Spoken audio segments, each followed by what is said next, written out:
We arrive back at the hole in the late evening. All I want to do is slope off to a bunk and slide into oblivion for a few hours. But Apollo and Sam want a debrief. It takes a few pots of coffee and some encouragement, but I recount the night's events as best I can. By the time I'm finished, rays of sunlight illuminate the room.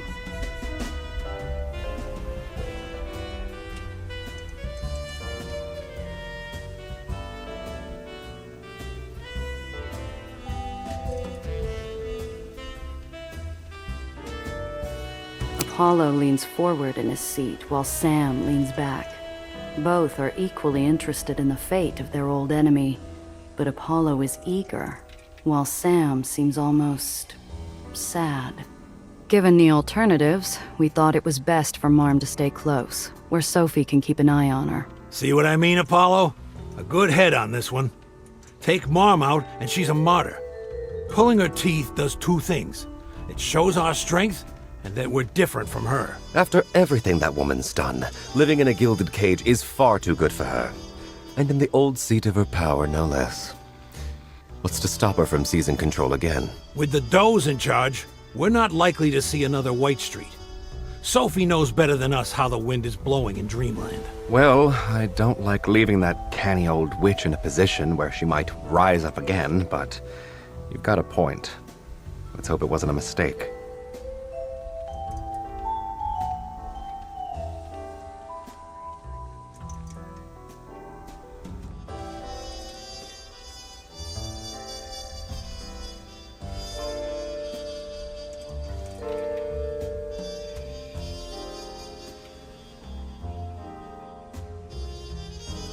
I'm angry too, Apollo, but I'm with Sam here. We have people who are hurting. We play the long game, we minimize the damage. Now why does it sound so much more palatable when it comes from you? Such a charmer. Apollo, you've been giving Luca the evil eye ever since we got back. What gives? Time to put the tiger on the table, eh? Very well. We've got a few questions about him. Such as? How committed to the cause is he, really? He's aces in my book. A good man and a good ally. Don't tell me you suspect him of something underhanded. It's not in his nature. I just don't want him leaving us in the lurch when his ledgemen call his name. Gia, you have to understand. Joining the underground is serious business. It's a sacrifice. It means being part of something bigger than yourself and your people. Luca's an unknown, and we have no room for doubt. I simply don't trust him, darling.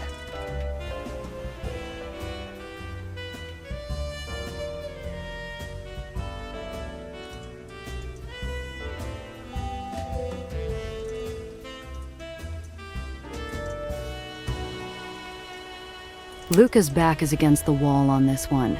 If the well isn't closed, Dreamland is heading straight into it. His number one priority is his people, and his people are in Dreamland. Darling, I've had spa days longer than you've known Luca. Once he decides Dreamland is out of danger, then what? Luca's an unknown, and we have no room for doubt. I simply don't trust him, darling. If I were you, Hollywood, I'd start thinking a little less about what he can do for you, and think about what you can do for him. Really? Why should I stick my neck out on the chopping block for a plug like him? Between the two of them, Sophie and Luca are in a position to make things harder or easier for the underground. If you try and shut Luca out, you're shooting yourself in the foot. Maybe spread around a little of that movie star charm instead, eh, Apollo? Okay, point taken. We'll let him in, but he's your responsibility. Got that? That covers the broad strokes. Let's move on. Nellie, how does the Aether core look? I wouldn't put it past Killmeyer to try and swindle us. Professor Gardner and I have inspected it thoroughly. It's the genuine article, all right. We still need to install and test it, but it should work just fine according to our specifications. Atta girl. One less power-mad Baron to worry about, and our well solutions well in hand. Get cracking, Doctor. What's next, Sam? Gia, you've, interacted with a certain Mr. Blanc. We've contracted him to look into the Black Hat after Nellie. He's ready for a meet. I've worked for him before, sure. I wouldn't say I trust him, but he pays on time and in full. That puts him head and shoulders above most in my racket. Well, he's insisting on no radio, no courier, and an in-person meet. If he wants things this private, let's hope his info is pure dynamite. I'm surprised Blanc agreed to meet. He's not the revolutionary type. Sure, he's worked for the other team before, but he's discreet, has plenty of reach, and I'm told he stays bought. You hear what happened with Montclair? The Prince of New York? Claimed to be some kind of old country blue blood, right? Ended badly, if I recall. Right. Mr. Blanc dug up proof that his bona fides were anything but. Stopped him taking over in the lowers, and gave us the leverage to check the uppers barons who'd done business with him. Knowing Blanc, I'm sure he came away from that deal with a few extra simoleons, too. Oh, no doubt he kept the choicest bits of blackmail to himself just to feather his own nest. That's what I'd do. All right. I'll head to the meet and keep my eyes open. Who knows? Might be nice for me to lead the conversation for once. Besides, I deserve answers about that group Dufresne is working for. I had to let him go back at Coney, which left me with a lot of unanswered questions. Oh, please make sure to say hello to Mr. Blanc for me. I'm so grateful for his help getting me here. No problem, sweetheart. If I don't remember, I'm sure Gia will. Hold on there, Apollo. You're not planning on going to the meet yourself, are you? Why not? I know the uppers better than anyone here. If anyone can get in to see Mr. Blanc without getting pinched, it's yours truly. Your famous face might give you away. Let Giovanna and I take care of it. Look who's talking. You might not be a movie star, but the Rat King is just as well known in the papers as I am. Or don't you think the infamous Iron Hand meeting with an underworld figure will grab headlines? Apollo, you're up. I reluctantly accept this grave duty. Cute, but this isn't awards night. If you're pinched, it'd be a big setback for the underground.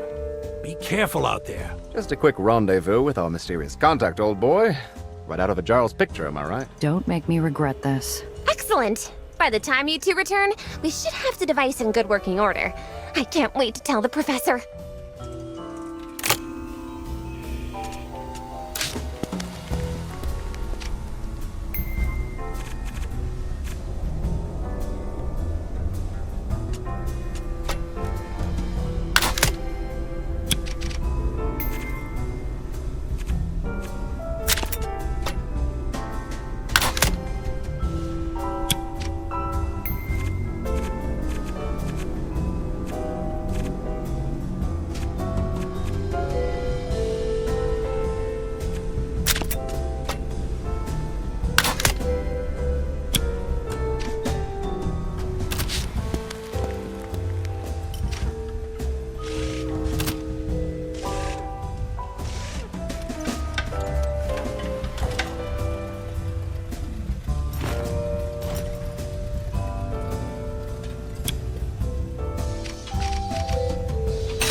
The uppers are another world only vaguely resembling the one I know.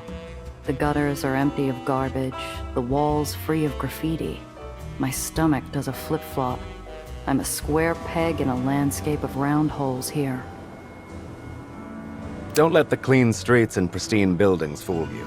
The physical foundations are as good as money can buy, but the moral ones, I wouldn't trust my weight to them. At least you can actually taste the air in the uppers. The standard of living in the lowers is determined by whom it benefits most. And those people are living here, not down there. I check my watch. We should head to the glass cage now. Mr. Blanc won't stick around to wait for us if we're late. I don't know if it's something I pick up in a mirror or the corner of my eye, but I feel a familiar itch between my shoulders. I check, and sure enough, we have a tail on us. Better move. Fast. We're being followed. Keep an eye on the mirror. I'm going to try and lose them in traffic.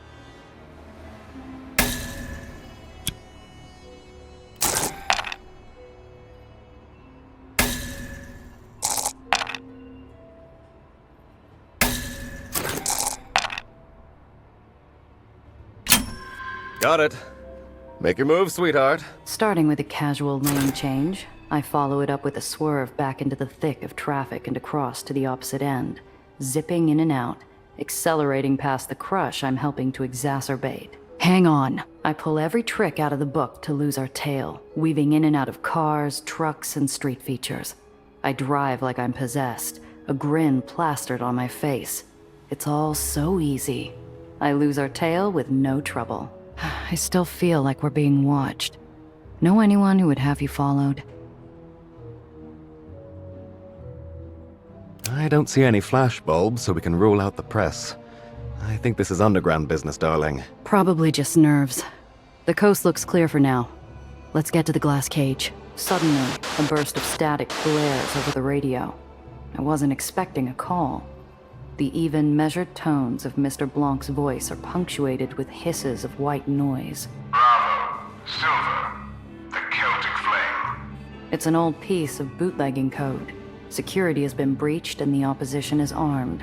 He's called out Hugh Street as the new rendezvous.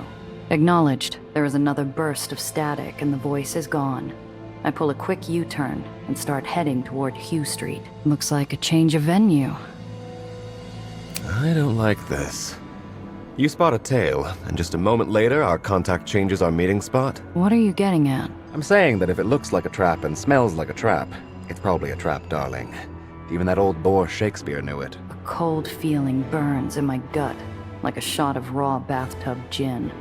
I can't fathom what would make Blanc abandon his plans this way. Whatever his reason, it's serious business.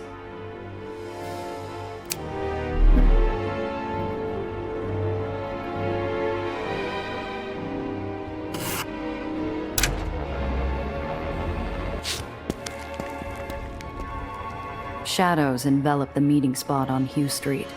A narrow afterthought of an alley leads into a sort of postage stamp courtyard. Only each wall is the looming cold edifice of a modern building. The buildings here cast deep shadows like bottomless pits. My mouth feels sticky and sour. Tastes like dread. I get out of the car.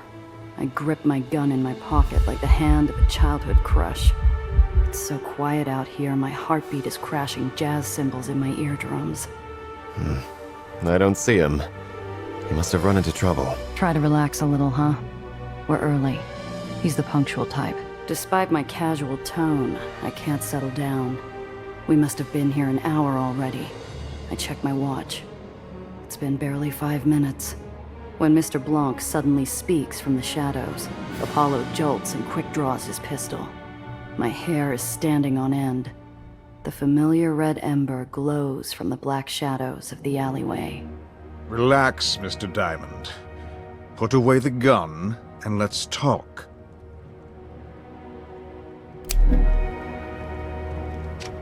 That's close enough, Rendazzo. Ah, been a while, old sport. I see you're still playing Mr. Mysterious. We all have our roles to play. Beyond the corona of cigarette smoke, I can make out even less of Mr. Blanc's mug than usual. Something's not right here.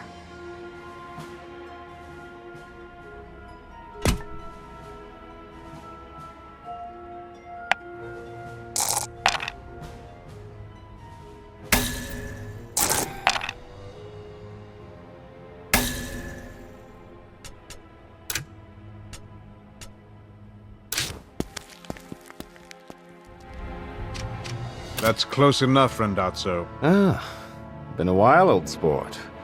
I see you're still playing Mr. Mysterious. We all have our roles to play. Beyond the corona of cigarette smoke, I can make out even less of Mr. Blanc's mug than usual. Something's not right here.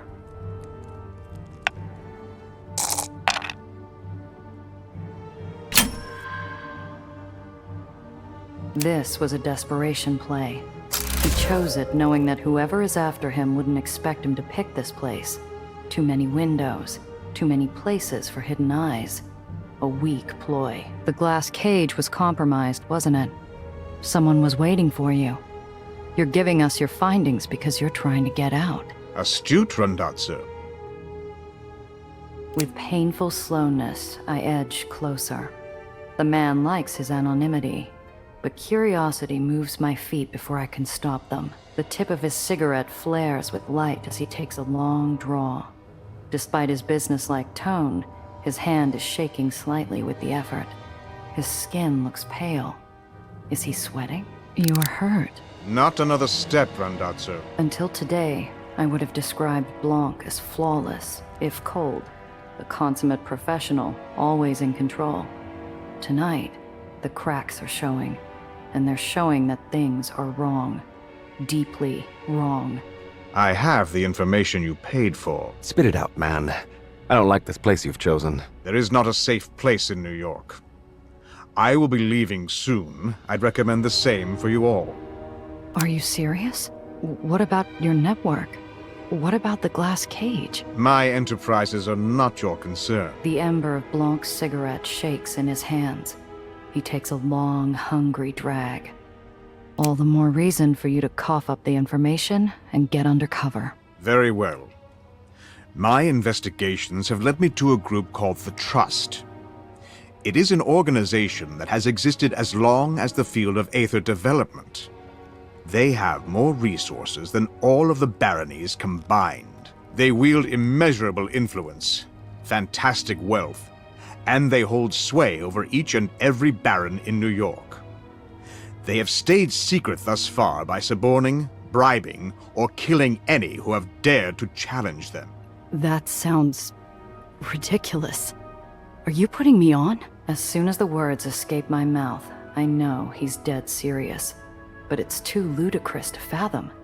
I can't seem to fully catch my breath. Ignore them at your peril. It would appear you have stepped into the deep end without realizing it, Randazzo, and you've dragged the rest of us along with you.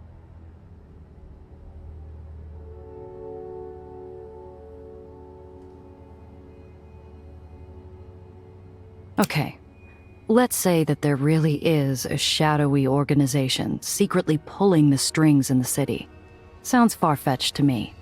What's their purpose? Just as in every other period in human history, those who already hold wealth and influence often wish to keep it to themselves. All in the name of the greater good, naturally. And enriching their pet politicians and scientists, no doubt. The smallest fraction of their holdings would sate the avarice of any public servant or investigator. If these people are so all-knowing and all-powerful, why bother with Nellie? They could just discredit her, ruin her rep. I provide information, not conjecture. They are simply opposed to Reinhardt's presence here. If they're so powerful, why haven't they succeeded yet? Perhaps you're the wrench in their works, Randazzo. Are the Trust the ones responsible for spreading red Aether technology? The rally in White Street looms, the carbonized stink of human ashes filling my nostrils. My gut lurches as I watch Kilmeyer's Island crash into dreamland. I shiver involuntarily. This is madness. That's insane. Evil. All those deaths for what? For power, for control, for short-term gain. Who knows what drives the minds of the barons? Each has their own strength and their own weakness. I knew it. I need to have a word with Jono about who offered him those guns. It's a cinch they wanted us to help up the stakes. The pieces all fit, but it still sounds so Those vultures, those villains. We still need to see your proof, Blanc, but damn me if it doesn't ring true. How else could all of this happen so quickly? I have proof, yes. Circumstances beyond my control brought me here before I had time to collect it. Circumstances beyond your control? We're sticking our necks out here. Do we look like suckers to you? We're professionals, and we've worked with Mr. Blanc here before. If the goods aren't here, we just have to go get them, right? Just so, Randazzo. Mr. Blanc reaches into his breast pocket slowly. His motion hitches, and despite his iron demeanor, he can't help but grimace in pain. The proof. It is in my office. I will let... Crack of thunder. The ember falls from Mr. Blanc's lips. The shot takes him off his feet, and he hits the wall, shoulder painting a streak behind him. Something metallic drops from his hand and clanks to the ground. Mr. Blanc! Mustering what must be the last of his strength, Mr. Blanc pushes off the wall and staggers around the corner, out of sight. More shots. A scream. The world gone slow suddenly comes alive full speed again. My companions and I surrounded by the whip-crack of bullets, hitting the pavement all around us. Get to the car! As if through a wad of thick cotton, I can hear my people yelling at me, but I stoop to grab what was dropped. It's a heavy brass key. I clutch the key like a talisman and throw myself to the ground, presenting as small a target as possible. Miraculously, none of the shots hit me, but it's only a matter of time. Gia, get in!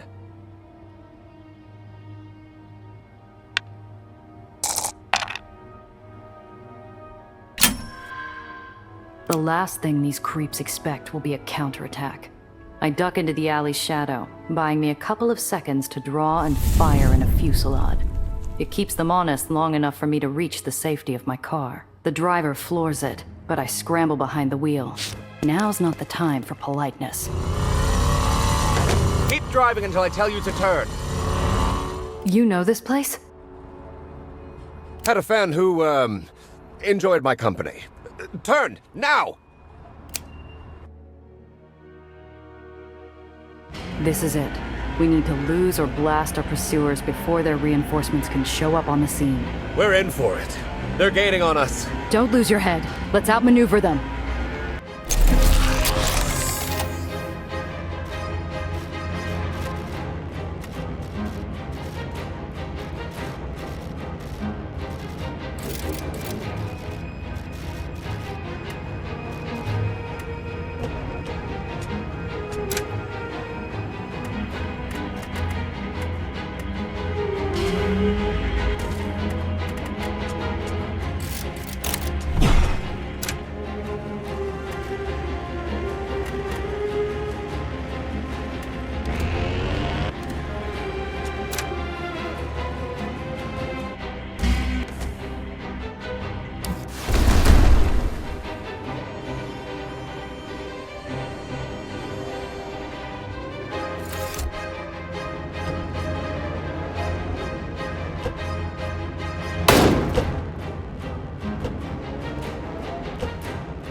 8 balls of fire!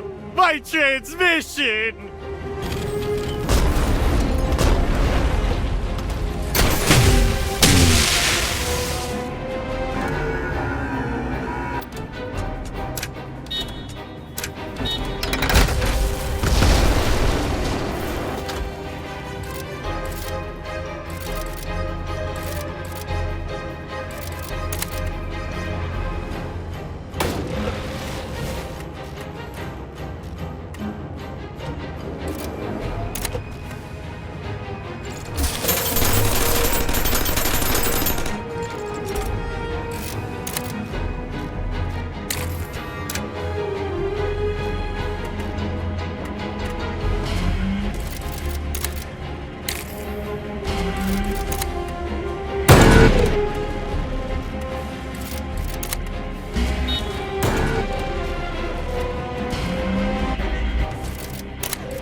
I can hear more of their souped-up cars in the distance, racing towards us.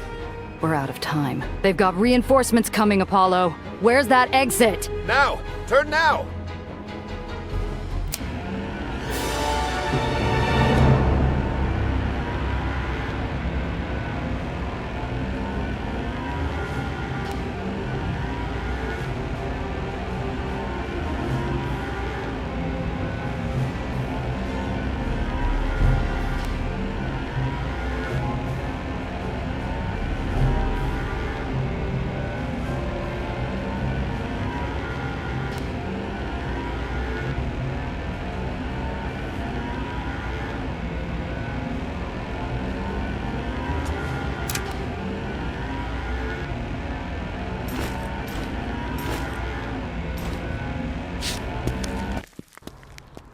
Apollo guides me through off-path alleyways and back roads, past checkpoints that would normally stop me cold, massaging their suspicion with his movie star looks and palaver. The key in my pocket feels incredibly heavy. I'm still thinking about it when the sounds of pursuit fade away into silent night. Well, this is just beautiful, isn't it? Our informant's dead, a secret organization has us on its hit list, and what do we have to show for it? Bubkiss, that's what. We're not sunk just yet. He gave me this. I'm guessing this unlocks something in Mr. Blanc's office at the glass cage. It's a risk, but it's our only option. Maybe we can beat them to it.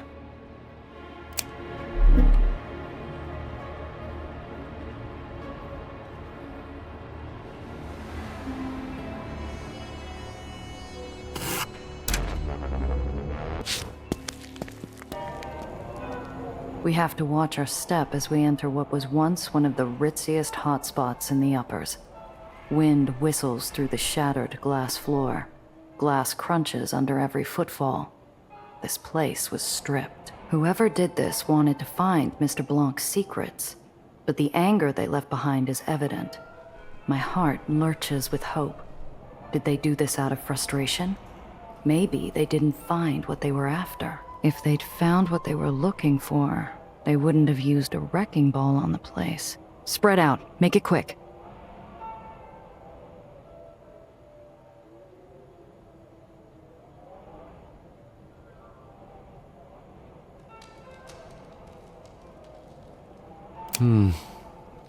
Blanc's office is probably hidden somewhere around here. Let's hope we can find it. We need to hurry. They probably left someone to stake the place out, which means they'll be coming in as soon as they report in for backup.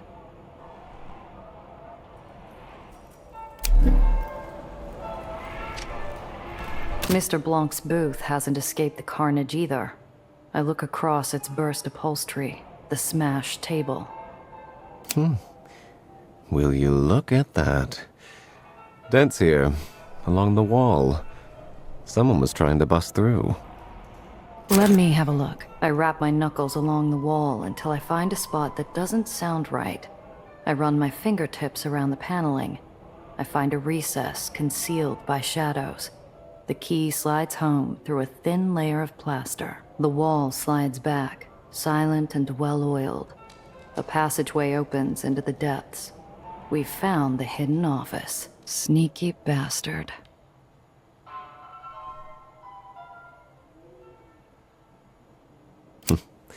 Seems to me like his paranoia was justified. Ladies first, I insist.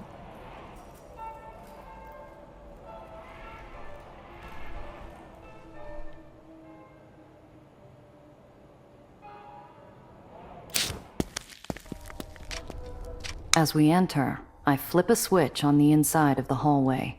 The wall behind us closes as the room lights up. It's quiet in here. Blanc must have had it soundproofed. We're safe in here. For now. Something in this room is worth killing and dying for. Knowing that makes this more like a personal mausoleum than a study. This is clearly where Blanc spent most of his time, among the memories of a secret life. An expensive liquor collection filled with rare vintages. My Zio would have marveled at the bottles for a full second before making off with the entire set. The bottles are arranged by date rather than name for some reason. This shelf is identical to the others, save for a single book sticking out almost 1.5 inches from the others. It bothers me. I don't believe the fastidious Mr. Blanc would leave such an imperfection in his lair. Instinctively, I start pulling books out of the shelf, letting them spill to the ground higgledy-piggledy. Recessed into the back of the shelf, I find a hidden safe.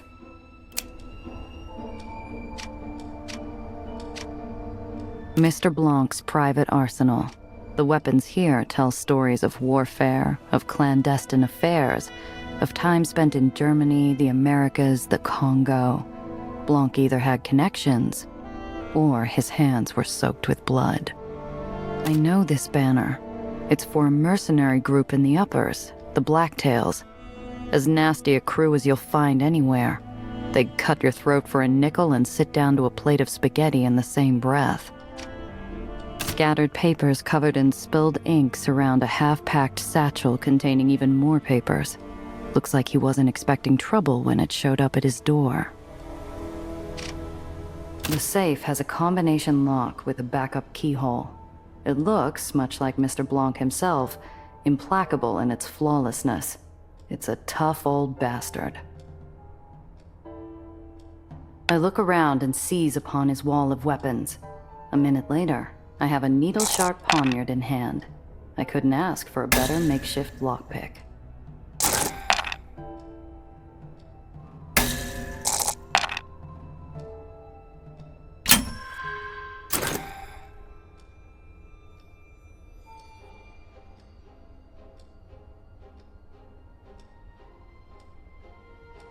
With a slow exhalation and a crack of the knuckles, I set to work. It isn't easy, but I finagle the tumblers into place one at a time until the safe pops open with the faintest hiss. I did it. With slightly shaking fingers, I pry open the lid of the safe like a pirate's treasure. Only instead of rubies or doubloons, this safe is stuffed with vials, Mr. Blanc's most secret stash. Got it. Great. Pass it over. Let's get to work. I pull out the stack of files with both hands and fan them out over the desk. What we're holding here is pure dynamite. There's got to be a file in here about Red Aether. That stuff keeps popping up. I bet Blanc knew something. A few more folders in, I spy Nellie's name, as well as the name Olympus Park. Maybe the gaps in Nellie's file can be filled in here? Receiving a hand-delivered note from anyone in the Heights is unusual enough. But to receive a note from Reinhardt, a rising star in Olympus Park, was quite shocking. Even I have few contacts within the Heights. In the note, Reinhardt mentioned to me that her life was in danger, and she believed the bombing of Olympus Park was specifically done to halt her research. I immediately started my own investigation. While I have few agents in the Heights, the Trust has them everywhere. I was able to get the information I needed through some unusual methods. It was from these arrangements that I was able to acquire a rubbing of a special seal. I believe it to be the secret seal of the Trust. It must not be shown to anyone, as its value as an identifier is irreplaceable. I look over the carbon copy, paying attention to the indicated seal. I know I've seen it before somewhere, but I can't place when or where. I stare at it until it's burned into my memory. If Mr. Blanc says to keep it secret, it's likely a secret worth killing over. My hackles raise. For all I know, he was shot over this rubbing. I quickly hide the file from the others.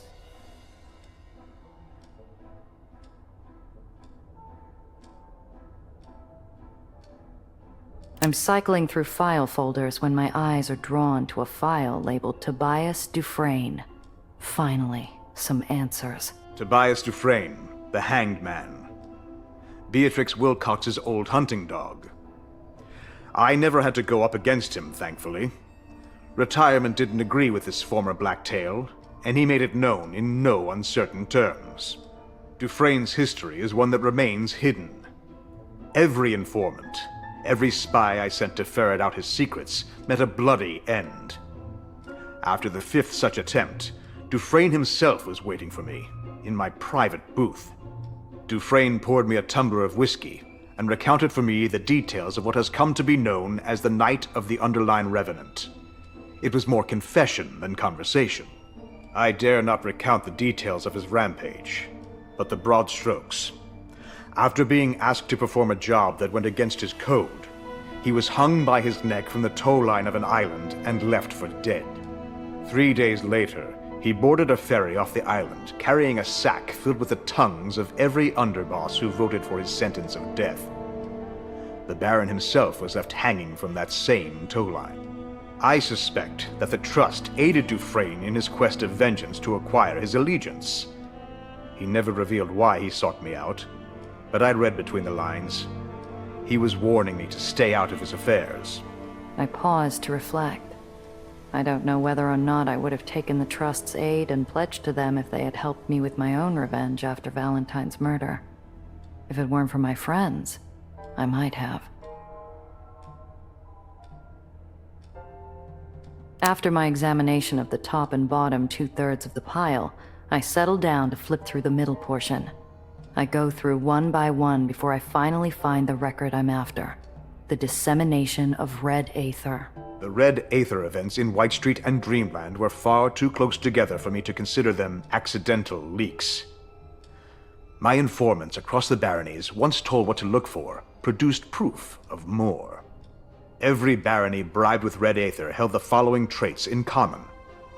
They were all located in the lowers, and every one was granted red Aether following an action that destabilized the lowers. Further analysis revealed that the relationship between the Trust and the Lowers barons goes back decades, to the founding of each barony. The Trust has been king-making for decades. A chill runs down my spine. I'm way in over my head here. Every Lowers baron who has emerged as an unassailable iron fist has done so for this shadow cabal. The strings pulled here are so far above me that I can't even see them.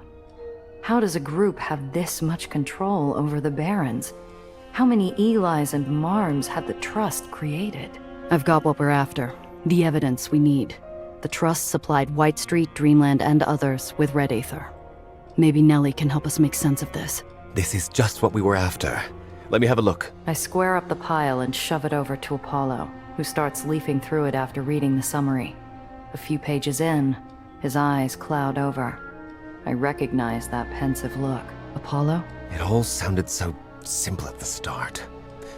But it never ends.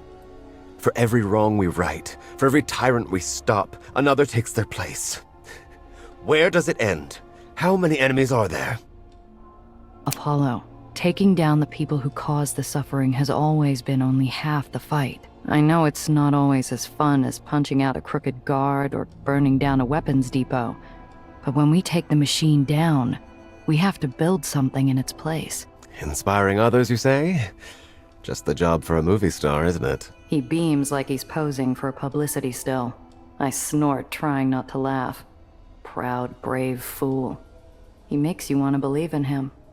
Hope. That's what Apollo brings to the table.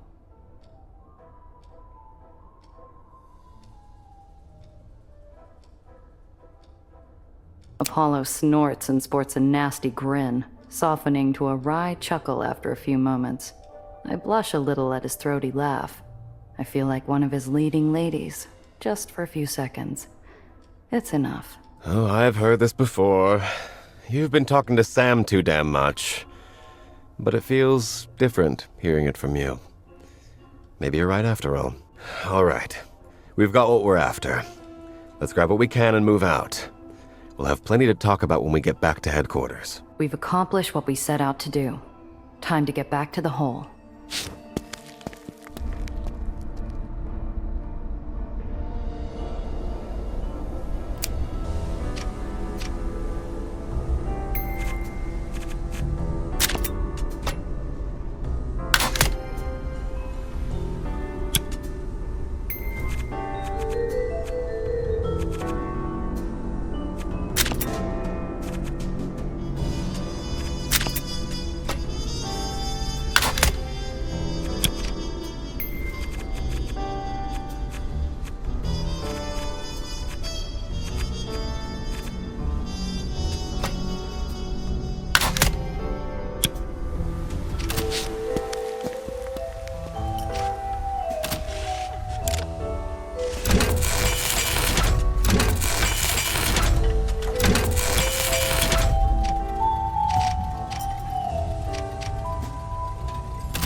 We arrive back at the lighthouse just before sunrise. My adrenaline and nerve have both bottomed out completely. I find a bunk to crash in and sleep for almost 14 hours. We all meet up later that evening to discuss our findings. Getting everyone up to speed on the information Mr. Blanc provided us proves no easy task. The Trust, Dufresne, the Red Aether, everything. Poor Mr. Blanc. He was so very gallant. Even knowing assassins were after him, he stayed to the end to finish his work. To help us. Perhaps your bravery in fleeing the Trust inspired him to act bravely as well. Nellie, here is the file Mr. Blanc had on Red Aether. This is what we were after. Why don't you take a good look at it, and let us know what you find? I hand Nellie the file. Gradually, the lines of sorrow fade from her unlined face as she becomes embroiled in the work. Her analytical mind giving context to the raw information we couldn't absorb. Just as quickly, her pensive face turns to one of shock and alarm. She slams the file down on the table. She moves with such sharp shock that Apollo and I grab for our guns instinctively. This is monstrous. Unbelievable. Gia, this is why the well has been growing. It's worse than we ever could have imagined. Nellie, focus. What is it you're trying to say? What's happening? It's the spread and concentration of the energy, to be exact. Aether affects the atmosphere, you see. Usually, proper refinement removes the harmful effects, by and large. If it didn't, the city would have been torn out of the sky years ago. Even General Eli's weapon, on its own, should barely have an impact. But with multiple baronies using Red Aether, the effects are multiplied exponentially. The energies are tearing the well open day by day. It's like throwing gasoline over a fire. Okay, slow down, Nellie. Breathe. So, if the lower baronies are using Red Aether and this is causing the well to worsen, how do we fix it? Short of everyone agreeing to stop using Red Aether, I suppose. If we were to refine Red Aether into Harmonic Aether, that would do it. Take a new weapon of power away from the barons? Seems unlikely. Maybe we could go the Harmonic Aether route given enough time, but that's something only you can do right now, correct? Right, but we still have Daisy primed to fix the well. At the very least, that should buy us time to work out a more permanent solution. If Red Aether is so dangerous, why spread it? If the Trust has a good thing going influencing the lowers, why are they intentionally feeding the well? That's what's so alarming. It makes no sense at all. I can't make heads or tails of why someone would do such a thing so deliberately. Why be so reckless? Are they trying to destroy the lowers? Something is nagging at my memory. I tune Nellie out as I search for a scrap of information. Something I heard or saw earlier in the evening.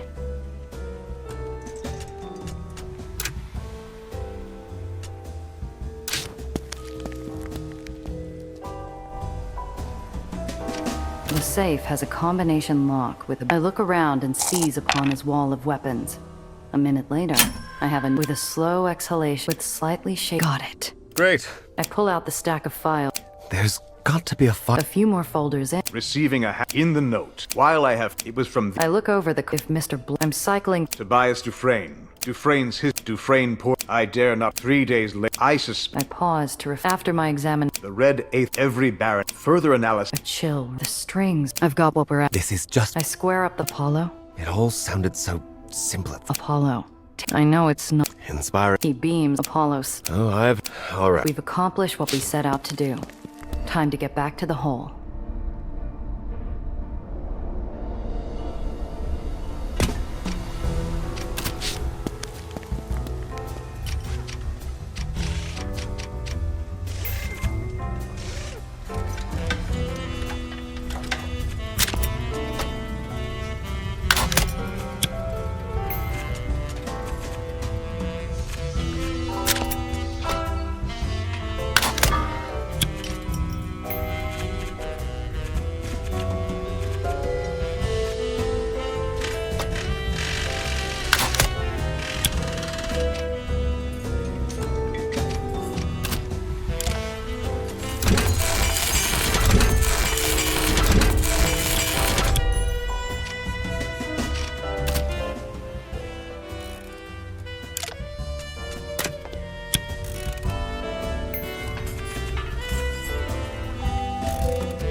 Look what the cat dragged in. The kid gave this to me for fixing his record player.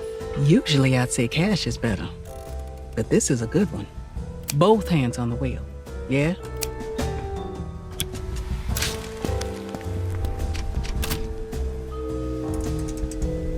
We arrive back at the lighthouse just before sunrise.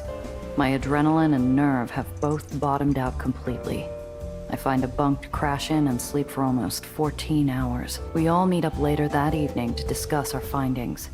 Getting everyone up to speed on the information Mr. Blanc provided us proves no easy task.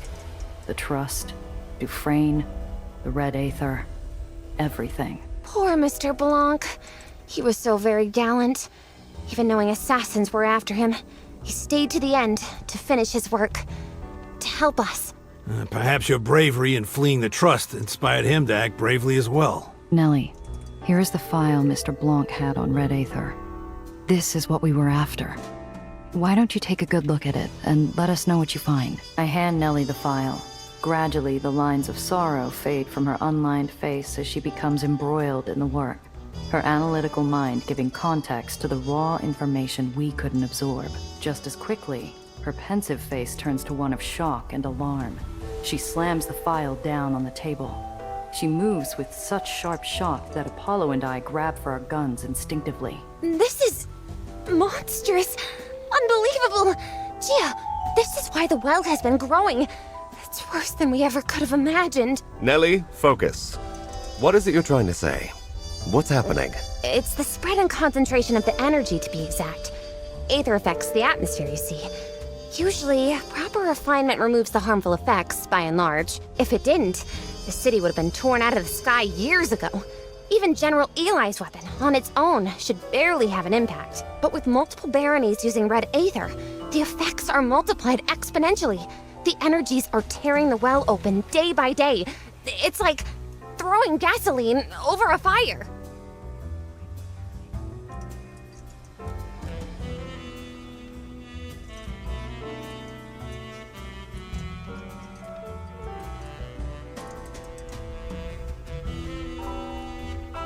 Okay, slow down, Nellie. Breathe. So, if the lower baronies are using Red Aether and this is causing the well to worsen, how do we fix it? Short of everyone agreeing to stop using Red Aether, I suppose. If we were to refine Red Aether into Harmonic Aether, that would do it. Take a new weapon of power away from the barons? Seems unlikely. Maybe we could go the Harmonic Aether route given enough time, but that's something only you can do right now, correct? Right, but we still have Daisy primed to fix the well. At the very least, that should buy us time to work out a more permanent solution. If Red Aether is so dangerous, why spread it? If the Trust has a good thing going influencing the lowers, why are they intentionally feeding the well? That's what's so alarming. It makes no sense at all. I can't make heads or tails of why someone would do such a thing so deliberately. Why be so reckless? Are they trying to destroy the lowers?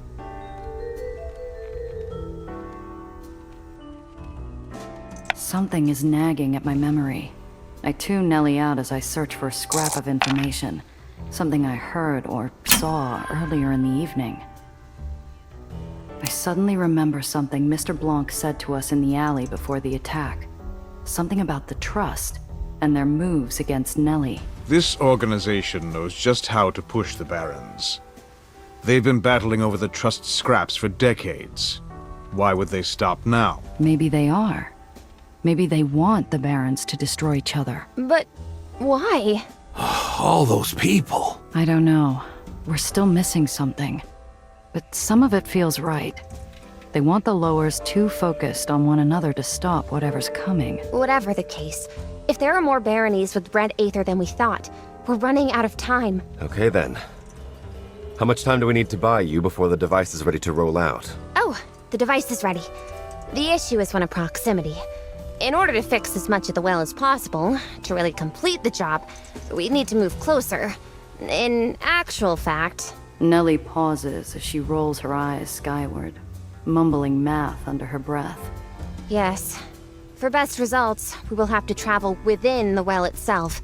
Extremely dangerous, yes, but also necessary. A sudden flash from the window blinds us all with white light. I pull my gun, but the spots in my eyes keep me from finding a target. Uh-oh. By the time I'm seeing anything but spots, whoever was at the window is long gone. I strain my ears and hear rapid footsteps fading away into the distance. Get them! Apollo is the first out the door. My feet pound asphalt in an all-out sprint when I run headlong into Cress. Whoa, whoa, whoa, where's the fire? I just saw Apollo taking off like a bat out of hell. Mind telling me what's going on? No time, Cress. Someone spied on the meeting. Some guy with a camera. Gotta stop him. Go then. I'll let the others know. I dash off, but I can hear Cress call out to me before I'm out of earshot. There are only so many places he can go, Gia. We'll get him.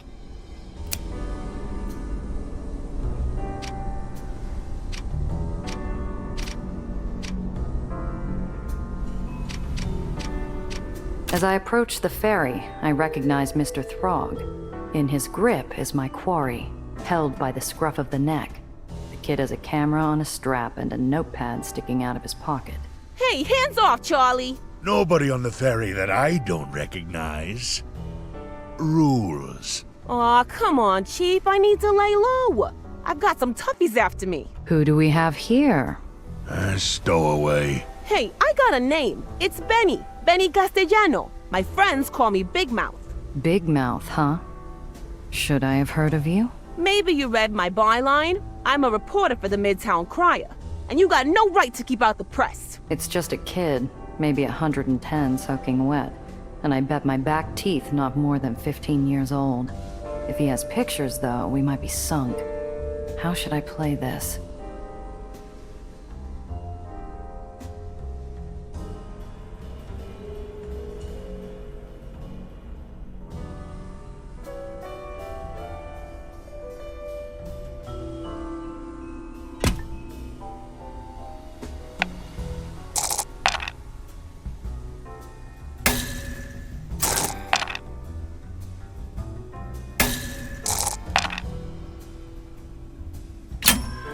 Relax, kid. You're not in dreamland. You won't get hung from the underline or thrown over the side just for taking a picture or two. Let's talk. Is that so? We got a witness here. You swear? Promise. I threw my back out heaving a kid over the side yesterday. You're kidding, right? She's kidding. Right? Benny finally calms down enough to get a sentence out. The kid's got moxie, I'll give him that. Okay, so I'm a reporter, see? I got a lead on a potential scoop, and I heard some folks talking about the lighthouse. Sounds like a story to me. So I stake out the joint. So you and your buddies show up and start a long talk. Red Aether, the well, hot dog, I think. Headline story, here I come. I take the shot, but I forgot about the flash. Rookie mistake. Damn it. The kid knows way too much to just let him go. I don't want the underground to deal with this squirt the way they wanted with the Coney Island leak. I need to get him out of here. All right, Benny. I'm going to give you a chance to talk your way out of this. If you come with me, you might even get a story out of it. Sure, I got nothing to hide.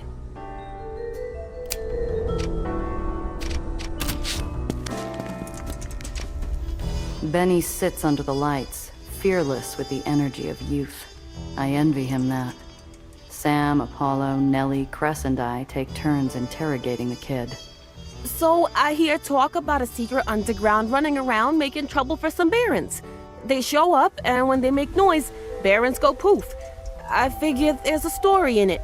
I start trailing their activities and end up here. I ask around, hear a few stories about unusual traffic to the lighthouse. Lots of people coming in and out all hours. So I stake it out. How long have you been watching us, Benny? Not long. A couple meetings now. I heard something about Mom Weiss, something about Red Aether, secret society stuff. Hey, are you the real Apollo Diamond? Can I get a photo? Tabloids will pay big for a candid shot. Kid, forget the shot.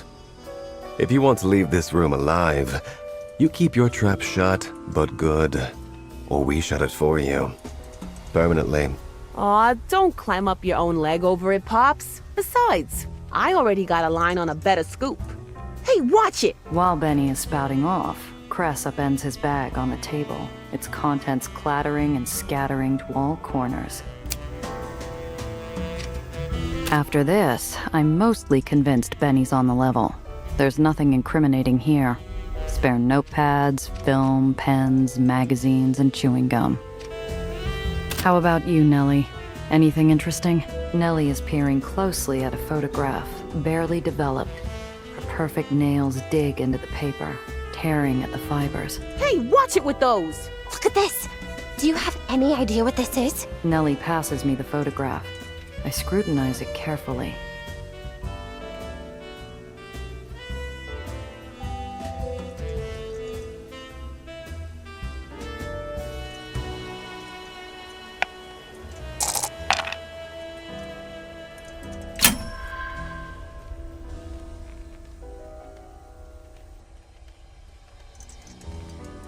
I'm no scientist, but I've read the odd article here and there and wandered around Nellie's lab more than once.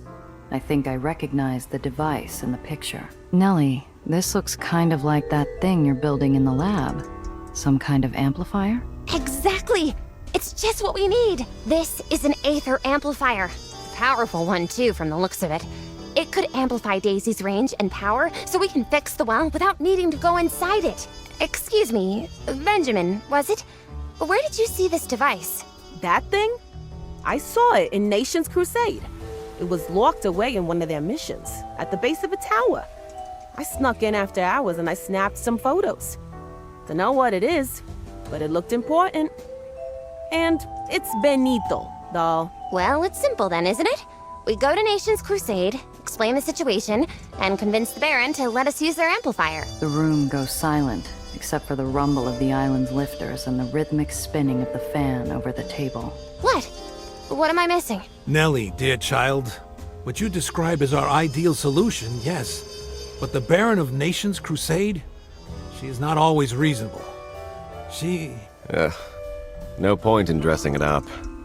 Annie Sullivan Walker believes she's been appointed by God to raise Nations Crusade to prominence. She can't be reasoned with. We've tried. They're not wrong. Annie has a way about her. She speaks directly to her people's hearts. They love her for it. They'll do anything for her. She's also the only one with a long-surviving barony out by the well. What Cress isn't saying is that she's a few lines short of a screenplay. Cress, I know you've been close to them in the past, but these days, Annie's people are fanatical. I heard about Annie's takeover of Nation's Crusade a few years back. She's got a reputation as touched, either by God or by madness. Would she be open to negotiation? Doubtful, but she might be willing. Her mission is committed to helping the needy. She even sends her devotees to provide relief aid to other baronies, though they use that as an excuse to recruit more to their cause. Those missions are used to spread Annie's propaganda and lure people into her cult, darling. She's worse than a talent agent. Annie's doing her best to raise a massive flock by hook or crook, all in the name of being neighborly, of course.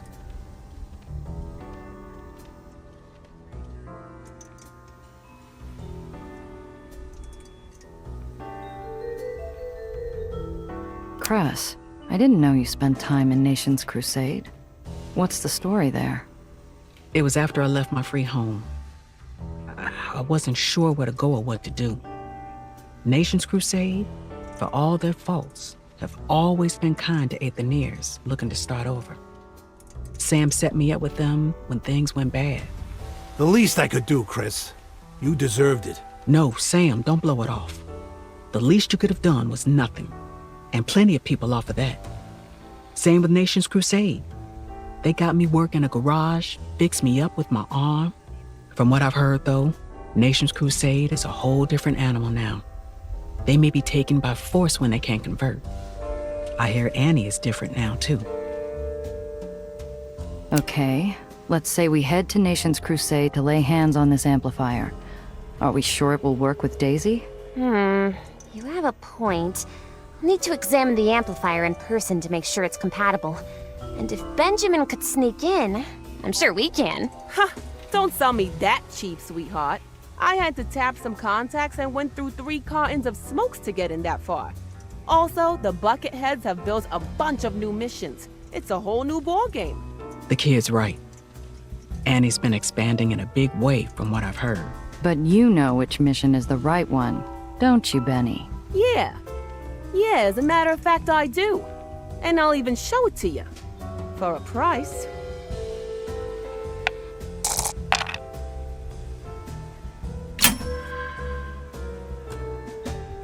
Look, kid, you sure it's a good idea throwing your weight around like this?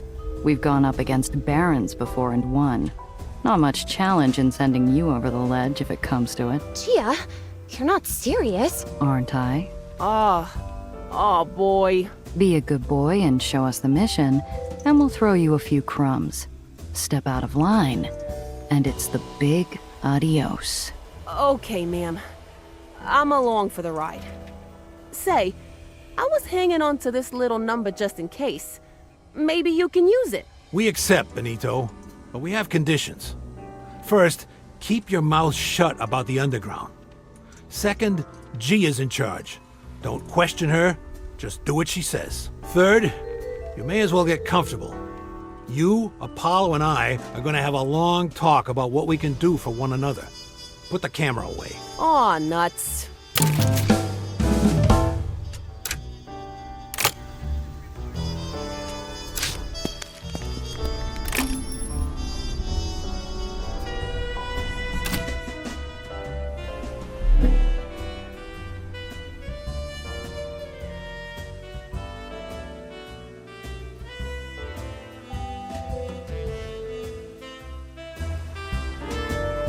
This is my first time in Nation's Crusade, and I'm hoping it's my last. It's not the dingy, unpainted buildings, or the fact that 1 out of every 3 is condemned and slated for demolition. It's not the gangs of soot-smeared children in turn-of-the-century hand-me-downs playing noisy games in the streets, or the piles of debris gathered at different street corners. It's not even the presence of the well howling in the near distance, or people going about their business as if nothing is out of the ordinary. It's... Gia, Benny, look at all the posters. Nellie sweeps her hand around the block. Every standing wall, whether part of a building or not, is plastered with posters glorifying Annie and her crusade, or remnants from posters that have been torn down. Yeah, Annie's got a lot of people behind her around these parts, but not everybody. The dissenters just clam up, at least to your face. The bucketheads, they don't like complaints.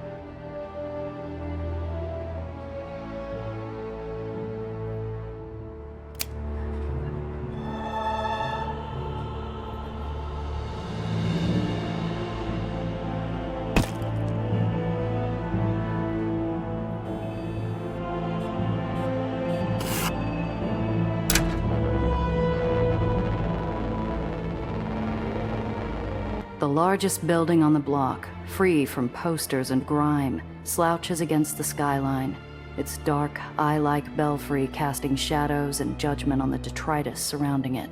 Our destination awaits, ladies.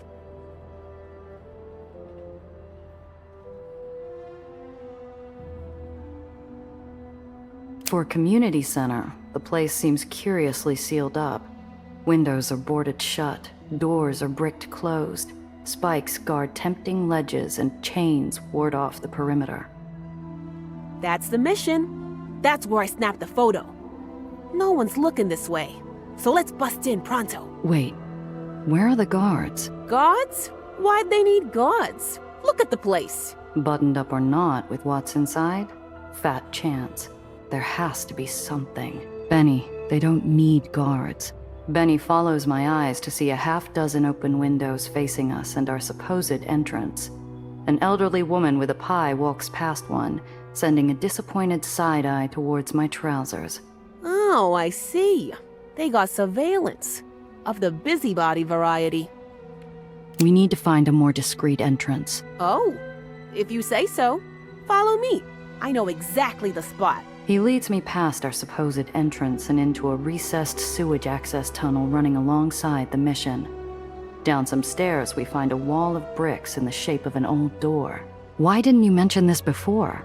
I don't like the smell of this place. It's gross. With nothing more to add to his simple explanation, he pulls out a crowbar from his backpack and smashes the loosely bricked up doorway, revealing a tunnel behind it after a few solid whacks. Where did you get that crowbar?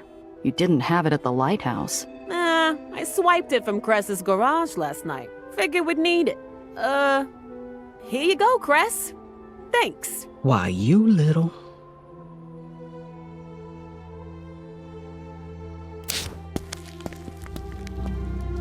A sharp tingle assails my nostrils with the odor of mildew. The mission is all cracked plaster walls and battered wooden furniture, illuminated by half-melted candles held in rusted iron candelabras. Hey, what gives? Where's the big thingamajig? I swear it was right here in this room last time. Honest. You absolutely sure? I swear on the grave of my grandma, this is the place. Relax, kid, we believe you. Spread out and look for clues. It's none too clean in here and not a lot of room to hide something that big. I'll bet we can find out what they did with the thing.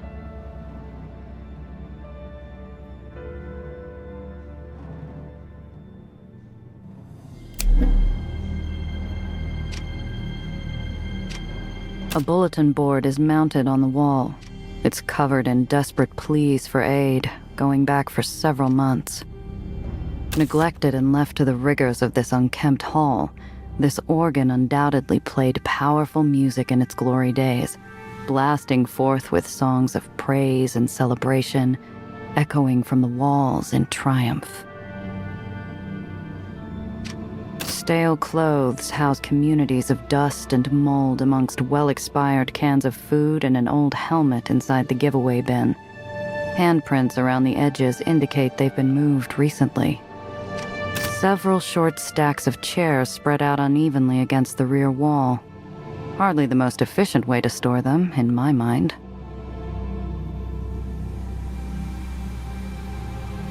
Wait a second. Deep cracks spread out across the wall call out like a dinner bell on an old farm. Someone tried to cover them up with plaster, but did a poor job hiding anything at all. With the chairs gone, it's plain that the wall has been patched up with plaster in a big hurry. It's practically still wet, but was hand-dried, causing the cracks to form. I've got it figured, I think.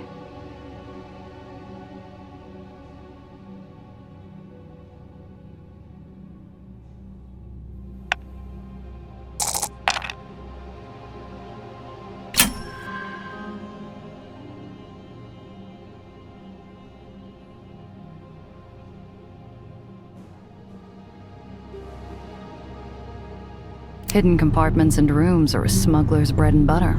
Hell, I've plastered over a few walls myself. Hot dog! That sounds like the doohickey from my snap. Stand back, ladies. I'll make short work of it. I take a good look at Benny rolling up his sleeves. I don't think he tops 100 pounds. I'd better step in. The kid's all determination and has a bat, but not enough mass.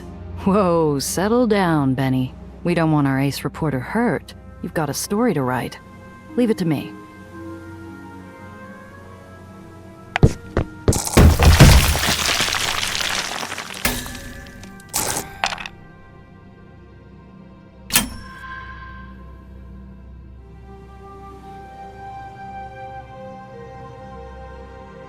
I roll my neck slowly before charging straight at the wall, putting my shoulders straight through it. A few puffs of powder rise into the air, but not much else.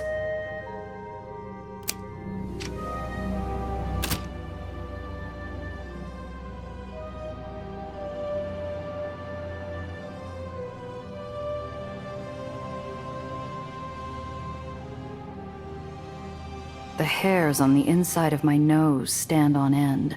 My head fills with the dull sound of roaring waves, and my breath catches at the sight of Aether, iron, and magic. Wowzers! I can actually feel the discharging waves in here! This is incredible! You said it, lady.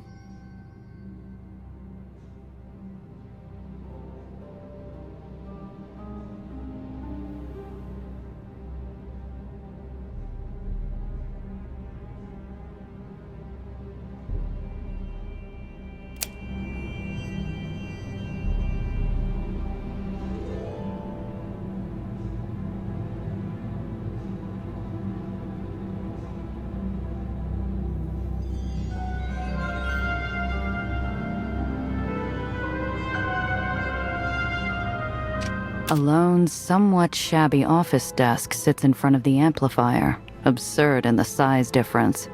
I see a few schematics piled on top. I'm no scientist, but I know expensive goods when I see them. These whiz-bangs are rare and expensive. No way Nations Crusade could afford them on their own. There could be something useful in that unsorted pile of schematics, but it would take some time to go through it all.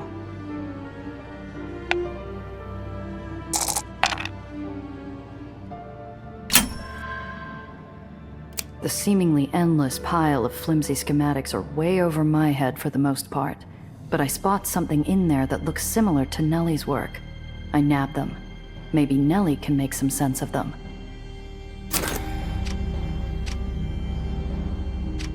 The flares of red Aether are dazzling my eyes, promising one hell of a headache in the near future. I swear I can feel my fillings vibrating in my mouth. Despite its size, I can see that this hardware has been lashed together with almost no finishing. It's not made to impress, that's for sure. I'm no scientist, but I know expensive goods when I see them. These whiz-bangs are rare and expensive. No way Nations Crusade could afford them on their own. Temporarily oblivious to my existence, Nellie rushes forward, walking around the amplifier as far as she can manage, mumbling to herself for several minutes. After my initial observations, I've come to two conclusions. First, the purpose of the amplifier. It is my belief that it is working in concert with other devices within the district to shield Nations Crusade from the well's gravitational forces. Second, the capabilities of the amplifier. I believe it shouldn't take more than a few adjustments to repurpose it to work with Daisy. So, we could activate the machine from Nations Crusade and not inside the well. Exactly. I like the sound of that. Now we just have to make Annie play ball. Clam up. Someone's coming.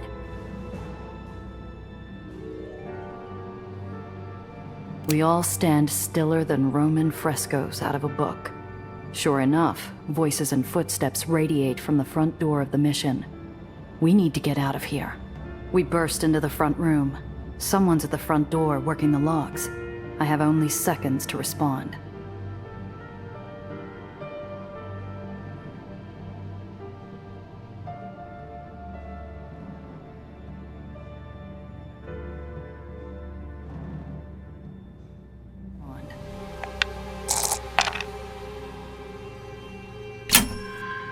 Benny, Nellie, scram! Moving quickly, I grab a pen and clipboard from the desk, nabbing a construction helmet I saw in one of the donation bins.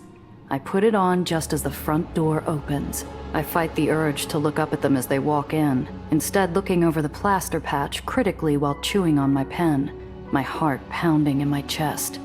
I need to play this just right. Who the? Huh? Just checking out this hole to be patched. It's not going to be easy, but I can be back in the morning to put this job to bed. That all right with you? Huh? Oh, right, the patch. Sure, just stay out of the way, okay?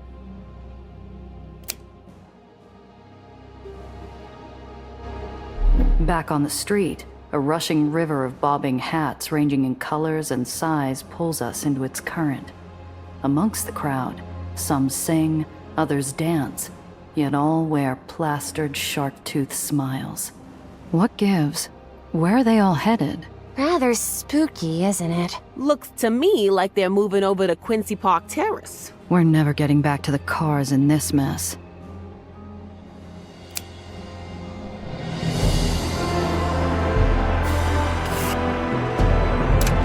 I must be driving funny as I move slowly through the crowd. Something sinful in my paint job or alien in my eyes, because a kind-eyed woman reaches in and puts her hand on my shoulder. You look new. I'm glad you're coming along. Annie has a teaching in store for today that will open your eyes. Ah, I see. Thank you very much. You are coming, aren't you? This really is something you shouldn't miss. She speaks half to the crowd while her grip tightens on my arm. Wandering eyes of passers-by lend countless invisible strings to fasten me in place, keeping my foot only hovering above the accelerator. You really shouldn't. She and the crowd have me surrounded. I stare into those eyes and imagine what it means to be a fly trapped in a spider's web. Her grip tightens almost painfully, but then she lets go, walking off with a smile and a wave. Hope to see you soon.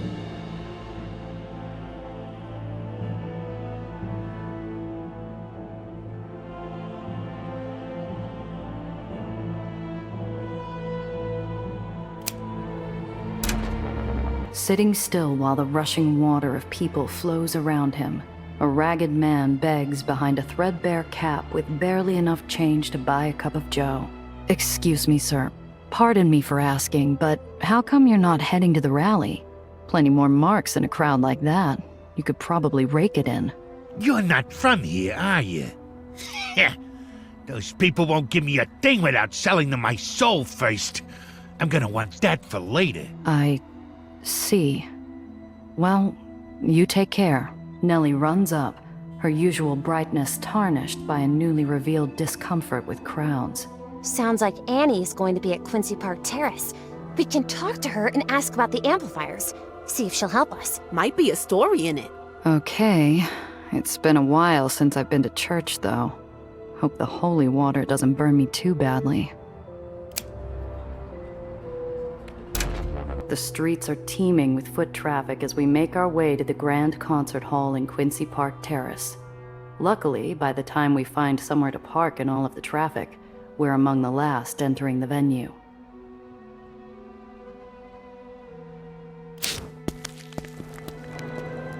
The hall features several balcony levels and a sizable auditorium, accommodating tens of thousands. Every square foot of space is crammed with the faithful, packing themselves in, shoulder to shoulder with perfect strangers. And here, we are safe. Here, we are free. God has decided that we are to live in the storm, that we be shining brightest to those who need salvation. The faces of Annie's people are shining with perspiration, shouting their devotion until they're hoarse. I keep a tight grip on Nellie's arm so I don't lose her or Benny in the crowd.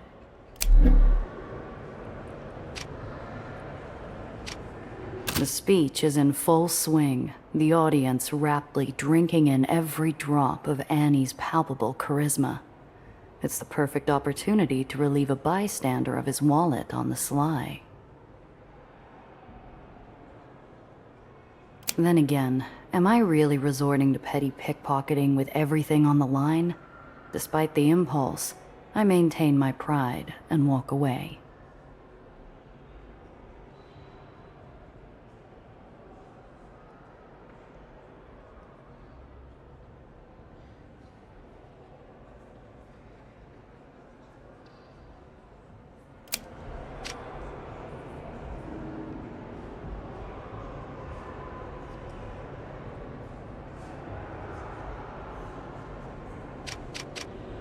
In the wilderness, surrounded by enemies, Moses held up an image of power upon his staff, an image of fear to the evil, but of salvation to the faithful. Nations Crusade will offer that image in the lowers.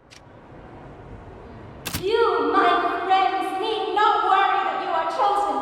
Behold the yawning vortex of pandemonium. See how those mired in sin falter, while the lambs of our crusade remain strong. Thanks to a bunch of lashed-together Aether amplifiers running interference, that is. Our prayers have not fallen upon deaf ears. The halls of earthly power cannot help but shake to their very foundations when confronted with our Lord. If the trust is behind your sudden acquisition of red Aether-powered amplifiers, I have the feeling it's the halls of power shaking you down, sister.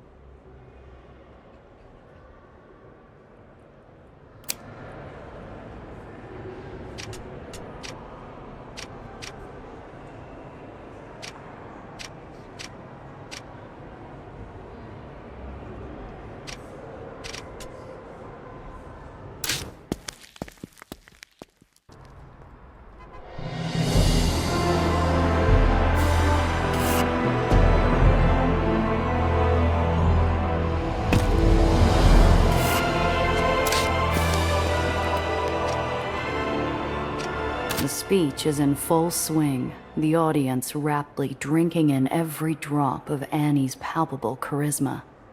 It's the perfect opportunity to relieve a bystander of his wallet on the sly.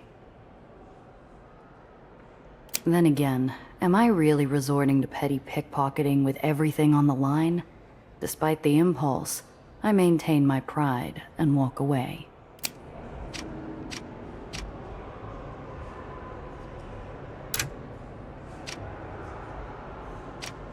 In the wilderness, surrounded by enemies, Moses held up an image of power upon his staff, an image of fear to the evil, but of salvation to the faithful.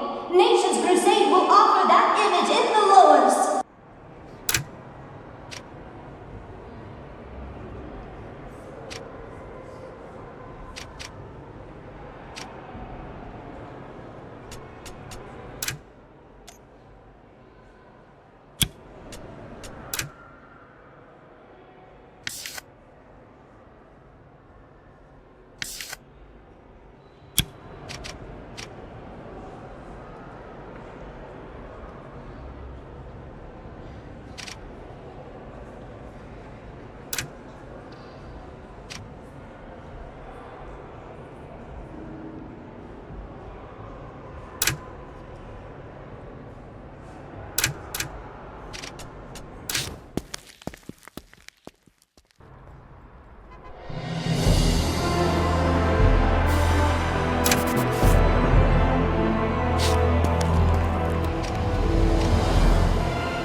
Annie's audience is making a full-course meal of her impassioned sermon. Their eyes shine with the inner light of unshakable faith. I have to hand it to Annie. She's got the meeting out at the palm of her hand. Some call us fools, but those blind to God will see wisdom is folly. While the well is death for some, to us, it is God's gift. I let the even, impassioned speech wash over and through me, trying to see through her words. Is she a nurturer or a fiery rabble-rouser? Deliverer or warlord? Something is going on beneath the surface, where we're not meant to look. I motion with my hands, drawing my group closer together for a conversation. Pretty words, but Annie is deliberately downplaying the danger of the well. What's her angle? Does she really think people can live so close? I do hope Annie has plans beyond relying on the amplifiers alone. Surely if she cares for her people, she'll understand the danger the well represents. Feeling a little of that old-time religion, Dr. Reinhardt? Gia, she just feels different from the other barons. I say we at least make the attempt to talk it out. Are you kidding me? Annie is nothing but trouble with a capital T. She's hiding things from her people. Remember that doohickey we saw earlier? She's double-dealing and up to no good. I see your point, kid, though it doesn't pay to jump to conclusions. You asked what I thought, and that's what I gave you.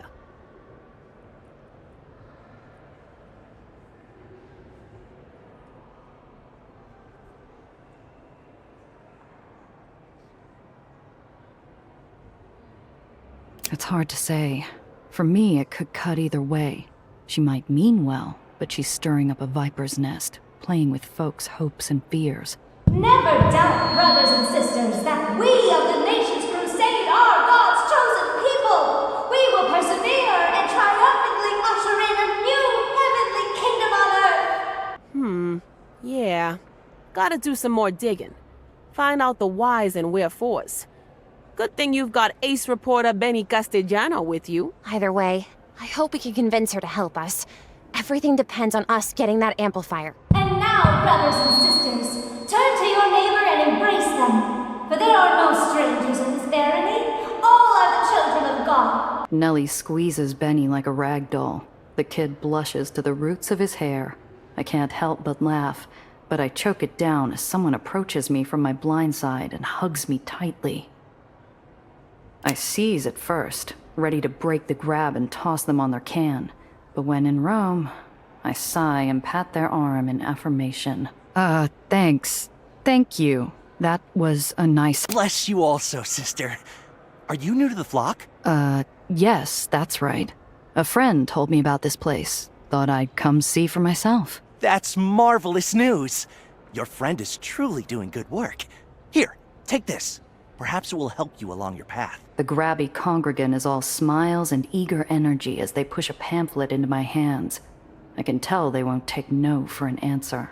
You should visit Annie at your first opportunity. I'm sure she could show you the way better than my poor words ever could. You'll find her at her home, Gethsemane. Her doors are open to all. Good idea. Thanks, pal. And now, my friends, neighbors, brothers, and sisters, let us bow our heads in prayer. That's our cue. We make our exit as Annie guides the crowd through the end of her service. We take a breather, then head over to the Gethsemane retreat to talk with Annie face to face.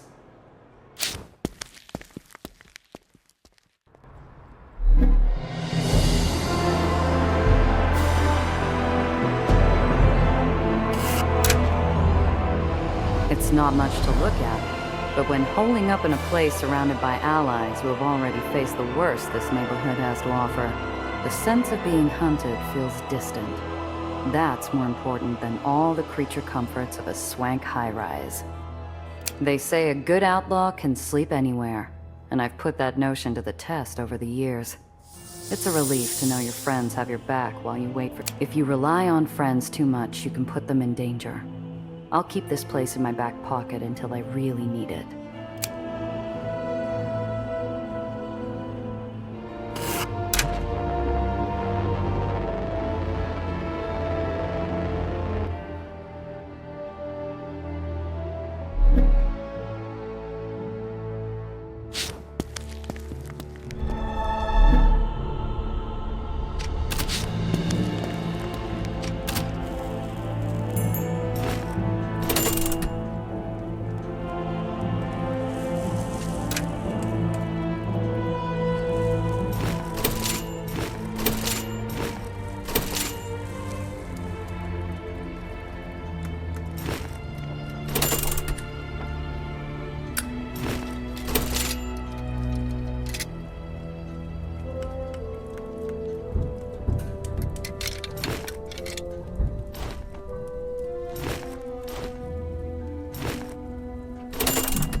The roadway ahead narrows into a toll road like nothing I've ever seen before.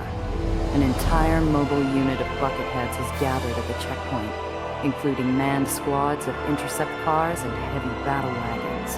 Holy cats! Look at all that hardware! It would be suicide to try and blow past this checkpoint, so I stop the car. The second the brakes take hold, a shack next to the checkpoint opens, and a pastor steps out, flanked by 2 armored bucketheads.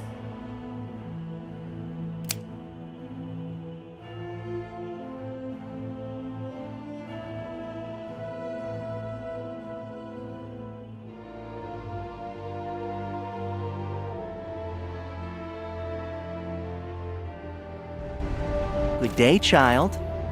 Let's take a quick look, And let's not forget the toll. Charging a toll here is akin to extortion, but they have the heavy weapons, and I don't.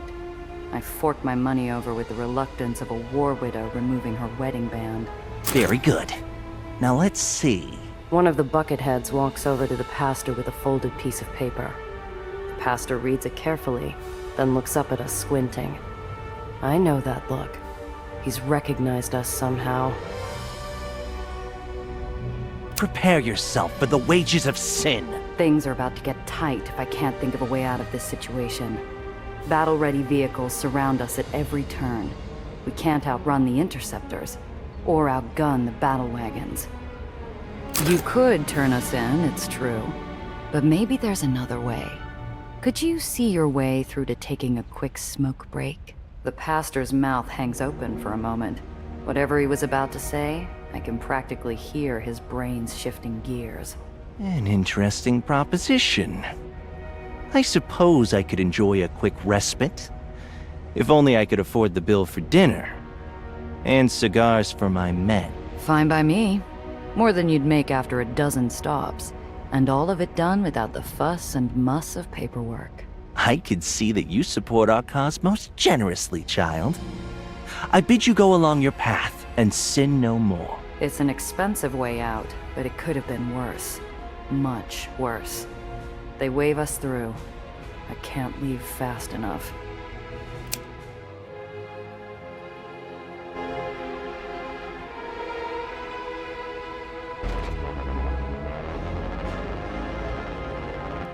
I checked the address twice before parking and walking up.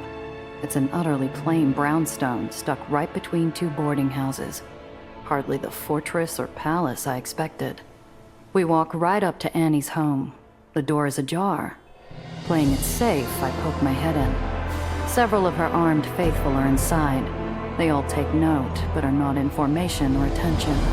One of the bucketheads walks over to us. Welcome to Gethsemane, pilgrim. The knight's eyes flicker over the pamphlet in my hand. Ah, you're one of the flock. Right this way, Annie's in a garden. She prefers to relax there after a service. The guards lead us through to Annie's backyard garden.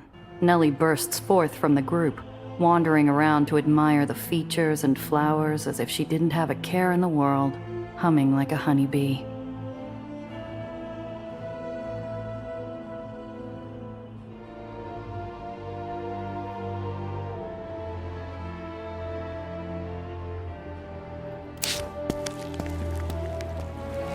The garden's presence and the relative squalor of Nation's Crusade is a testament to how badly Annie's followers wish to please her.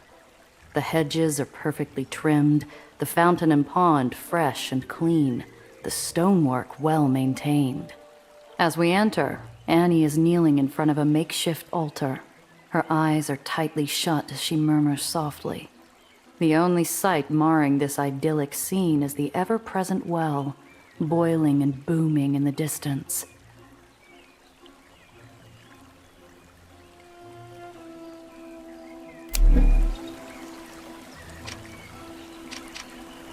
Beautiful flowers adorn the trimmed vines climbing up the walls of the courtyard.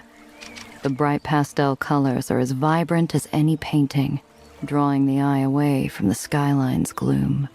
From behind the tall buildings around the brownstone, I can make out the bitter promise that is the well, a promise of oblivion, an end to futures.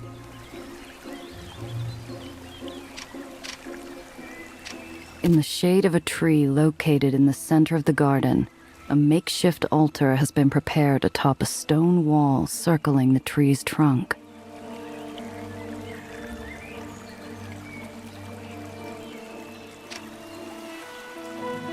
I see Benny skulking near the rear wall of the garden, where he's examining the flowering vines. From the way he keeps looking back and forth, it looks like he's up to no good.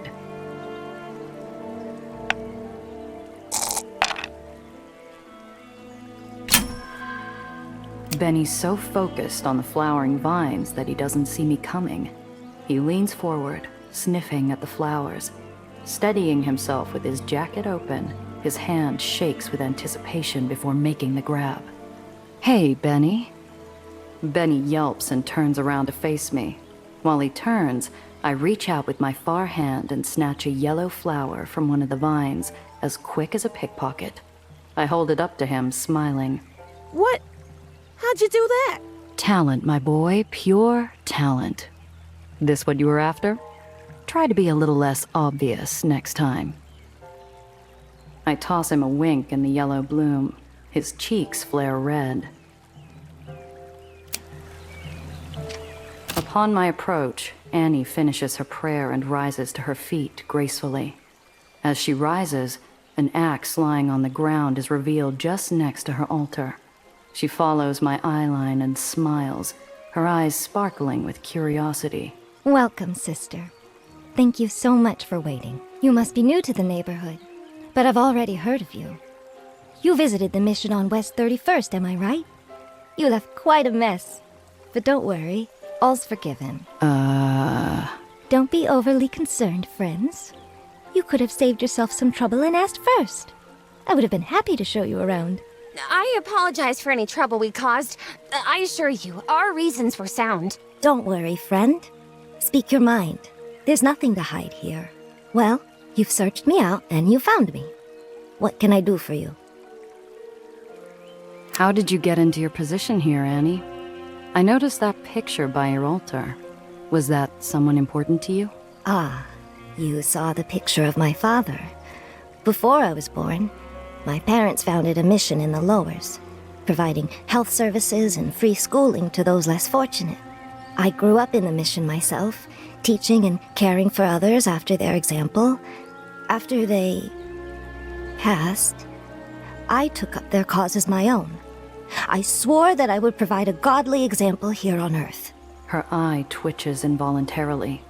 There's something more here, but she seems agitated. I don't want to get on her bad side just now. I've dealt with a few barons before and been all over the lowers, but I've never seen a place like this. People have a lot of opinions about them, but love? That's a new one to me. We had a baron once, who was more in line with what you have known. Once he tried to suppress the message, but God softened his heart, and he willingly stepped down for the good of the people. In other words, the Baron of this place tried to send them packing. There was a revolt, power was handed over to her, and she's got everyone convinced it was God's will. A nice arrangement. Your island butts right up against the well. Aren't you worried about the well sucking this place down like a raw oyster? What my associate means to say is, how do you plan to deal with the well in the long term? Even amplified etheric shields will only work for so long. By the grace of God we have endured. Surely you don't believe that the will of our Lord, who has conquered death itself, would falter against something so base as an inverted gravitic anomaly. What? Shh. Go on, please. Or maybe it's some unique etheric property, localized, of course, that resists the vortex's force. I don't pretend to be an expert, but I believe Richter's theories on Aether vortices touch upon such a possibility. To my side, I see Nellie go pale. She wasn't expecting this, and neither was I. Annie is a zealot, to be sure, but also an educated zealot, using terms I barely understand. She's also lying through her teeth. Let's get down to brass tacks, Annie. We need your help, and we need it right now. Time is running short for all of the lowers, and we think you have the key to our survival. Anything I can do to help my fellow brothers and sisters, of course. Speak your piece. Look, I don't have time for your hokey speeches, and I don't have cash for the offering plate. We're talking about people's lives here. Let's dispense with the Sunday school and talk amplifiers. What a pity. I was hoping we would get along. The well is getting bigger, and if we don't do something to close it up real fast, the entire lowers is history. And by how close you bunch are, you shouldn't have to guess who'll be gobbled up first. We've got a plan. Nellie here made a device that should put the whole thing to bed, but it needs your red Aether amplifier you're using to shield. What? How dare you? The woman recoils like a bear stumbling across a mirror and its own reflection. Annie's face flushes. Maybe the first human response I've really seen coming from her. Now we're getting somewhere. That's right. That big machine we saw at the mission. We know what it's for, and what it does. It's doing its job for now, but... But not for long. Miss Annie, the well is growing at an accelerated rate. You've bought your people some time, but those amplifiers won't hold. If we wish to secure their safety, you must work with us. Besides which, playing games with people's lives ain't kosher, lady. You'd better help us out, or we'll blab to everyone what a crummy dump this is. I turn to Benny slowly, my eyes wide. Before I can say anything, Annie's scowl hardens into an animal snarl. She bares her teeth. I don't think she's ready to use that axe on us just yet, but she's getting there. You would dare! I flinch away in the face of Annie's fury. Nellie to my left gasps. Benny, bless him, snaps a photo out of habit. Annie's eyes are flashing with panic and rage. She grinds her teeth so hard I'm surprised I can't smell smoke. You have no place here. Guards, take them. Put them to the question. Whoa, look, let's just talk about... Come on, gang.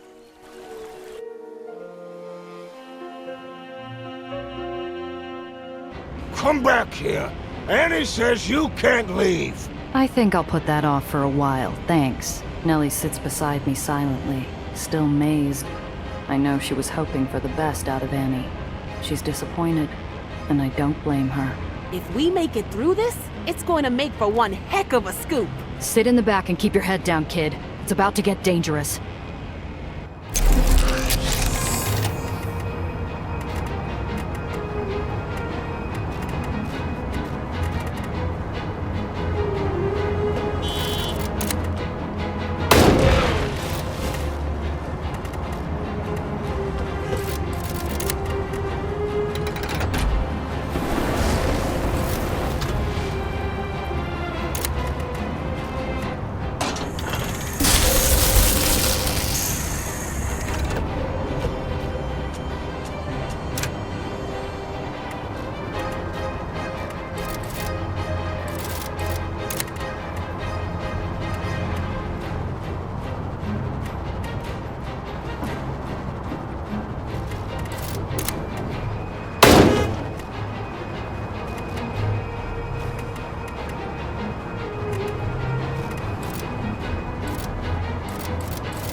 By order of the Axe!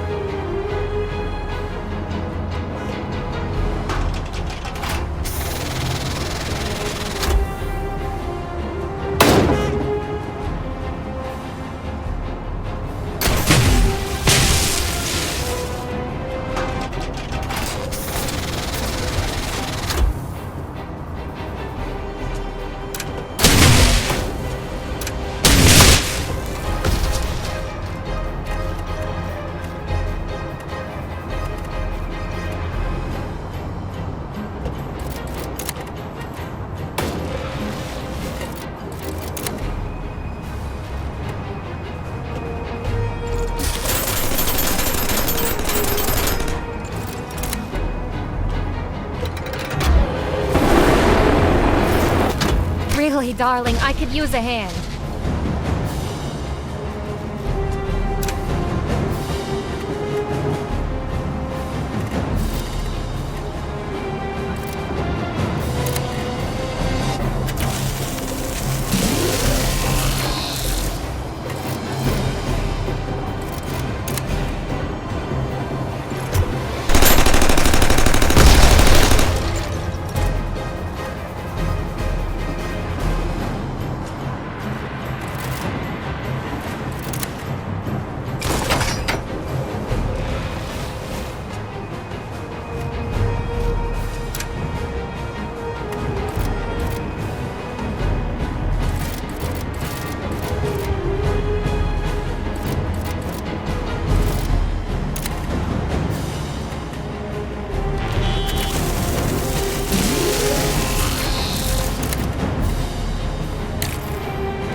My heart starts slowing back down to normal as the nation's Crusade cars are left in the distance. I roll down my windows to vent the pervading smell of cordite in the air. What are we do now? She just threw us out, without any good reason. Let's head back to the hole. We didn't come all this way just to quit. We'll find a way.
I'm on my third belt of the good stuff and just starting to feel warm when things go in all directions, as usual.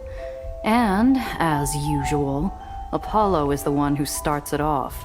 We could move in on the mission disguised as supplicants, set up an ambush, and take the amplifier by force. They're complacent and slow. Well, I'll bet you yourself could take at least 5, darling. We might get away with it in the short term, Apollo, but there are Nation Crusade missions all over the lowers.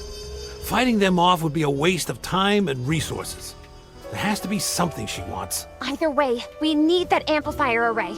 Countless people will die if we don't do something. Nellie's right. Like it or lump it, we need those amplifiers.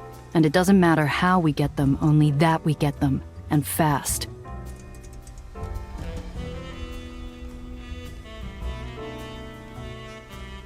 Frankly, guys, I'm fresh out of ideas. Apollo, Sam, what do you think? We could just take the amplifier array. Maybe we could call for additional support from Sophie's Does and Lucas Ledgman. They're good in a scrap. I hope you're not suggesting what I think you're suggesting.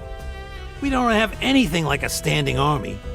Annie and her bucketheads would squash us like bugs. Not if we made a deal with some of those gray caps for some Aether weapons of our own. That would shut them up in a hurry, I'll bet. Wonder weapons aren't any kind of substitute for boots on the ground, Apollo. And even if they were, the Trust would gladly supply Annie with her own.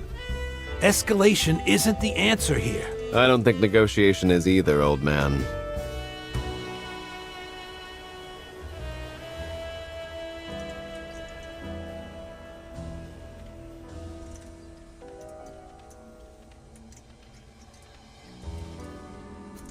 What's your read on all this, Nellie? Well, we tried talking. It didn't work, but perhaps we went about it from the wrong angle. Or the truth was too much to take in at once. Or... Nellie, slow down. We could look at all the things that went wrong another day. What matters is what we're going to do about Annie now. I know, I just... There really are no easy answers in the lowers, are there? Tough and tougher choices, remember? So what's your gut say about Annie? Her eyes turn skyward, as though searching for answers in the rafters. None appear. I wanted to work with her, but I suppose if that's not an option, if we have the means to take the amplifiers by force, we should. You're serious? It's an option, isn't it? The well's growing fast.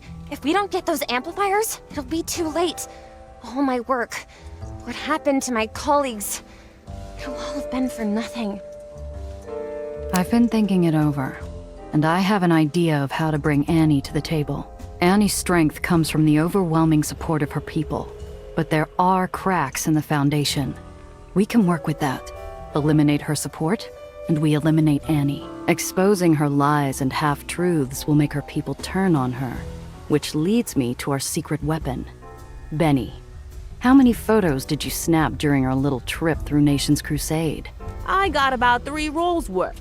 Not all of them are keepers, of course, but still, that's something like 70 snaps? 70. Hot dog. If we expose those photographs and disseminate them effectively, the little pisher's pictures might be just what we need to show the people what's really keeping them safe. Nice work, kid. Want a job? We can always use another set of eyes. I'll pass. I'm a reporter, not a revolutionary. You can have the film, but then you're on your own. I should convince Benny to stick around. He's good at sticking his nose into Annie's business, and he's better with a camera than I am. And I hate to admit it, he's growing on me. I could use a few laughs. Benny's got a big heart and will always try to do the right thing. Benny, can you really say that taking down the Trust is a story you want to step away from? You got a point there. So what do you say, Big Mouth? Are you in? Okay, you talked me into it. But I have conditions. I want my own room, I want 3 squares a day. Oh, and I want a box of good cigars. I think we can manage that, kid. Now, we've got your photos. That's a good starting point. But if we're going to turn the people against Annie, we need to know where to find the proof that she's lying. Oh boy, have I got some leads for you. Corruption, fraud, incompetence, malfeasance.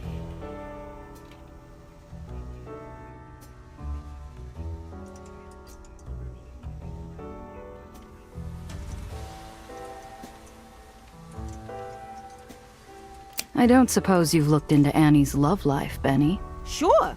The word on the street is that Annie has a secret lover. A real handsome fella with a... No, Gia, Benny, that's the wrong type of muck. We need to get people angry, inspired. What do we have that shows Annie failing? Annie might have her people in an iron grip morally, but they still need to blow off steam somehow. How do they shake a leg without any booze or gambling? I did hear a rumor that there's this humongous dance. I've been trying to track it down. Huge party. The whole thing is a big secret since it was banned. A dance? Yeah. Word is, it moves from place to place so it can't be rumbled by the bucketheads. Sure would make Annie look like a sucker, right? I'll say. It wouldn't look good for Annie to be caught slipping. A movement like Annie's grows with gatherings, to spread the good word. Have you looked into her rallies and sermons? Anything we can use? So there's this big pilgrimage thing that Annie's got. All about her. Seems there's been problems lately. Mysterious things. Attacks, money going missing. It all stinks to high heaven. That's more like it. Anything else? I'm impressed, Benny. You came through with some good leads. Aw, shucks. You see, my friends? This young man is already paying off for us. Well done, lad. But you have a lot to learn and not much time. I think one of our members should mentor young Benito here. Good idea, old man. What do you think, Gia? Who should look after Benny in the short term?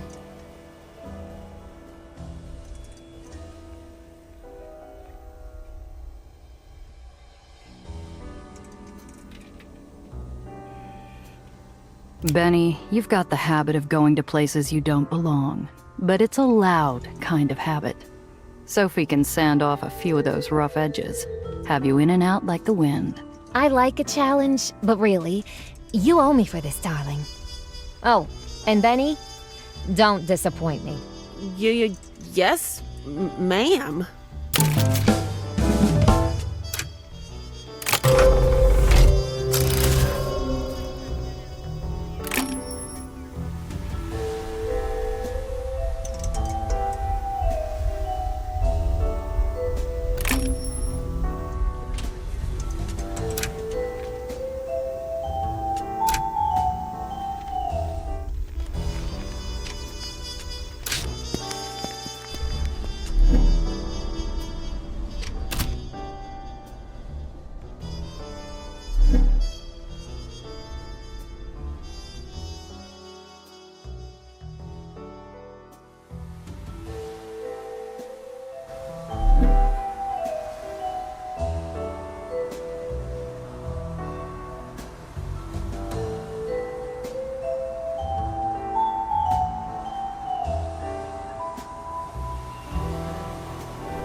Just ahead, the sounds of chaos emanate from a group of buckethead cars surrounding a protest group.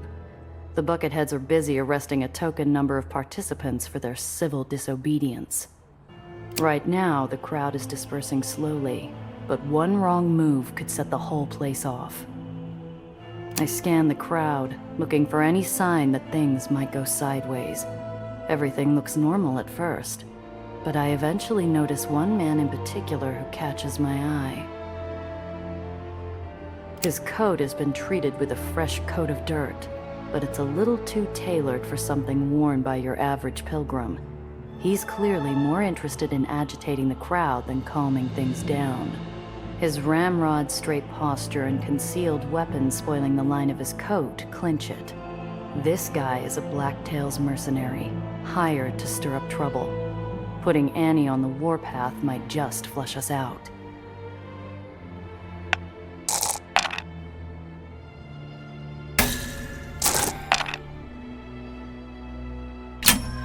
I slip my belt out of my waistband, forming a loop with the buckle as I step into the crowd. If the Blacktail's agent sees me, he doesn't show it. I use the noise and congestion to cover my approach.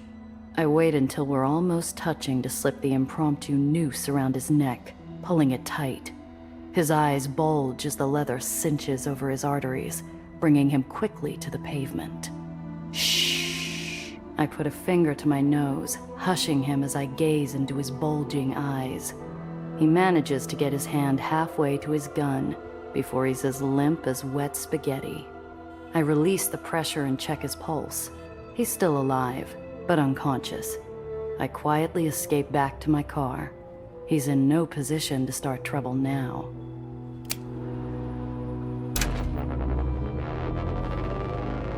The spotlighted reader boards filled up with names, but I somehow doubt Charity Grissom's short stories of the soul would have headlined during the place's club days.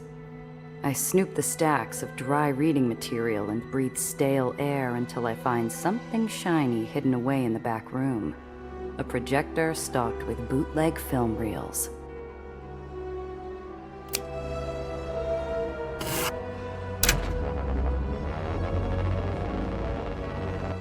The museum's a sealed-up mausoleum. Its headstone, a weathered sign, reads closed permanently due to crimes against human decency. So why is the lock on the side door brand new? I pick the lock, and the gallery door opens its polished floors and uncovered displays to me. Someone's been taking care of the place, and they've left a canvas inviting guest messages. Among the heartfelt appreciations, initials, and doodles, a cartoon Annie sulks in a corner.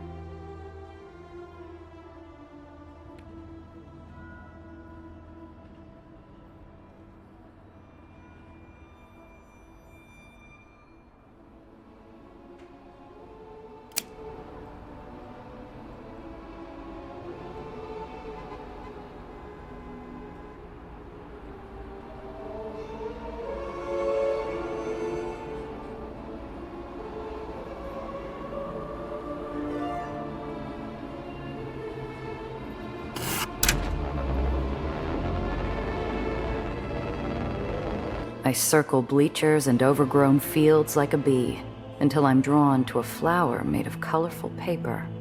The ground around it's ringed by footprints. The group was here recently.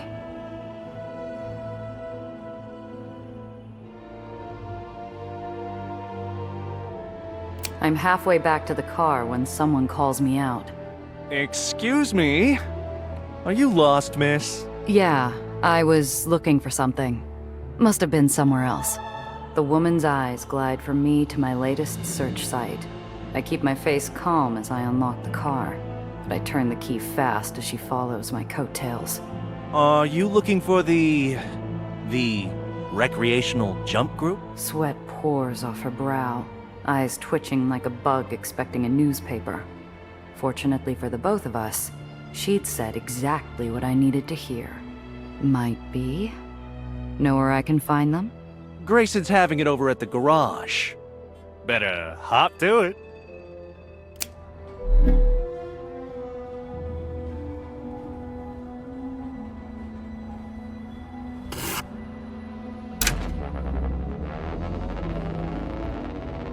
Hey, over here! I spot Benny waving to me from the shade. Between the drawn shutters, the barren front lot, and the sign flipped to closed, the garage was a lonely shack, a blemish on the side of the road to somewhere. Walking up tells a different story. The ground rhythmically pounds beneath my feet while the shutters bleed clandestine murmurs. Holy smokes! You hear that? This is it! The floating dance hall! Yeah, I hear. Now, let's figure out how we're getting inside without spooking them off.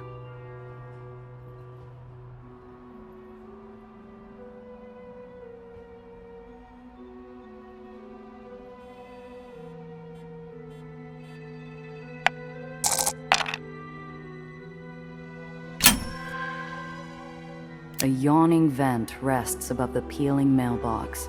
I do my best impression of a cat and clamber up, curling my claws into the edge of the vent to pull myself up for a listen.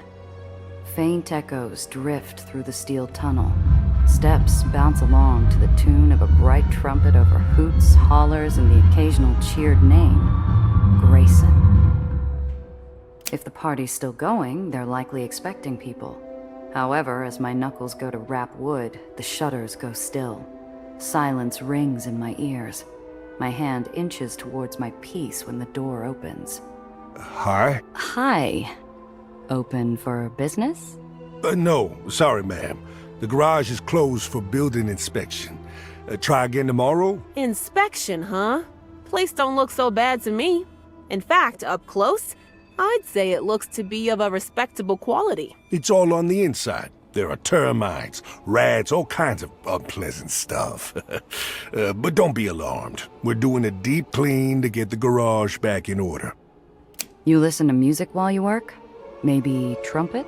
What? No. Why would there be a trumpet out here? This isn't any ruby hair or glass cage. And even if it were, there certainly wouldn't be any of that vulgarity going on. Too bad. Whatever I heard could have given the house band at the Glass Cage a run for their money. Might have even had a gig for them. You do? Look, cards on the table. You're Grayson, right? The Joe running the floating dance hall? Yeah, I am. Nice to meet you too. And you are? Gia Rendazzo. And this is Benny. Group we're with wants to hire you for a party. Oh, sure. But how many people you got coming? I got something planned in the tunnels next week. We can get another 5 or so, if they're hip enough to party with Aether Nears. Looking for something a lot bigger. Need a community-wide shindig. Something to remind folks around here what it was like to let their hair down. The sooner, the better. Grayson looks at me like I'm talking about moving the moon. He brings himself back to the comfort of Earth with a cough. Wow, dang, that's a lot to drop on a fella. Can't do it? No, it's not that I don't know how, but there are reasons we're partying it up in the middle of nowhere. Nation's Crusade has a ban on any frivolous and morally suspect music. Look, Grayson, I may not be a party organizer, but I've done my share of gigs. Nothing beats the thrill of pulling off a big one. Oh, I know, it's just, if we're doing this, we can't do it by halves. It's gonna have to be a lot of work to hustle through. Might be tough on, someone so young. What, you talking about me? I'm the star reporter for the Crier. I work the streets on the daily. Throwing parties is kid stuff. With every word, every assurance, Grayson's eyes brighten. Seeming distant possibilities move into focus. Suddenly, moving the moon doesn't seem impossible. Well, shoot. Why not? Let's do it. Let's throw NC the biggest bash in memory. I gotta finish up here, but meet me at the records building in Meadowlark. Head for the lower door during after hours.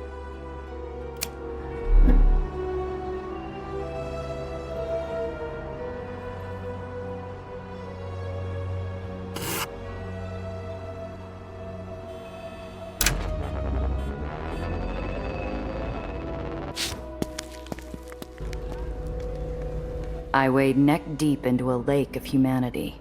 Pilgrims flood the space from station to ferry.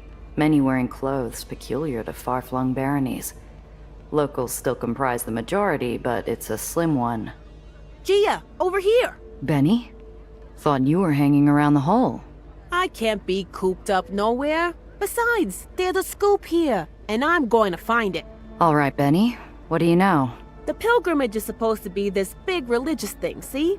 Supposed to make you reflect on Annie's journey when you walk through. All the locals gotta do it. But there's something rotten in the apple bucket. My sources say there's preferential treatment, money-greasing holy palms, and abuse going all the way up the chain, right to the top. Guess the best way to get a fair view is as pilgrims. Yep, Underground's got our entrance fee. So all we gotta do is keep our peepers open and look for clues. All right, let's get on board.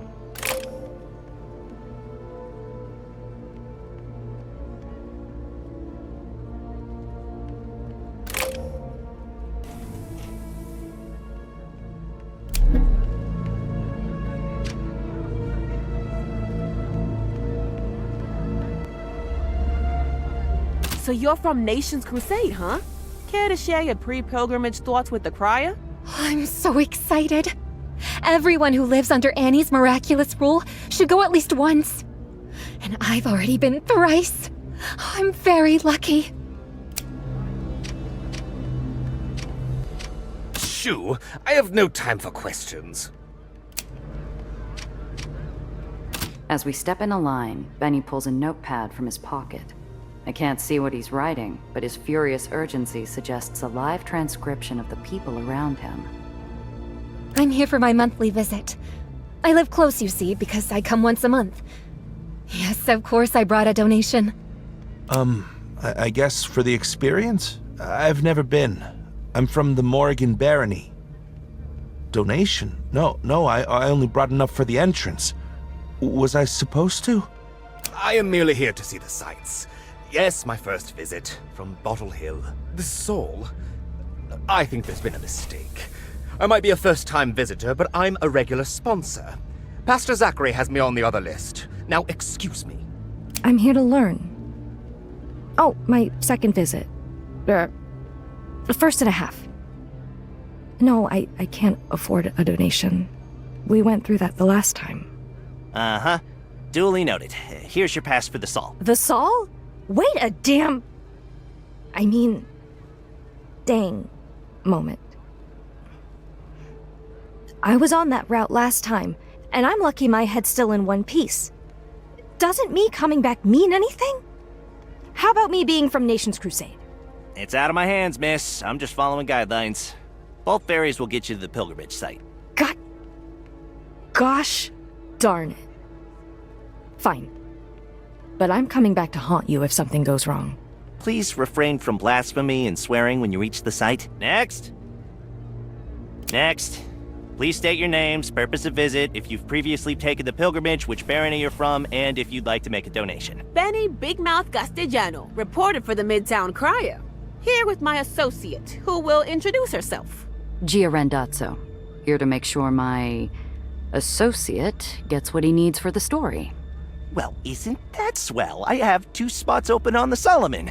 It's our most scenic route. Just a moment. I gotta confer with my associate here. Benny takes a few steps to the side, lowering his voice. I get the feeling he's about to suggest we pedal a bicycle to Annie's walk instead. What? My reporter sense is tingling. I've seen this before. They're giving us the cushy route to butter us up.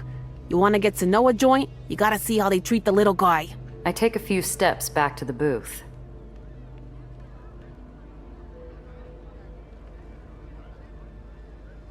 What's the difference between the Sol and the Solomon? The Sol's route is themed around the mistakes and triumphs of the past. The Solomon's route is themed around having the wisdom to see the path forward. And how do you decide who boards which ferry? Well, many of our most generous supporters prefer the Solomon. They tend to book in advance. Most walk-ins board the Sol.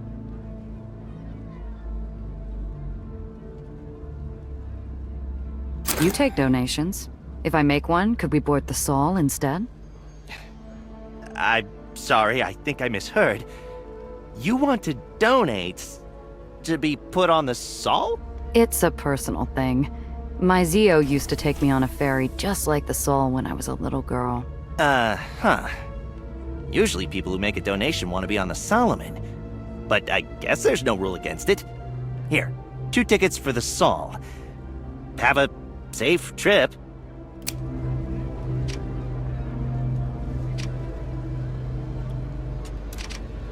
Benny and I load up our cars and step out onto the deck.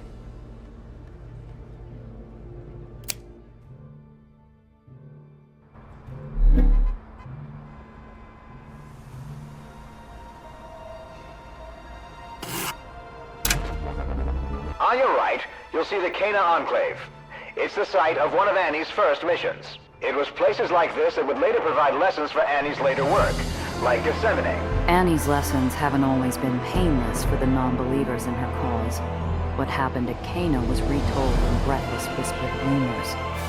It's outwardly pretty, though flaws crack through the exterior here and there.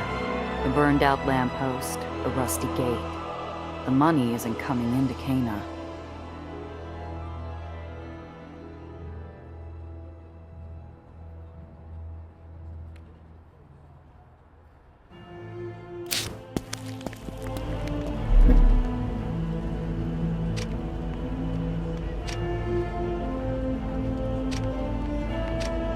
Dear Sir, meeting at... I spot Ida alone on a bench near the edge of the deck. Her index fingers tap carefully on her lap, pushing into a sheet of paper diagrammed to look like the keys on a typewriter. What you doing? Don't look like you're taking in the scenery. Oh, I've seen it before. It seems like a good time to get in typing practice instead. We're still a long way off from the pilgrimage site. Anything worth keeping an eye out for? Not much. The big attractions are on the Solomon's route, I hear. No sparkling juice for us either. Oh, I thought it would be bigger.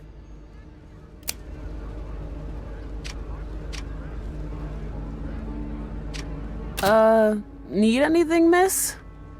So, Cana Enclave. This was one of Annie's first gardens, right?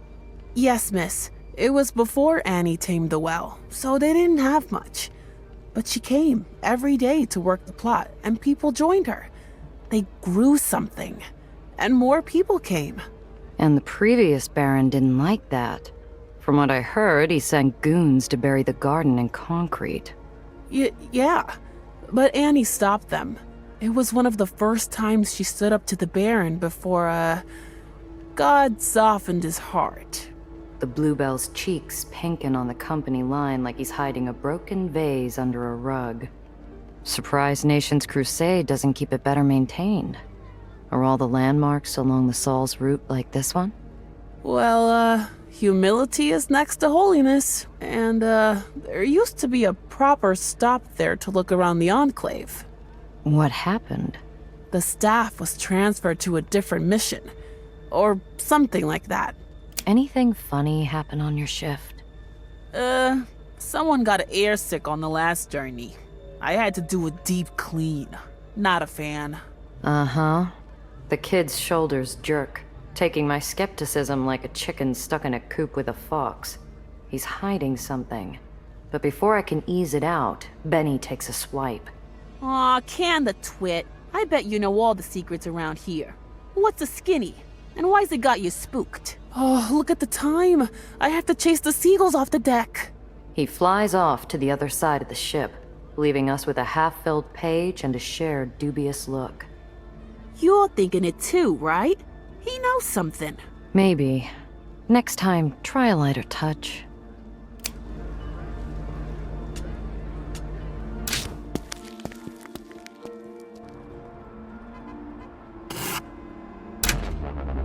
The deck shakes, and a plume of white smoke appears over the ferry as it comes to a sudden stop. So sorry for the minor inconvenience. Please remain calm.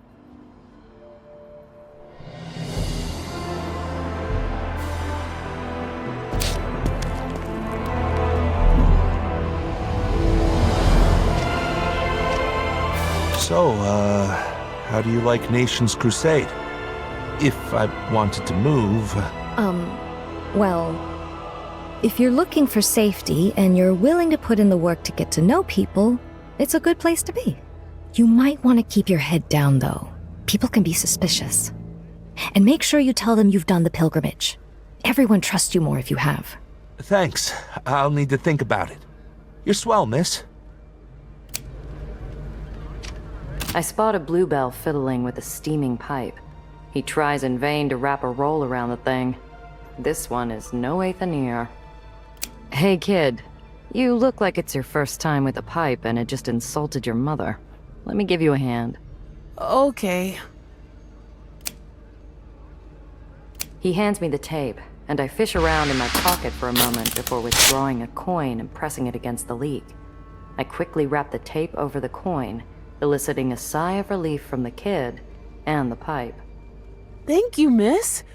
I gotta go let the captain know. He turns to run off, but turns back to look at me instead. His face twists like he's debating a stupid idea, but his lips move of their own accord.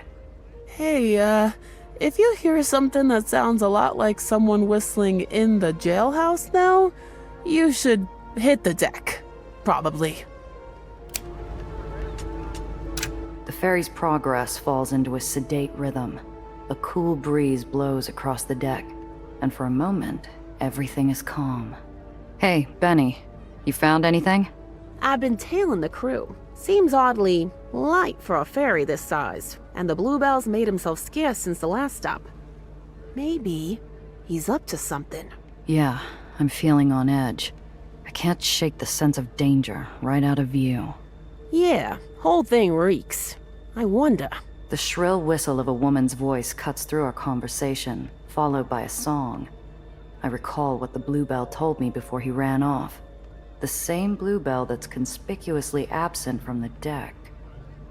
Get down!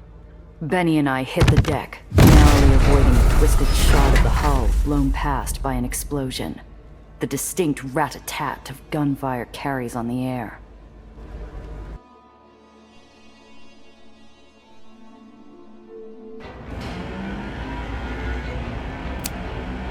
Oh, this is gonna be fun!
Don't look now, but I think we ain't out of the woods just yet.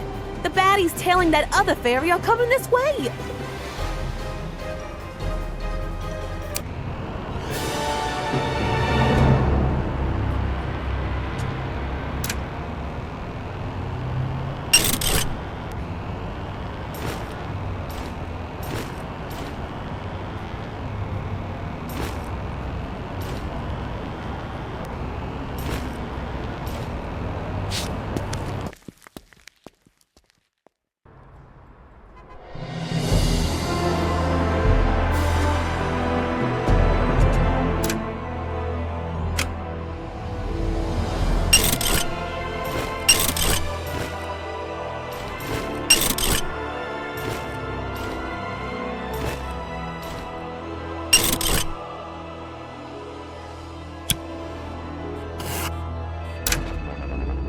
They're catching up. Pull this damn boat over or we'll all go down in flames. Hello! I was wondering why my men came back bruised. Instead of a herd of sacrificial lambs, I found a bird with a sharp beak. Back off. I have a bullet with your name on it, and it's begging to fly. Oh, now you're talking my language. Can't back off anyway. See, we signed a contract with Baron... You know what? No reason to tell you who or why.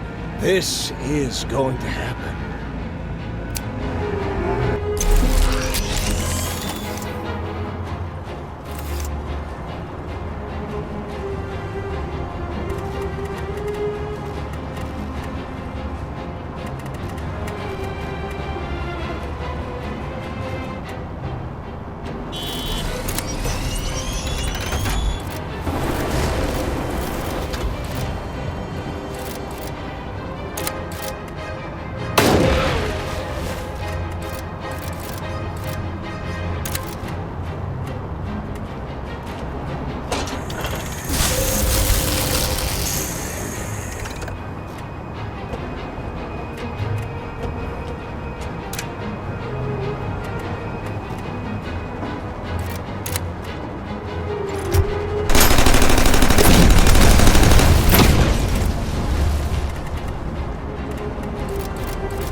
take much more of this.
I think that's enough dust-up for today, but this won't be the last time. Be sure to tell any of your friends planning a little trip.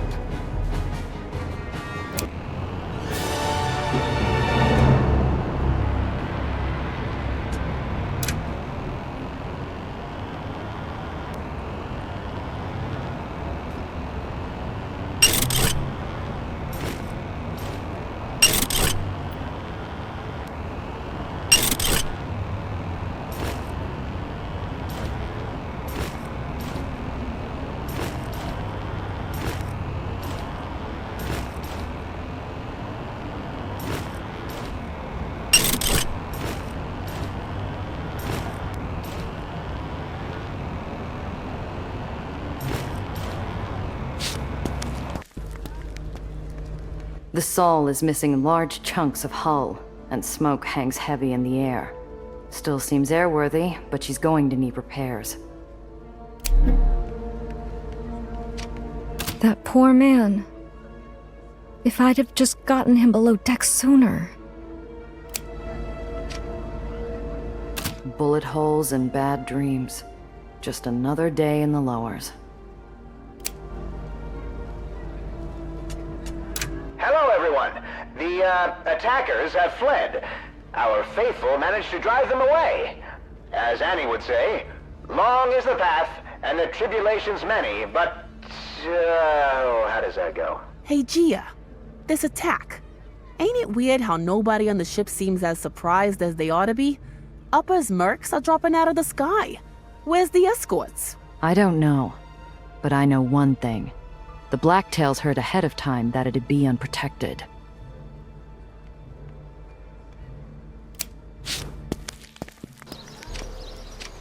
I've heard the story, how Annie the Axe stormed the walls and overthrew the last unfortunate Baron.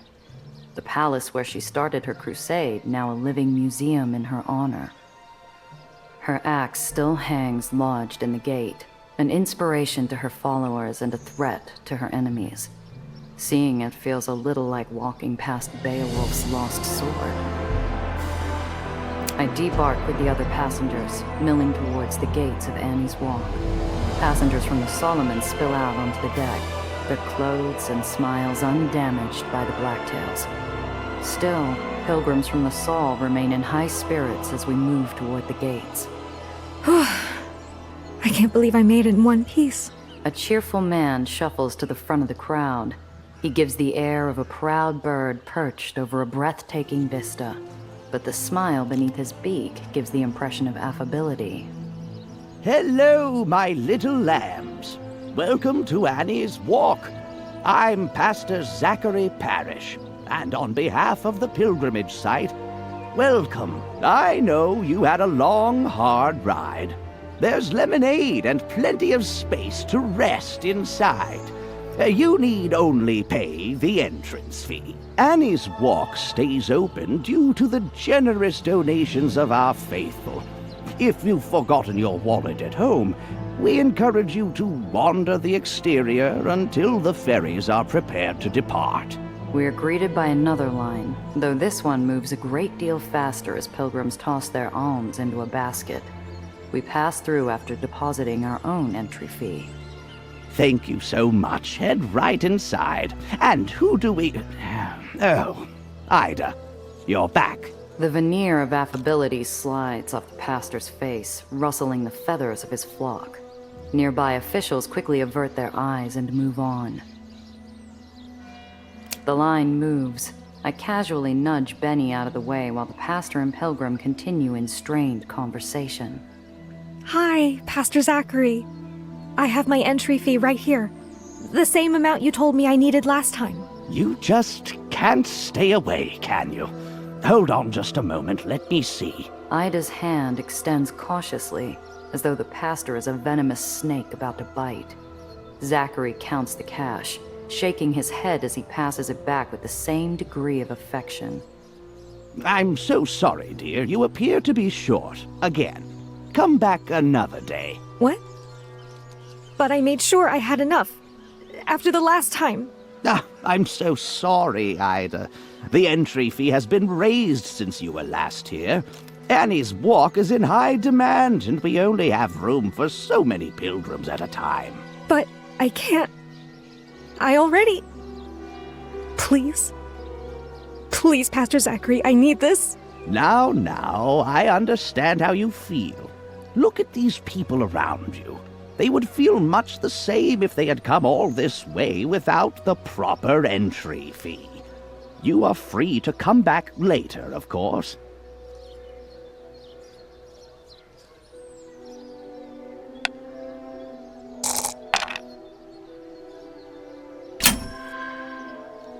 I raise my voice enough for both Zachary and the crowd to hear. Excuse me, Pastor. As a fellow pilgrim, I think Ida deserves entry. She came here with devotion in her heart, with an entry fee. I think I speak for other pilgrims when I say that this seems uncharitable. Yeah, let her in. Thank you so much for your input. Fine. Welcome in. Now hurry along. Thank you, Pastor Zachary. Ida tosses her money in the basket and passes through the gate. Zachary maintains a painfully friendly smile as he greets the next pilgrim in line. We follow the rest of the pilgrims in. Most walk off to take in the attractions, but Pastor Zachary pulls a few aside in turn. So we agree that's our guy, right? This whole thing is a crooked game, and he changes the rules on the fly. How deep does this poison run? A guy like that? Nobody smart would trust him. But we gotta catch him in something big, or the pilgrims won't care. They need a shock. Something that'll have them buying out every newsie on the block. We should do some snooping. But I bet we gotta talk to the guy in charge to get the real juicy details. If corruption goes all the way to the top, he's at the top. We gotta get an interview. All right, let's figure out how to make that happen. Excuse me, we're from the Midtown Crier doing a piece on the pilgrimage.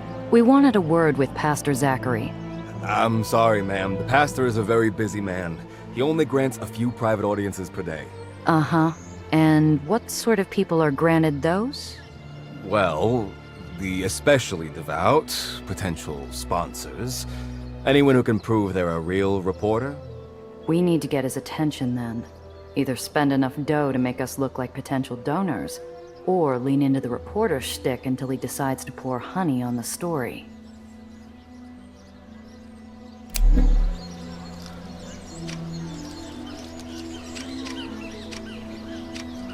Follow Annie's humble beginnings, up through becoming protector of the people. Uh-huh. If the money from this place filters upward, she's the protector of her pocketbook, same as any baron. A large axe buried in the wooden gate. It hangs like a splinter from a crusty wound, a dramatic memory of Annie's victory over the island's previous baron.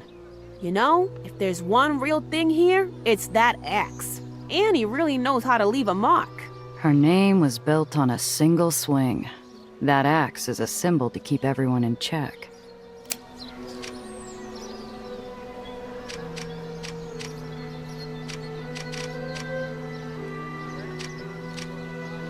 It's the end of the line, and for most pilgrims, that means the end of a consequential journey.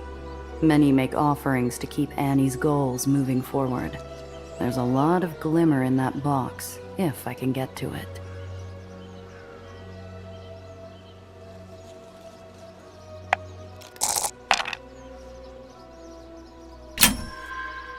I wait until a pilgrim approaches the box, then casually bump into him. He stumbles, upending the entire collection with a ringing clamor. I step forward to help the embarrassed man clean up his mess. Nobody notices what I slip into my pocket.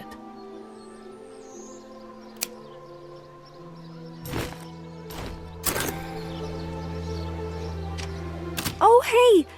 Thank you for helping out at the gate earlier. I don't think I could have taken another rejection. My parents couldn't have taken another rejection. If there's anything I can do to repay you... I know how. Benny Castellano, reporter for the Midtown Crier. We'd like an interview. What's your name, miss? Can you comment on the hullabaloo at the gate earlier? My name is Ida. Just Ida. As for the hullabaloo, I was angry before. I shouldn't have been. Not with Pastor Zachary. He wasn't going to let you in. Only you. You had every right to be angry. It won't look that way. It's twice I didn't bring enough. I look like a careless bumpkin getting angry because I didn't check the prices before coming all this way. Slow your roll, Miss Ida. Any Joe with eyes could see what was going on. You've been wronged. I don't know. Maybe I just don't belong here. It was like being clued in on an inside joke that everyone knew but us. Suddenly the glances, the empty space around Ida, the straight-laced backs, they all make sense. I had a life in one of the vice districts. Maybe not much of one, but I made do. But when Annie spoke, it was like I'd been given a chance at a fresh start. What made you come back here a second time after being turned away? Most would have given up after the first go. I had to. I mean, I wanted to first, but after being turned away last time, people were starting to talk. Mom and Pop couldn't go out anymore without some comment being made. So, this was just some performance? Something to keep the bucketheads away? No, not at all. I wanted to come here since it was built. I owe Annie everything. But if I'd been turned away a second time, what would that say about me? Even after all this, you still think pretty highly of Annie. I do. Oh, I'm not starry-eyed, like some who believe she's a walking miracle. But she's still an inspiration. She's done so much good. Inspiration, huh? She seems a little... intense, if you ask me. I thought so too until I saw her work. When she pulls out her axe, you know she's doing it to make things right for those who can't.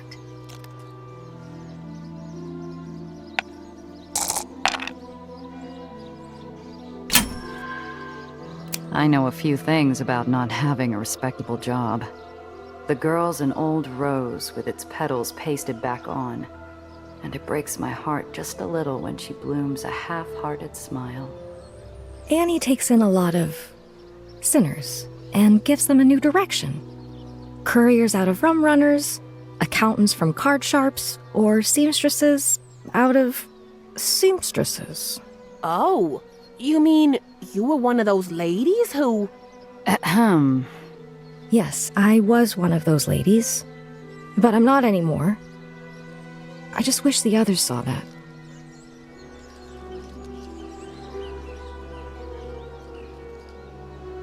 Thanks for your time. Think that's plenty to work with. Yep, we should come up with a story. Why we were talking to Ida. There's an official over there looks real interested. And Zachary's bound to clam up if they think we're digging for dirt. What are you planning to do? I hope you're not going to hurt anyone. We're just making sure Zachary can't hurt people. People like you. We just need to find a way to gain Zachary's trust. Well, I think I could help, in that case. I still have a few acting skills left over from the old days. I know I'm not much liked around here, so all you really need to do is make sure you agree. Ida fills us in on her plan. We practice lines for a few minutes. She gives me a nod as an official wanders behind me, and I raise my voice in scandalized horror. You were what? And you came here? With all of us good people? I thought you were merely some woman down on her luck. Not a... Look, I know I'm unworthy to be here. But I'm blessed to get a chance to reflect on my sins thanks to the good graces of Zachary Parish.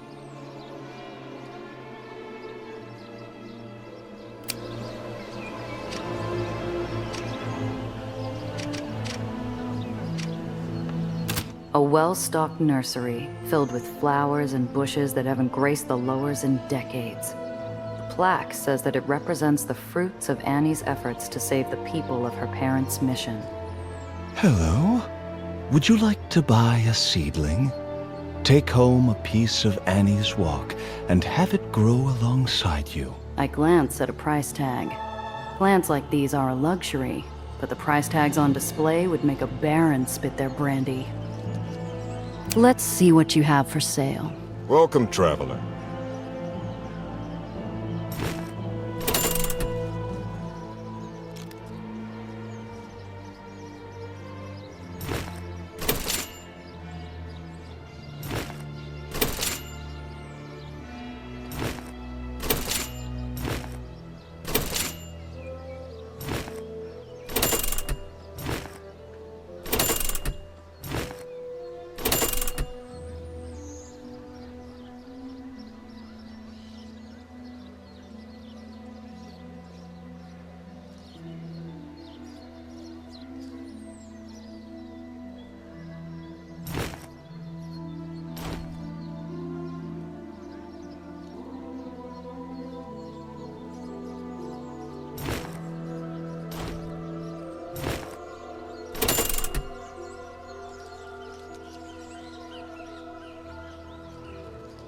Though the path may be long, we all must walk it. Well, I do live in a greenhouse, and I need to flash some cash.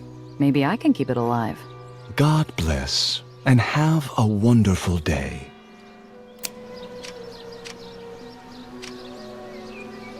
The Museum of Vice and Debauchery. Former brothel. Apparently had quite the clientele. Every man is vulnerable? Aw, come off it. Who wants to pay money to see some lady dance? It's not just... Never mind. You'll learn when you're old. Out of my way! I step to the side, letting the well-dressed uppers man pass. He's accompanied by a half-dozen other pilgrims, each of them carrying an unusual amount of luggage for a day trip. I can only guess at the contents as the group walks into the museum. Now this looks like something. I'm sorry. There is a private group currently touring. The museum is fully booked. So, pilgrims aren't allowed inside? You'd need to make a sizable donation. The museum is very historical, you know, and it needs expensive maintenance. All the vices within have been immaculately preserved. About those private tours. I'm sorry. Those tours are reserved for our most long-standing, well-respected members. The official gives me a once-over, lingering on a billfold I fail to fully conceal in my pocket. But of course, we do not wish to discourage new members from engaging in the most virtuous acts of Christian charity. I have a donation to provide. My significant contribution to Christian charity. Yes. You will need to wait for the current group to finish, and we'll need to do a brief sweep to make sure that everything is in the right place. We wait around a while. Finally, the group before us exits, their bags and cases all appearing considerably lighter. Once they've passed, Benny and I are allowed inside. The former brothel is like a seductive lace dress, cut at the hip to reveal enough to keep a John interested. The new tenants have done little to replace that feeling, but add placards warning against temptation.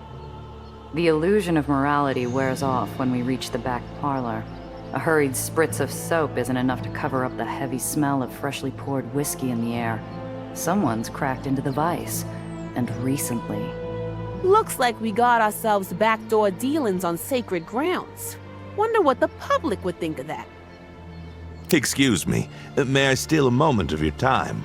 Pastor Zachary has noticed the two of you hard at work to gather information for your article. He requests that you meet with him so that he might help contribute.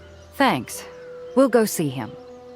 Pastor Zachary perches atop the deck hanging from the second floor of the old Baron's mansion, his talons rooted firmly in the wood. He'll see us coming the moment we head in his direction.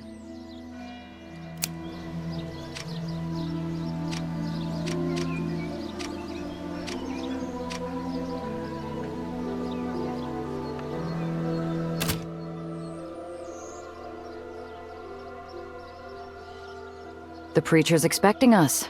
Can't leave him hanging. Sure we can. It'll just be a quick look around. Besides, if I get caught, the scared, lost kid routine works most times. At least half the time. Look, Benny, we can't miss the chance to question him. If we keep him waiting, he's going to get nervous. You want to look for evidence? Get looking. I'll go up and talk. Aw, I had a big list of hard-hitting questions. But fine. You better keep him busy while I find the real scoop. I don't think you can keep him distracted forever, though. What should I focus on first? Nation's Crusade is supposed to protect the weak. Someone knew the Blacktails were coming and left us to fend for ourselves. There's gotta be more to that story we're not seeing. Yeah, I can picture the headline already. Seditious shepherds lead lambs to loss. Sure. Keep workshopping it and I'll find you later. I wend my way up the staircase to a second-floor deck. Zachary shakes my hand, his palm rough and sharp like scales tapering to talons. Such a pleasure to meet you. They call me Pastor Zachary, but you can just call me Zachary. Where's your little friend? Giarendazzo. The kid got restless and needed to work out his extra energy. You know how they are.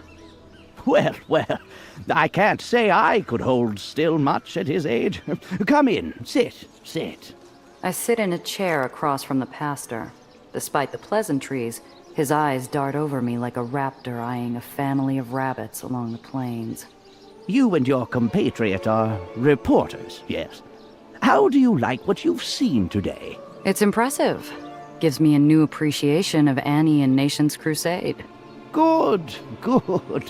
Our crusade has been attracting attention lately, and we want to let the world know who we are. If you want to know more about Annie's Walk, who better to talk to than the man in charge? Can't argue with that.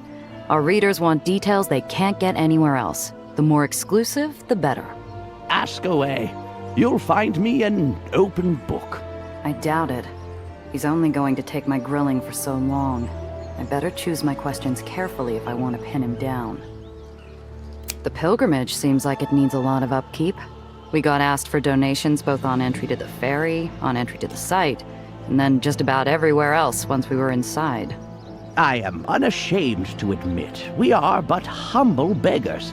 It costs a great deal to preserve this historical site and take care of our pilgrims.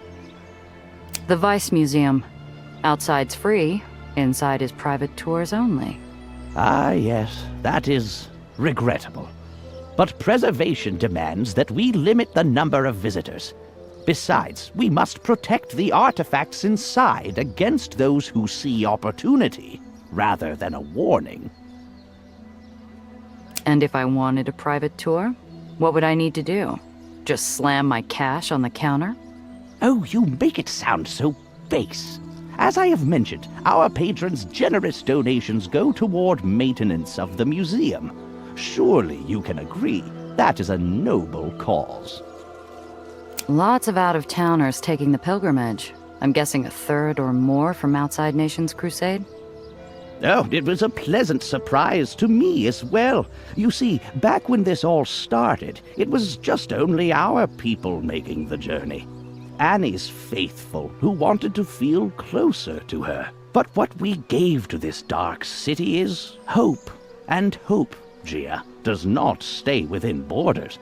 We inspire so many to live better lives, to rise up. We cannot close our gates to anyone who seeks Christ. You mentioned the new citizens of the barony making the pilgrimage. Not everything can be taught in a classroom. New citizens must be educated about our message and Annie's leadership. Sometimes, to understand greatness, you must see it for yourself. The pilgrimage provides that to our newest citizens, to help them understand. One learns the ways of the righteous quickly upon seeing a transformed vice district, or an axe lodged in a fence. The humble feel awe. The misguided are reminded where else the axe can go. You hear about the ferry attack? The Blacktail said they were there on contract. Yes, a tragedy. The problem with being a beacon of goodness is that you attract those with evil in their hearts. Jealous barons and raiders have been a growing problem, but we do our best to protect our flock. Can't say I noticed. Sure, your officials tried to keep everyone calm, but I didn't see any armed guards. Nobody fought when the Blacktails opened fire. I'm quite sorry to hear that, but we can't plan for every possibility. Occasionally, an unexpected tragedy occurs. I hope you can find it in your heart to forgive our failings. Unexpected? Your staff didn't seem very surprised by the Blacktails. Are you saying Annie's Walk planned the bombing of our own people, Miss Randazzo? No, but the Blacktails seemed to know we'd be unguarded, and referred to us as sacrificial lambs. How did they know? The Blacktails are mercenaries sent by a jealous baron. They want nothing more than to shake our faith. They'd say anything to do so, so don't put that in your article. I opened my mouth to ask another question, but Zachary cuts me off. I'm afraid we are out of time for questions. Wait, we're not finished here. Answer not a fool according to her folly, lest thou also be like unto her. He stares at me like so much roadkill as he circles above. He knows what I came for, and that I haven't found enough to damn him. Now, I hate to leave a guest with nothing, but you can always buy a souvenir on your way to... What's that noise? Both of us look down at the plaza below. Benny stands on a soapbox, his voice carrying over the crowd as he flashes sheets of paper at passers-by like he's holding the latest issue of the Crier. Midtown Crier breaking news. Annie's Walk pilgrimage ignores cries for help.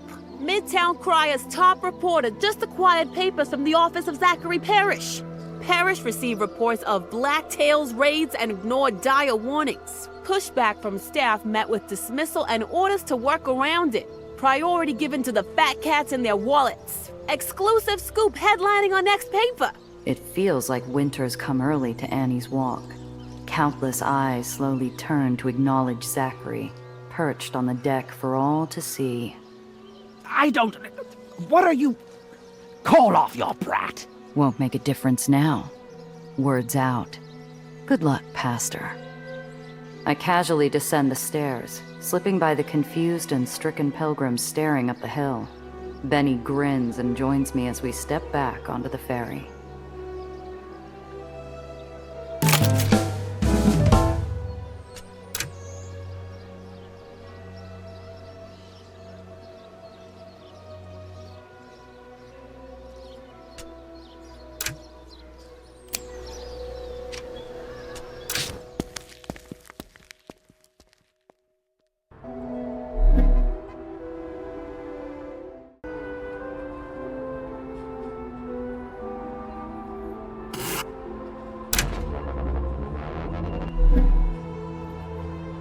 I run into a standoff between a protest group and bucketheads. The former pilgrims have blocked off the street while a painter airbrushes a secular mural on the side of a nearby building. While I can't say it's a victimless crime, it's hardly the sort of thing that would concern a baron of the lowers, if that baron were anybody but Annie.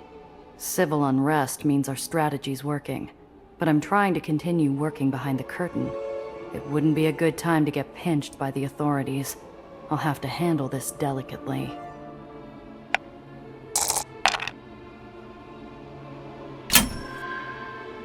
I pull up to the rear of the Buckethead cordon and roll down my window. The one in charge sidles up to my car and leans down to talk.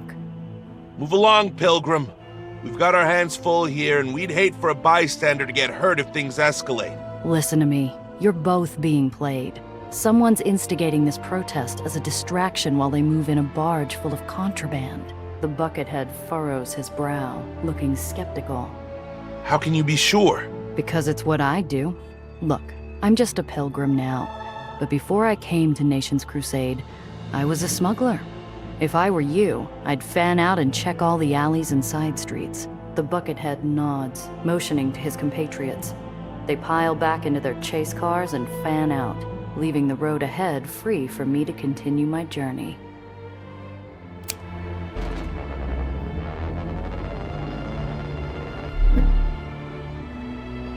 I'm rolling slowly through a stop sign when the world seems to shiver. The Aether road suddenly lifts, colliding with my front right fender, and in my peripheral vision, I watch a rotted house bend at the waist. I am a marionette to some immense force, the strings pulling on my entire body at once. What the? In the sky, I see the well pulse. In a flash, the colors grow more vivid, while the outline expands against the blue sky. A forgotten island near the rift cracks like an egg, drifting into the well's depths to vanish. I need to get back to the hole, and now. Nellie needs to hear about this. There's no time to lose.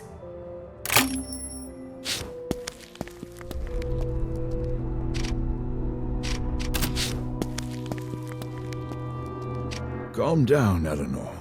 What do I always say? A panicked researcher finds only the worst outcomes. But I need to do something, Professor. Would you wait and see if a hurricane were about to break all your windows? Nellie turns to me as I approach, her face a twitching mess of conflicting emotions. Alistair maintains a detached air, his face unreadable. It's the well. Daisy picked up a spike in etheric activity. It's escalating, Gia. Really, really fast. Yeah, I know. I just watched it tear apart an island. I came here to tell you. I have an idea. But with how fast it's growing, the room for error is high. Don't you see, Professor? This is exactly why I have to do something.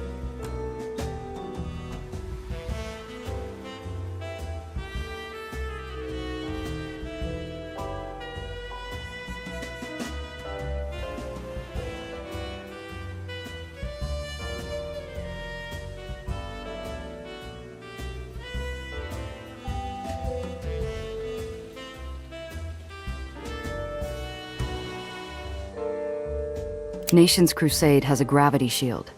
The islands should be fine, right? The towers won't hold forever. As the gravitational pull of the well increases, they're getting less effective. And once the pull is strong enough, they'll tear the barony apart. Even once you've accepted a terrible reality as it is, sometimes it's hard to believe. The well's been a static, if terrifying part of the lowers for as long as I can remember. And that's about to change. How long until that happens? Soon. I've never seen the two of you argue like this.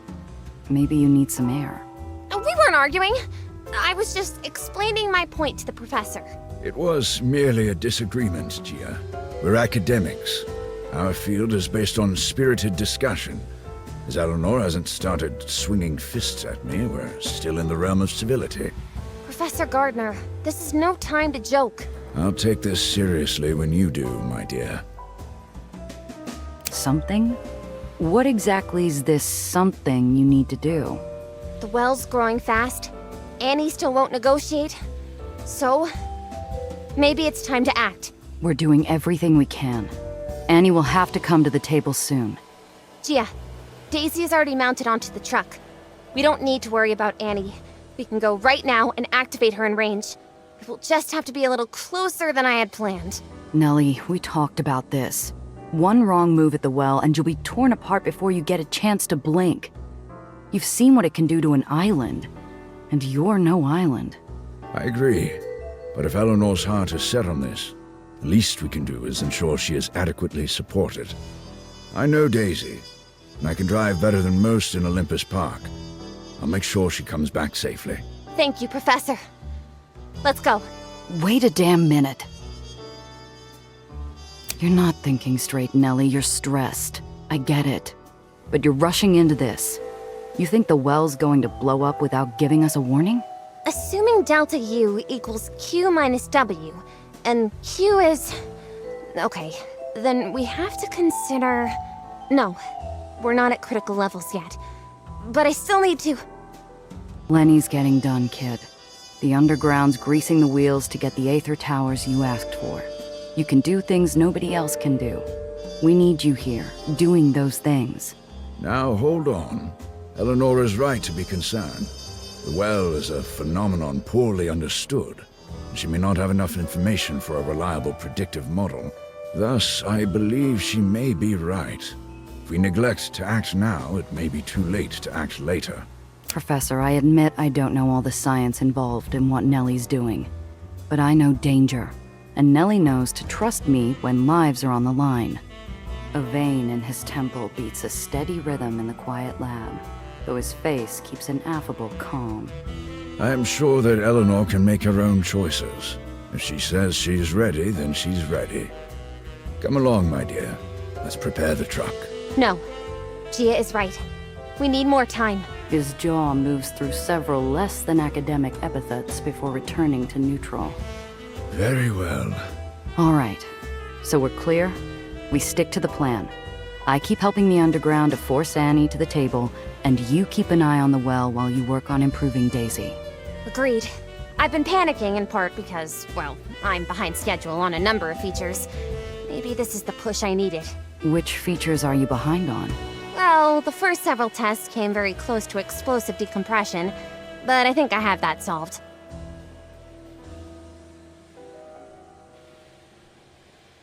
The biggest problem now that that's solved is shielding to protect us from radiant efflux while the machine is running. It's going to take some time to solve, between design and production. I'm going to get ready for the next mission. It might be the last before Annie comes around. Be careful out there, Gia.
Gia!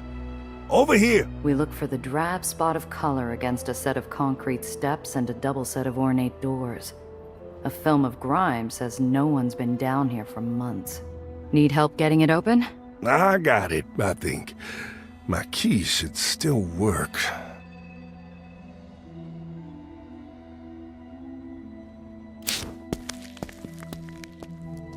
The door clicks open to a long, dark box. It's like breathing in a decades-sealed cabinet.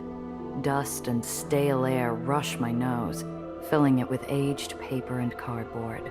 Ow! Oh, Jesus. Gia, could you get the lights? Wall to your right. A cloud of dust wafts through what little space is left between several towers of boxes. Grayson skips around the mess. Welcome to the Swan. What'd you think? Hot dog! Get a look at the size of this place. You fit a stadium's worth of Metro Maniacs fans in here. Yeah, but it's going to be a fixer-upper. Think we can get it ready in time? Hey, you wanted to remind people of how things used to be?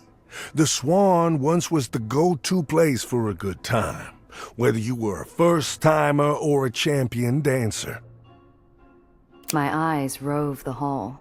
For every box and stapler I find, I see pieces of its former glory in chandeliers and brass ornaments. It's not often you uncover spots like this in the lowers. What's the story behind this place? You're looking at the oldest dance academy this side of the lowers. It was opened 3 barons back by a generous old lady with a fondness for romance and a hatred of crass, smoky nightclubs. She left it to the community when she passed, and we took darn good care of it. We used to alternate between teaching, casual, and competitive dance nights. You seem pretty familiar with the place. Didn't just have a key. You knew where the light switch was in the dark. Yeah, I forgot to give the key back when the hall closed. After what happened, I didn't think they'd mind if I kept a souvenir. I used to be one of their regulars. Mostly provided the music, but some nights I'd come down here just to sit. Me and others used to spend whole nights chatting it up under these chandeliers.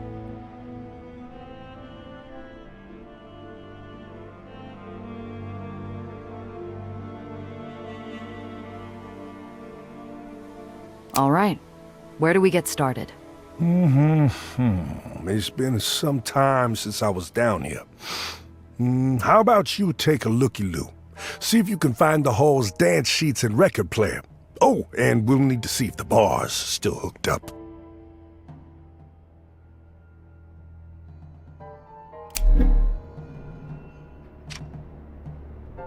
Among inventory papers and broken glass, my eyes drawn to several footprints dotting a scrap of something. My shoe taps the pattern out to an invisible partner. Back, right, up, right. These are dance sheets, right? Where do you want them? Table's good. I'll organize them later. While I ankle around a jungle of knickknacks, Benny's got Grayson's ear in an interview between juggling light bulbs. So, Mr. Grayson, the Criers readers want to know. Who are you exactly? How's a suit go from pushing pencils to throwing clandestine shindigs? You aren't gonna publish my name, are you? Nah, I'll give you a whatchamacallit, a pseudonym. Gotta protect my sources. We can call you something mysterious, like Mr. X. Mr. X, huh? Well, okay then. As for the question, I've actually always had a relationship with pushing pencils. Being a musician usually means doing something to pay the bills between gigs. Oh yeah, you was blowing that horn at the garage. Yeah, that was me. I mostly played in the Swan's house band, but I toured around when I had the scratch. Hang on. The Cooper Club's Battle of the Bands, right? You were one of the acts. Oh gosh, yes. I might not have been Silverfoot James or Kid Holiday, but I like to think I put on a good show back there. I give the boxes a rifle through and give up at the 4th. Whatever the Swan might have been before, Nation's Crusade buried it with enough staplers and lined paper to supply a skyscraper. An off-color corner pokes out of the boxes, like a hand breaking through the rubble of a collapsed building, pleading for help. It takes several minutes to dig out a stage, a record player, and a trombone and its case. Found the record player! Thank goodness. Yeah. That, takes care of them. Grayson's chipper mood fades, swallowed by some dark cloud cast by the stage. I guess he never came back for it. The who and the what? My ex-partner. I mean, old bandmate. We used to go everywhere together. My trumpet and his trombone, too. The Swan, the streets, the rooming house. Anywhere we could play. Used to? We had a disagreement. But it's fine. We still talk. Once in a while. Between the shuffling of boxes, the soft chatter of voices, and the scritch of Benny's pencil, the air starts to feel lighter. I heard you at the garage. You sound plenty talented. So why stick around Nation's Crusade? Well, I tried auditioning around after the band. Briefly landed a gig on another island, but Annie's followers started spreading the word there, too, so it wasn't long before I was looking for work again. And once the money ran out and the callbacks stopped, I was stuck. The pencil stops. That ain't fair. Yeah, you're right, but I look at it this way. We've all got to eat somehow, and if I keep eating, I'll keep finding chances to keep playing. The bar's a dumping ground, counter struggling under a hill of boxes and a ring of files and spare mugs. I squeeze my hand under the counter and flip the switch. The fridge hums awake. Bar's got power. Terrific. Gia, can we borrow you? They've got a corner mostly excavated, except for a stack of steel folding chairs. 3 trips later, we uncover a patch of wood and a fleeing spider. It runs off behind a large pile of clutter. Going to take a lot of elbow grease to make this place presentable. We'd better get enough people to make it worth it. Trust me, despite all the finger-wagging around impropriety and wild behavior, there are still plenty of people who want to dance. All they need is somewhere to do it. Oh, I see how it is. It's like they say, nothing draws a crowd like a crowd. Exactly. You think I started with a garage full of people? It started as friends, then neighbors, then friends of neighbors, then people I'd never met, all who just wanted to hear the music again. Maybe it's the sparkle in his eyes as he says it, or the unshakable belief behind his words. But I almost believe it. Anyway, how's it look? It's the same Swan I fell in love with. Or she will be once we get these stink boxes out of the way and start gussying her up. Oh gosh, I got so much to do. Then we're better off splitting the work. Aside from the venue, what's left? Usually I'd be sending out the invite. I stash location, time, specifics in a different spots. That lets the regulars know who to bring and where to keep the bucketheads away from. No problem. Just tell me where to deliver and I'll get the word out. Okay, sure. That leaves stocking supplies. Gia, I hate to ask, but... That depends. What am I grabbing? Grayson taps his thoughts out on his chin like he's checking against items on a list. One has him frowning, briefly but deeply. Booze, music, and cosmetics. Whatever you can get. I was already planning a run for next week's party, but we'll need it sooner. Fortunately, you can grab it all in one place. Last I checked, even bootleggers avoided Nation's Crusade. No one wants to risk getting caught holding moonshine by a buckethead. It's around, if you know where to look. Officials hoard it for their rallies, usually get a fresh stock whenever they raid speakeasies or get a new island. If you're lucky, you can sneak off with some. And if I can't? We won't be completely dry. I have a regular attendee who brings homemade grape juice. It'll keep the taps flowing for a little while, just not the night, or half the night. You're a musician. You and that record player aren't enough entertainment? Yeah, I mean, sure. It'll do in a pinch. But the Swan's records haven't been updated in years. People aren't going to show for something they've heard 100 times. I was thinking, Grayson drops his gaze to his feet, rubbing his hands across his cheeks as though to ease the words out. I was thinking we're reopening the Swan. People will feel nostalgic. It might be nice to do a reunion gig with me and Freddie. The Swan's best brass players, back for one night only. Still not seeing where you need my help. He's your bandmate. What's stopping you from asking him? Freddie won't talk shop with me. Stopped after Annie made clear the music band was here to stay. Won't even talk about tunes or auditions, let alone any floating dance halls. But he'll talk to me? A total stranger? For a moment, the man looks like he wants to take back his request and bury it away in the pockets of his drab suit. But hope's a powerful thing. Freddie looks like some no-nonsense, gloomy guy. But he's not. He's the most passionate musician I've ever met. Keep things polite and respectful, and he'll hear you out. Tell him I want to talk. That's all.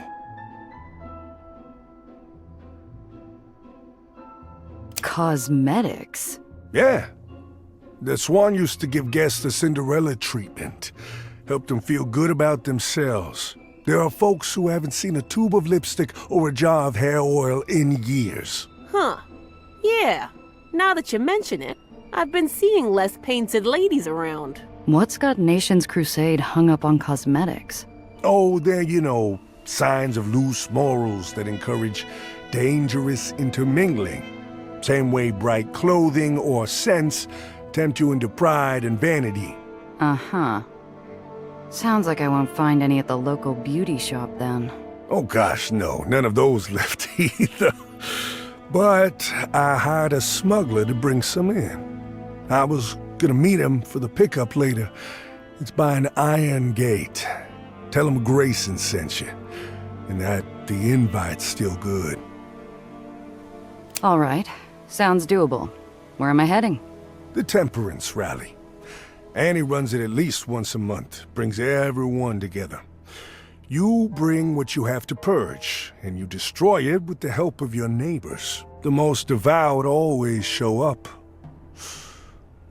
And Freddie. The musician swallows down a lump. I don't know what makes him more queasy, the event itself or his dear pal giving up the horn for an axe. Charming. The booze and your bandmate I get. But why would you arrange a pickup in the middle of a mob? It felt like the easiest place to hide an outsider, Like a tree in a forest. Nothing unusual about visitors who want to see what upstanding living looks like. I'll look into it. You just focus on the venue. Break a leg. And try to grab as much as you can. The more we get, the better the party.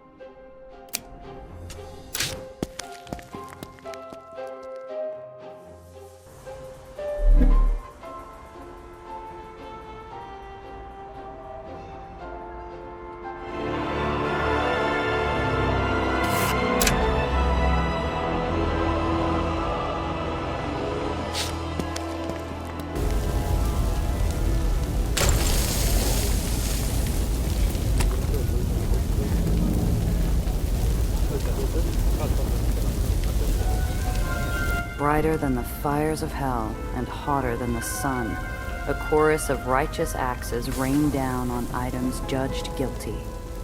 Rivers of liquor seep into the ground while metal, wood, and paper feed the pyres.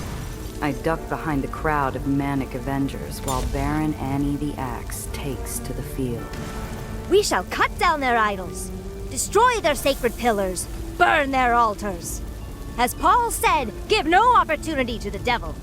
She goes to a woman struggling under the weight of crates of bottles. Together, they cast it over the edge to the applause of an adoring crowd. Drinking, gambling, vanity, pleasures of the flesh. But we do not gratify these earthly desires. Instead, we walk by the Spirit of the Lord.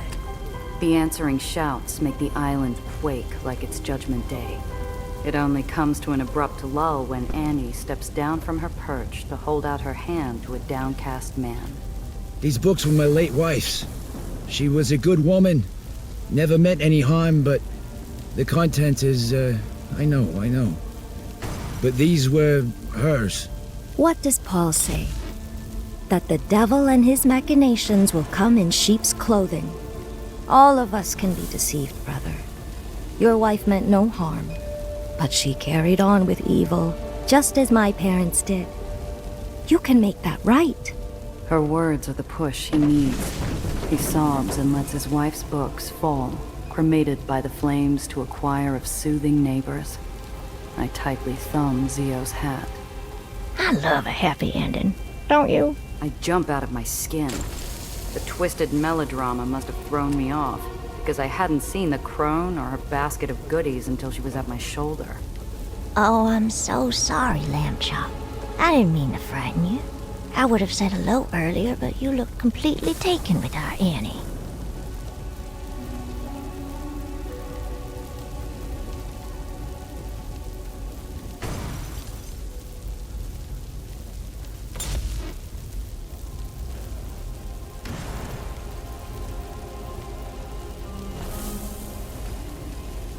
Yeah, she's a real inspiration.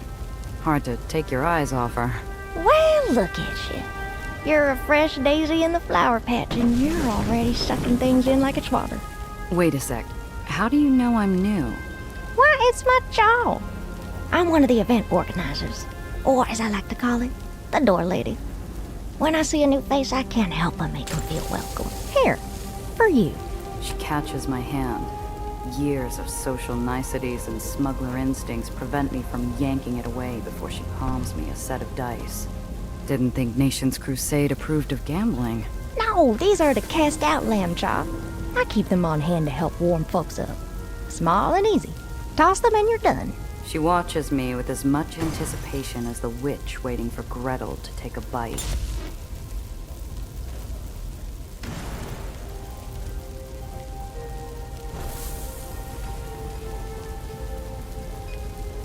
When in Nation's Crusade, I tell myself. I roll them between my fingers and throw them over the edge. Would you look at that? Clean to the burrows. We'll make a destroyer of vice out of you yet. But take hope, for even our Christ was tempted. Stay vigilant, brothers and sisters. Bodies disperse as Annie charges forward, rallying her followers to other battlements. I slowly exhale and use the shift in the crowd to make my escape. Thanks for the welcome, ma'am. Think I'll go mingle. Call me Bethany. I'd love to introduce you around, but someone's got to mind the exit. You'll be all right on your own? I'll figure something out. That's the spirit. Have a lovely time. But don't slack off, We're here to destroy sin. Cookies are only for those who do their part. The older woman totters off, but a sickly sensation lingers. Maybe she's nosy, but she casually glances my way once in a while. Better hope she gets over a mother henning fast.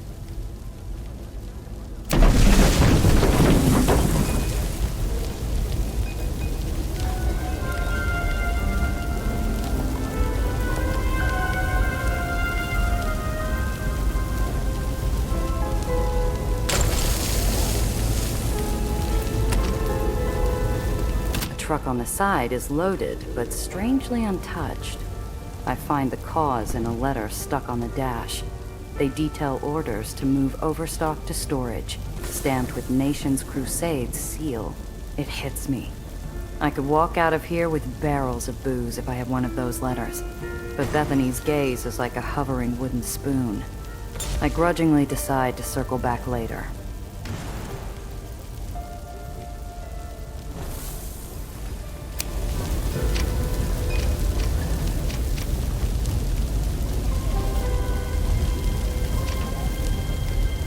Whatever you think of paupers, they all share a similar story. Shadowy, glow-eyed specters at the Undercity gates. This one standing around topside like an alligator sunbathing in a fountain. What are you staring at? Sorry, caught me off guard. Never seen a pauper out in the open. New to Nation's Crusade, eh? So long as you don't shriek over some rats scurrying around, we won't have any problems. Not worried about terriers? The headlights behind his goggles take on an intensely gleeful glow. Yeah, the Baron gave him a talking to. Our contracts state they can't stop us from joining service, or the destruction of evil when we see it. But you don't seem to be in a hurry to grab an axe or kindling. My part comes later. I'll be here all night, sister, cleaning up after the topsiders have had their fun. Otherwise, they let moonshine flood the tunnels and block our doors with their barrels.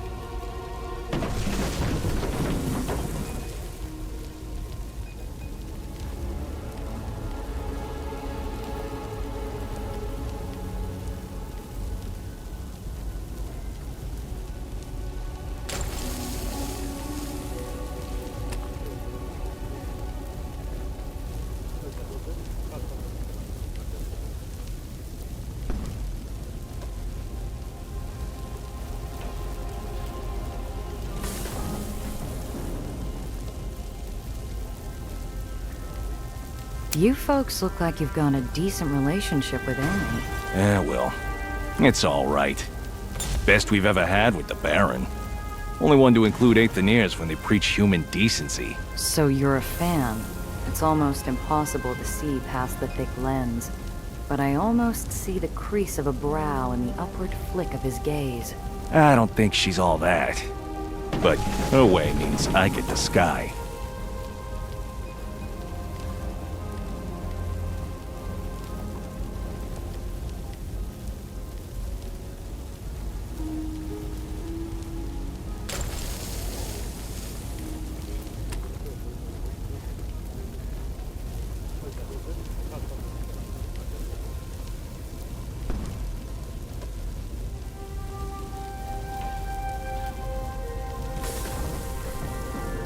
Hypothetically, if someone wanted to take some of those barrels off your hands, how much would it cost? Hypothetically, make me an offer. Chris, what do you think? I think Vince here is giving you a hard time. He wants to see what a topsider is willing to give to a rat. Chris? She's with me, Vince. She's all right. For someone who doesn't know when to stop poking her nose around. Maybe she is, but I'll still need something. Yeah? How about paying off that engine I got you? You think I've forgotten who called me up in the middle of the night to track one down? And who got it to you? No questions asked. Or how about... Fine. Point taken. I'll leave him near your car.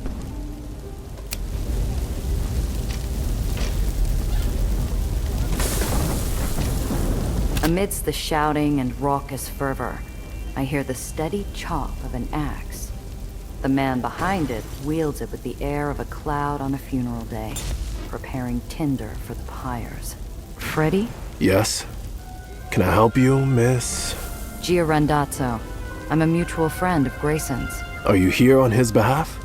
There a problem if I am? The former musician snorts, giving me a knowing half-smile dyed in melancholy. No offense, but I'll have to decline. Grayson didn't come himself, which means he wants you to ask me something he knows I'll say no to. Another barrel slate breaks.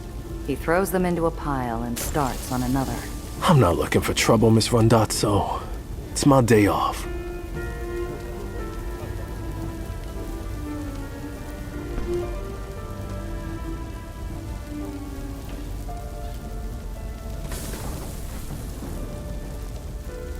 Hell of a way to be spending your day off. Don't got any hobbies to catch up on? Fresh air, social time, exercise. I don't need much else. You sure about that? Because from where I'm standing, you look like you'd rather be anywhere else. The axe comes down with pitch-perfect precision, but there's not a drop of satisfaction behind those eyes. Doesn't matter what I want, it's responsibility. I already promised Mrs. Bethany I'd replenish the wood.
You that worried about a conversation? By smooth talk and flattery, they deceive the minds of naive people.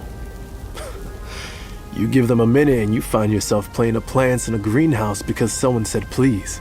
Grayson's that persuasive, huh? He answers by chopping wood chips into splinters. How is he?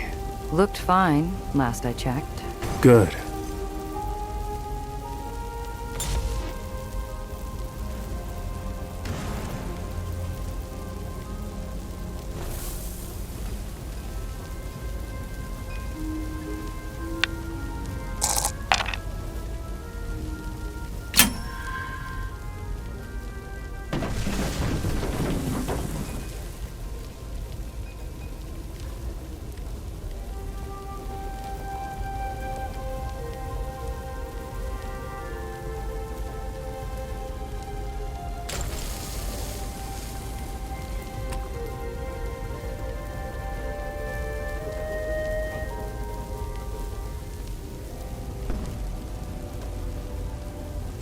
Maybe his mind's made up, but Grayson had been sure Freddy would at least hear me out.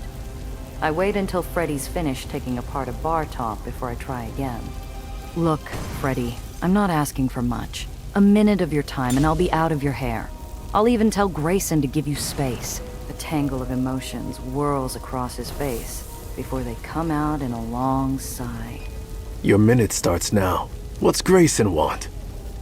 I think about saying he can ask Grayson himself, but one look at the grim line of his face tells me he's not budging without something solid. In low tones, I show him my hand. An opportunity. Grayson's organizing something from the good old days. One night only. He wanted to know if you'd be up for a reunion. He closes his eyes, breathes slow, and, just as slowly, puts the axe to the side. Gia, was it?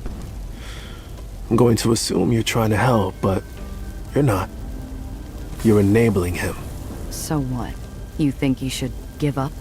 Like you? Yes. Grayson's chasing something that isn't coming back. We took our shot and we failed. We're stuck now, so we might as well make something out of it. He'd rather get himself hurt. He'll get caught, or he'll wake up and realize it's been for nothing. I won't be a part of that.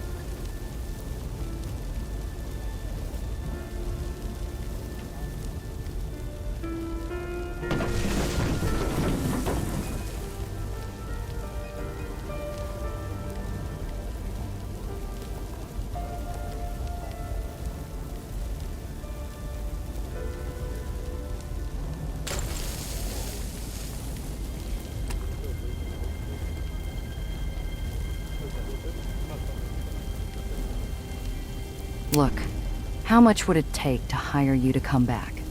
His face clouds over.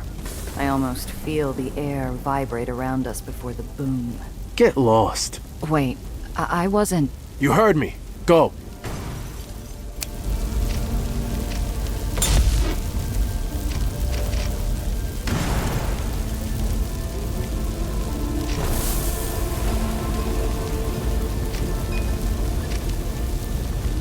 Crackle of white-hot embers and the smell of pulp, plastic, and fabrics have me breathing shallow.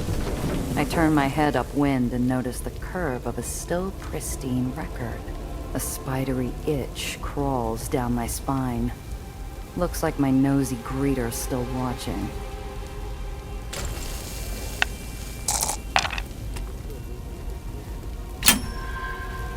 Under the popping of flames and the dying twang of someone smashing a guitar, I slip the record between my coat and shirt. If the party doesn't love it, Cress will.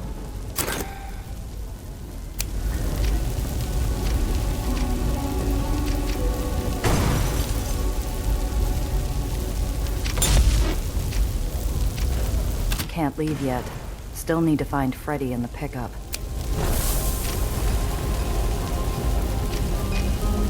Look for the iron gate, Grayson had said. I casually lean against it, but 5 minutes pass and the only thing that joins me is falling ash. A small scrap of cloth tucked into a nearby fence waves at me. Yellow for attention, a smuggler's message. I tug it out, along with a note hidden in a matchbox. The message is curt. Too hot. Meet at the bend on the closed road. My heart kicks through my ribs at the handwriting. I knew it from scribbled work orders and personal notes slipped in my pockets. Part of me wants to tell Grayson his pickup was a wash, but I've still got a job to do, even if it means meeting with Needles.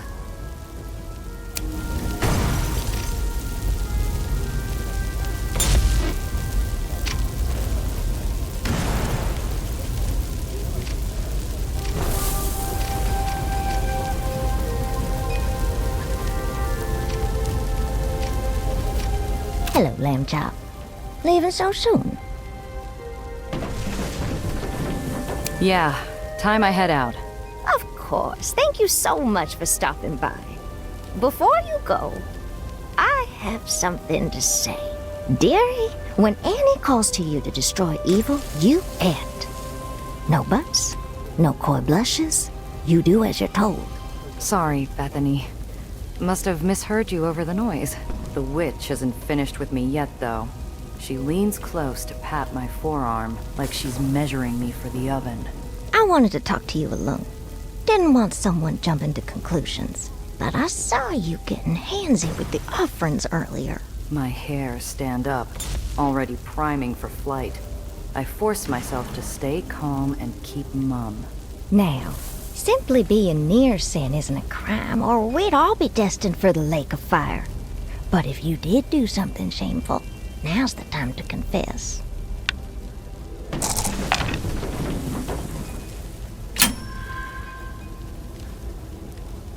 Ugh, you got me. I almost pocketed something, but I couldn't go through with it. I felt like Annie was there, reminding me how the devil comes disguised as human desire. Oh, my dear. Well, I can't say I'm not disappointed, but I'm glad you took Annie's lessons to heart before you made a mistake. You can start making up for it with redoubling your efforts to purge the sin from both the city and yourself. If you need a place to volunteer, I can find somewhere to get you settled.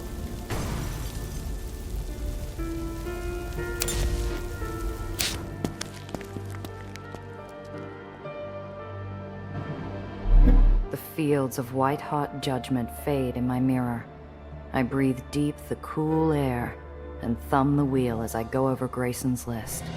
I got music and booze covered. All that's left is the cosmetic pickup.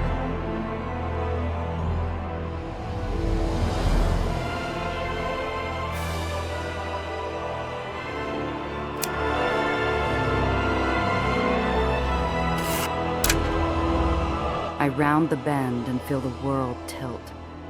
If I hadn't already seen his writing, I would have known Needles from the shape of his silhouette and the scent of his favorite cigarettes. Who the hell? Diamo.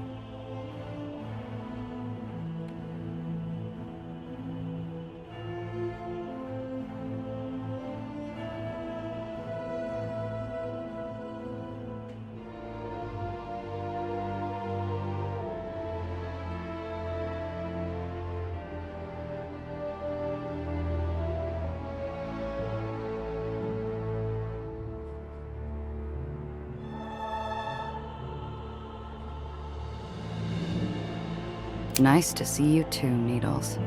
I'm here for the pickup. Funny. Last I talked to my client, he was supposed to come himself. Change of plans. Grayson sent me. He also says your invite's still good. Now, are we going to spend all day playing Whispers, or are you going to give me the package? Okay. Had to ask. Didn't want to find another no-show client tied up in a trunk. Packages are in the trunk. Bigger ones behind right and left panels, small ones sewn into the lining of the pink and green coats. We're halfway to his car when engines announce themselves with a distant roar. Our heads whip down the winding road. Red and white cars bearing painted axes rapidly speed toward us. How much heat did you pull? Not enough to send pitchforks after. Must be a patrol. Then maybe we can talk our way out. I have something. I've got a tailor's license signed to Petya Ivanov. You could play fashion designer. You look sharp enough to pass. Say the car broke down on a delivery. It's an act we've put on a dozen times before, but the memories blur into the last job we worked. I'm standing in the dark of Santa Anita Lodge, Needles 38 pressed into my gut. Don't make me regret this. Something flits behind his blue eyes. I don't have time to see what. When the Crusaders pull up, I'm impatiently tapping my fingers while a harried needle slams down the hood. Excuse me. This road is off limits. Sorry, sir. We were on a delivery to Downing when the car broke down. Just finished fixing. Needles hands him a packet of forms.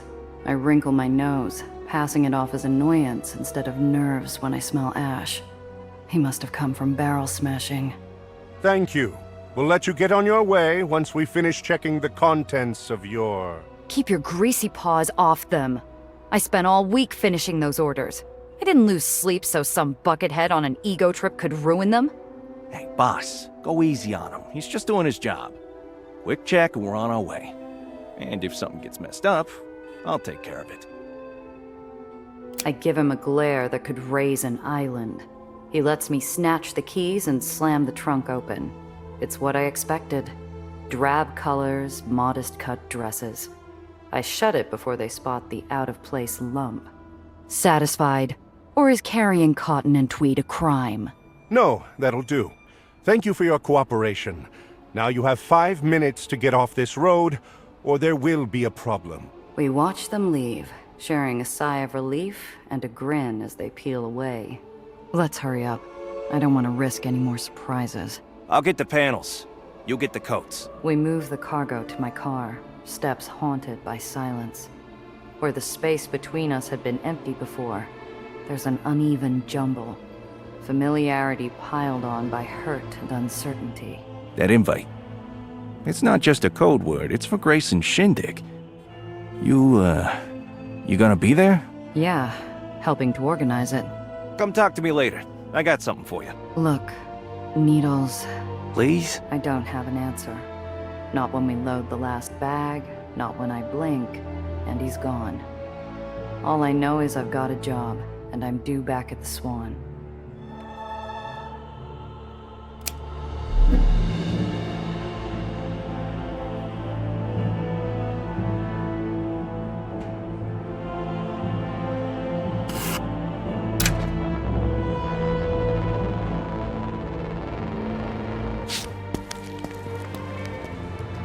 Gia, how'd it go? Got everything on the list.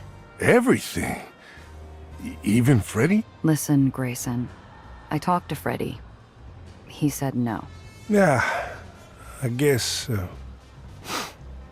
I shouldn't be surprised. He was always a long shot, but he tried. Here. I couldn't bring back your bandmate, but I picked this record up. Think it'll do? This is amazing! We'll have the whole house jumping. Need a hand with anything else? I think I got this covered. Why don't you take a spell? Freshen up a bit before the party, if you like. I just might do that. Time passes. I'm back at the dance hall, hand on a thrumming wooden door, a chorus of joy and life on the other side. A tender ray of light peeks through the crack. I take the invite and step inside.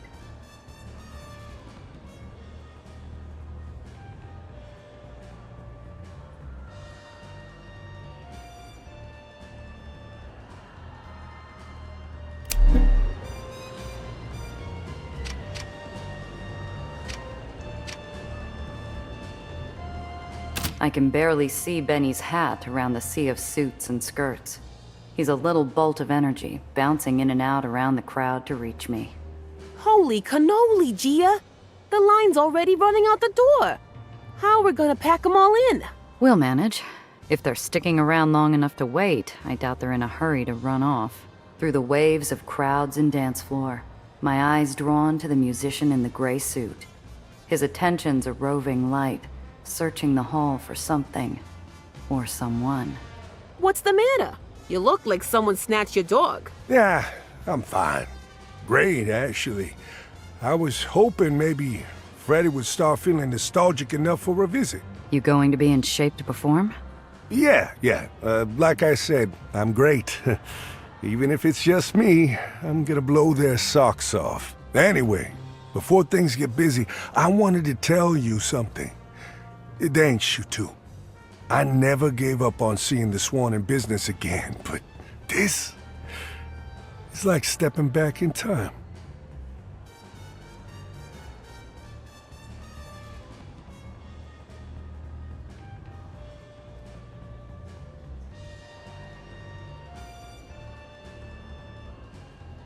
Wouldn't have happened if you hadn't thrown it all together. Grayson gives us a 15-watt smile. He takes to an expectant stage and a deserved applause. He lifts his horn.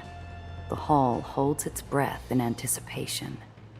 The music starts, and the Swan completes its transformation. The once stale air warms under bright music and swaying bodies. Though I'm supposed to be working, I imagine myself on the floor too. Not every day you get to enjoy the same party you're working. Oh, yeah, that's right. We're still on the clock. Underground's expecting party coverage. Testimonials, quotes, pictures, the whole kit and caboodle. All anonymous, of course. I'm going to keep an eye on the floor. Catch up with you later, junior reporter.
There's a trio camped comfortably together. Their limbs are a comfortable sprawl, as though the dance hall were their living room. There I was, up 28 hours, my partner dead asleep, arms giving out. I saw the ice buckets and I knew what I had to do. Just because I didn't see it doesn't mean you weren't wrong to do it. Lighten up. Scolding her isn't gonna bring the prize money back. Which you should know after helping us spend it all on drinks and movie tickets. Their friend grumbles defenses into his drink, while the pair share a laugh. The handsome-looking partygoers trails off when she sees me. Evening, miss. Hope you don't mind some fossils taking up space. Why not? Sounds like you were here first. Damn right, sweet thing. We and the swan have history. We were reminiscing a bit. All right, I'm curious. What did you do with the ice buckets? Don't. We'll be here all night listening to her again. Then plug your ears, sweetie. Once upon a time, the Swan used to hold dance marathons every last Tuesday of the month. 50 cents for admission, free food and shelter. Winner takes all. It was your idea, Clyde, wasn't it? I got the idea from San Francisco. Something to fill the hall during slow days. Fortunately, I didn't realize one of my best friends was a conniving cheat. Oh, come off it. Sadism was sexy entertainment back then. I wasn't the only one slipping smelling salts in my sleeves or dipping fellas into an ice bath. Speaking of which, so, the ice buckets. Adrian Felton keeps kicking our shins, so I dropped a bottle of red ink into their tub. How was I supposed to know he'd make a mess? What's your history with the place? We used to be regulars. I tell you how many years we've been coming, but it'll upset Minnie. I beg your pardon, Chris. The only thing she needs to know is that I'm the 5-time winner of the Swans Dance Marathon competition and marathon record holder this side of the lowers. Although if you want to see moves, you should watch Clive. He used to teach you. Not all of us are looking to show off. Why not? Maybe I'll learn something by watching. The former instructor squints at me, then his drink. Nothing feels former about him as his hand swaps the glass from Minnie's hand in one fluid gesture. Their steps are a well-oiled music box, and each step clicks the ground like teeth against a cylinder. 1, 2, spin, dip.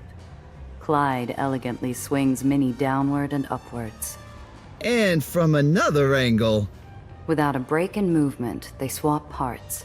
Minnie to the side, Chris the lead, Clyde the follow. 1, 2, spin, dip. A perfect repeat of the first, etching the motions into my memory.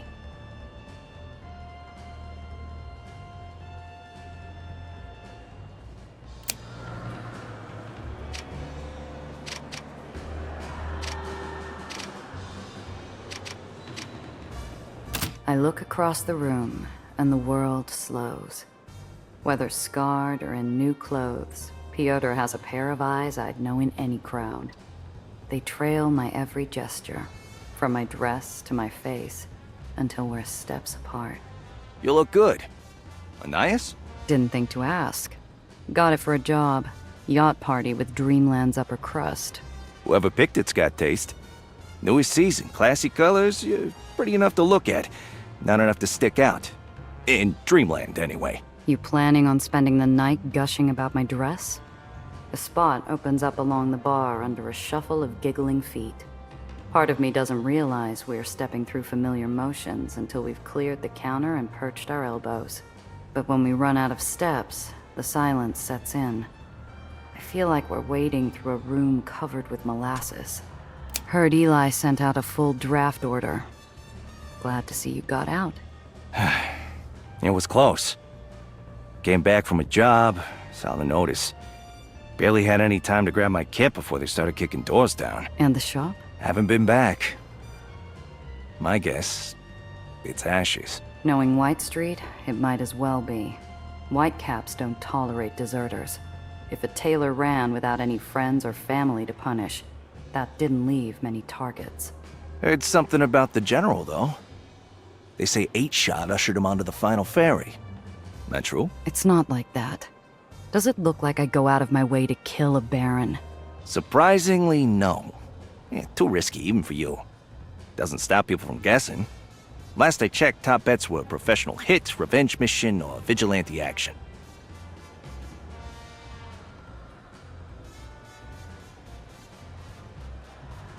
Figured if you had a barony you liked less than White Street, Nation's Crusade would be somewhere in your top 5.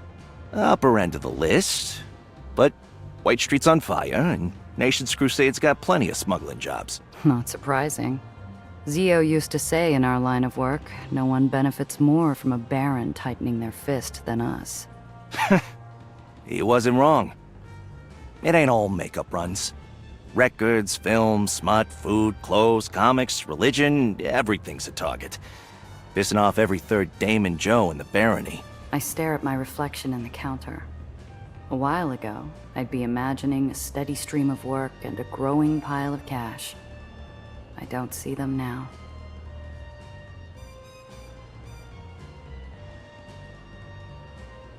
Have you heard about Mr. Blanc? Not since my last Uppers gig. Why? What happened? He's dead. What? No, don't kid. I'm not screwing with you, Needles. I was there. The air cools into a respectful silence. Needles waves down the bartender. We order 2 shots. Neither are to Mr. Blanc's tastes, but we drink in memoriam anyway. To Mr. Blanc. He ran a nice bar. To Mr. Blanc. He gave me a second chance.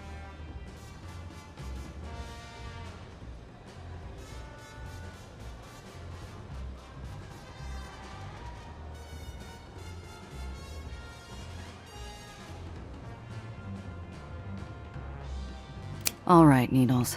What's this about? Needles usually isn't one to pull his punches.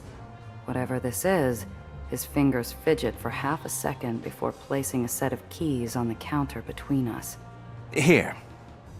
35 Chimera. Won't have all Cress's work, but it'll get you around. You fixed Chimera? Not personally. Found it while I was still in White Street. It was like seeing a ghost. But I did a big job, someone owed me a favor, I owed you, so I cashed in. Needles, when I said you owed me double, it was for the gala. Bringing my car back's a hell of a lot more than pay up and get out of my sight. Yeah, but I owe you for more than the gala. Owed you for the Valentine job. And for being a bastard who couldn't even say sorry.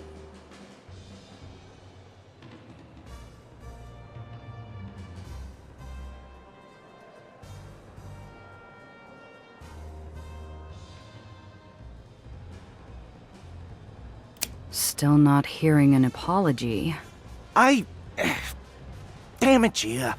I'm sorry. You wanted to know why I wasn't at the funeral. I meant to.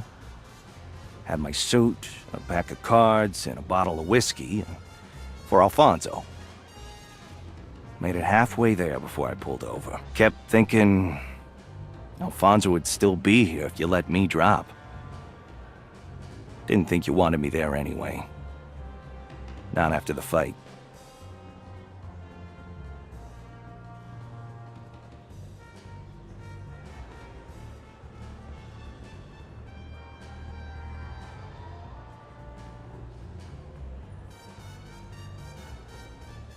Look, Piotr, if I didn't want you there, I would have made sure the invite never got anywhere near you.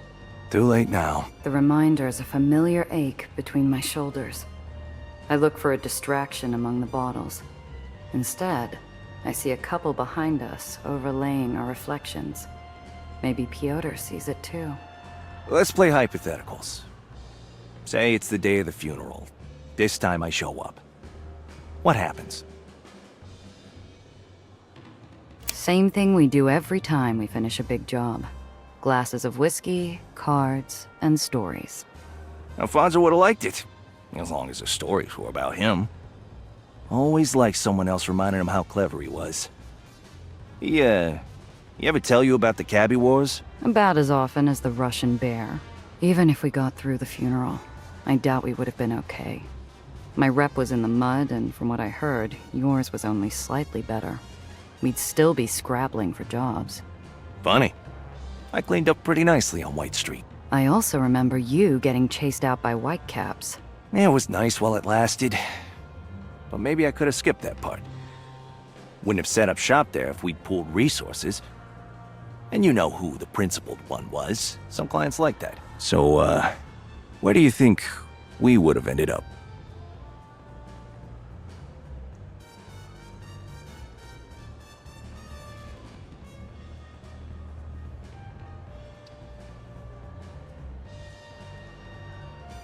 I'd like to imagine we could put together enough dough for a patch of sunlight. Somewhere I'm not squinting through islands to check the time of day. Still trying to move upstairs. The uppers isn't going away, even with the heights around. It's taking me time, but my cash and name are in a better spot than they were a year ago. All this assumes we keep in touch. Think we would have given it another shot? Being together.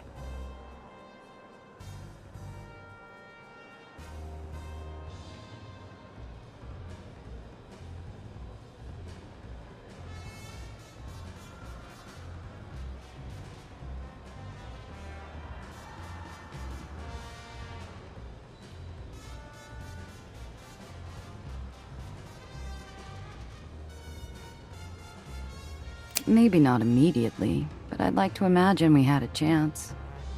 Still missed your crooked face, you know, when I saw it in Raymond. Funny. I missed your perfume. My perfume? Yeah, the wildflower one. Noticed it under the bleach. Reminded me of a lot. That and working with someone who enjoys playing dress-up just as much. For a moment, the edges of the world soften with dreams of another past. I linger in the could-have-beens until the couple disappears, stranding us back in reality. It's a nice story. Too bad that's all it is. Yeah, doesn't change a thing. Wasn't there for the funeral. Stabbed you in the back. Got whitecaps chasing after us. Honestly, Piotr, it still hurts. I won't forget you got Chimera back. That doesn't mean I'm entirely over what happened, with White Street or Valentine. Didn't expect you to. Still feeling it myself. But we never would have been in the same room a year ago, let alone be talking. I doubt this is the last we see of each other. We're both smugglers. Our work's going to overlap once in a while. And if I'm going to run into anyone else, I'd rather it be you. You're not so bad yourself. I already lost one Randazzo. Hate to lose another. It's another reminder of the hole Zio left between us. This time, I almost don't feel it. Anyway, you got a job. I need a smoke break. I'll see you around, Milaya.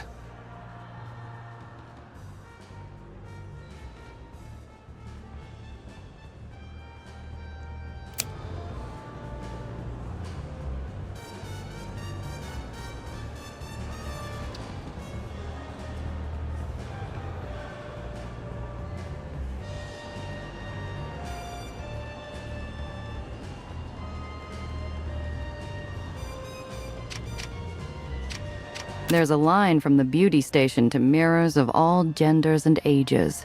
Men with hair gel and women with makeup take a gander at their reflections and leave with a bounce in their step. Hey, Gia. What's the word? Any trouble? No one's kissing the floor or painting a cow between rounds of Russian roulette yet. Yeah? Any chance of that happening? Wouldn't get your hopes up. It's Nation's Crusade. Even a line dance counts as a wild night out. You said it. I've been getting testimonials all night, and these people are starved for something more than sermons and speeches. Everything they do's gotta go back to goodness and duty. It's no way to live. And get this, Annie even bans the funnies. You think I can talk the underground into letting us include some in my article? Try asking after you have it written. Benny frowns, chomping on the eraser end of his pencil like it's a fat cigar. That's been tricky. I'm experiencing some bona fide writer's block. Been stumped deciding on the headline interview. What? Nothing exciting enough? Nah, that ain't it. But we need something with pizzazz. Most barely read past the headline. We want to sway hearts. We need to hook them from the start.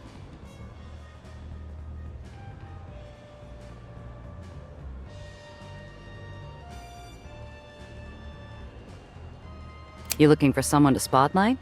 Start with the community. There's a group of former regulars who've got plenty to say. Huh. Yeah, that could work. Memories stand against time. Old friends reunite to remember the Swan. Let's see what they gotta say. We weave through lines of bodies bobbing up and down. The trio see me coming from a distance and clear a space for me and Benny. Hello again, miss. Trying to make us feel decrepit now? Actually, Benny's a reporter. He helped organize this shindig. Name's Benny Castellano, star reporter of the Daily Crier. I'd like to interview you for the front page. Personal details redacted. What's the scoop between you all and the Swan? Oh, sweet thing, we'd love to talk. Where would you like us to start? What's your story? Clyde, professional dancer. Like many, never enough money or opportunities. The Swan asked me to teach when work was slow, so I did. Fortunately, I enjoyed teaching as much as performing. How about you? Call me Chris. Compared to these two, I'm nothing special. When you say said like that, it says to me there's a story. It's really not. I like dressing up and having fun with the people I like. The Swan was where I could wear what I wanted without being shamed for it.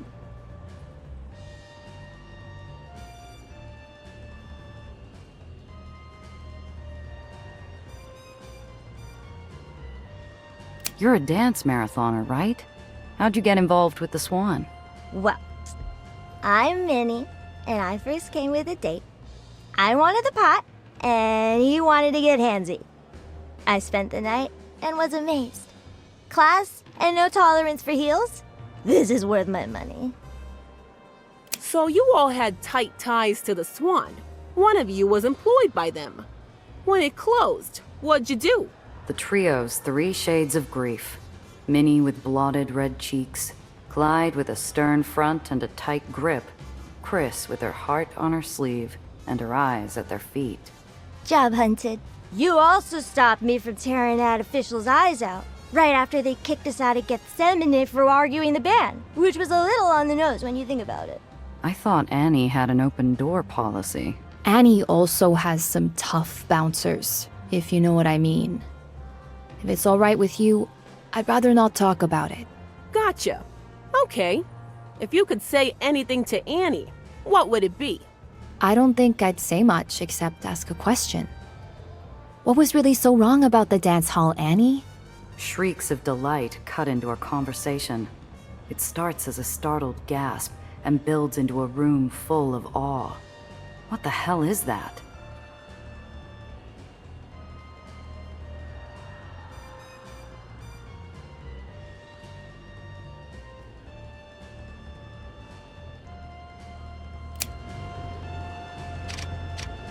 Clad in a sharp suit, Apollo could have walked off a poster. While tongues tie themselves into pretzels and autograph requests come out in stutters, he takes them with a gallant wink and a smile.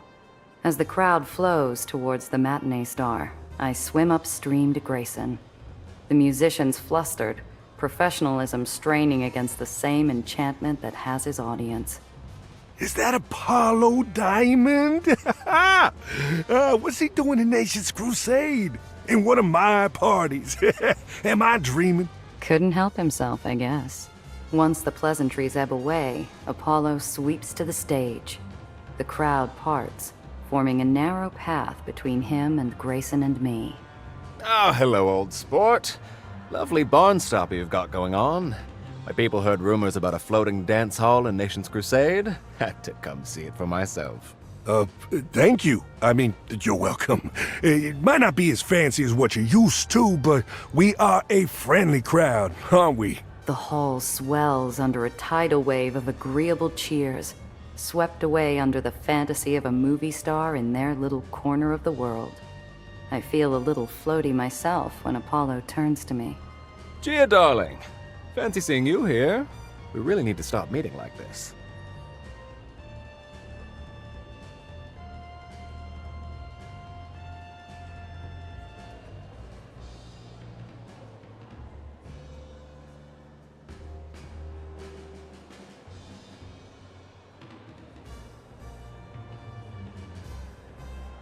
You tell me. Why is it you just happen to crash a party whenever I'm on the invite list? Luck, I suppose. He reclines back onto the edge of the stage like it's one of his sets, effortlessly drawing the room into his orbit. I heard all the dance halls closed years ago. Good to see the folks of Nation's Crusade still know how to have a good time, eh? Another wave of cheers fills the hall, but Apollo's churning something. Beneath the smiles and whispers, ripples of discomfort, sadness, and resentment pass through the crowd. You know, I never quite understood Nation's Crusade's thinking. Sure, morality and goodness and all that, but why's it gotta be so drab? I don't think it should be. A good number of us don't, in fact. We wouldn't be here otherwise. Oh, that's the spirit. I've been to my share of parties. Never have I seen someone struck down over one. Well, except when someone tries skipping the bill. The crowd chortles along, but it's more than politeness. They're hanging on his every word, drinking up visions of a world lost to them. Joy makes us human, after all. What's more human than enjoying life, eh? We only get one, so let's spend it dancing. Hit the floor, tap your toes, turn to your neighbor and ask, Gia, would you dance with me? For a moment, I'm standing in a fantasy. Soft motes of light around an outstretched hand from one of the city's most desired bachelors. But then, I picture myself standing across from a familiar pair of pretty blue eyes. Thanks for the offer, but I've got someone else in mind. Well, no loss then. Knock them dead, darling. I feel a flutter in my belly, like it's the days Needles and I were dancing around budding feelings instead of bad memories. Just like back then, all I had to do was walk up and ask. Up for a dance, Piotr? Always, Milaya. He takes my hand, and the emptiness shrinks to the spaces between our fingers. I doubt it'll ever fully close, but we leap back and forth across it with every step.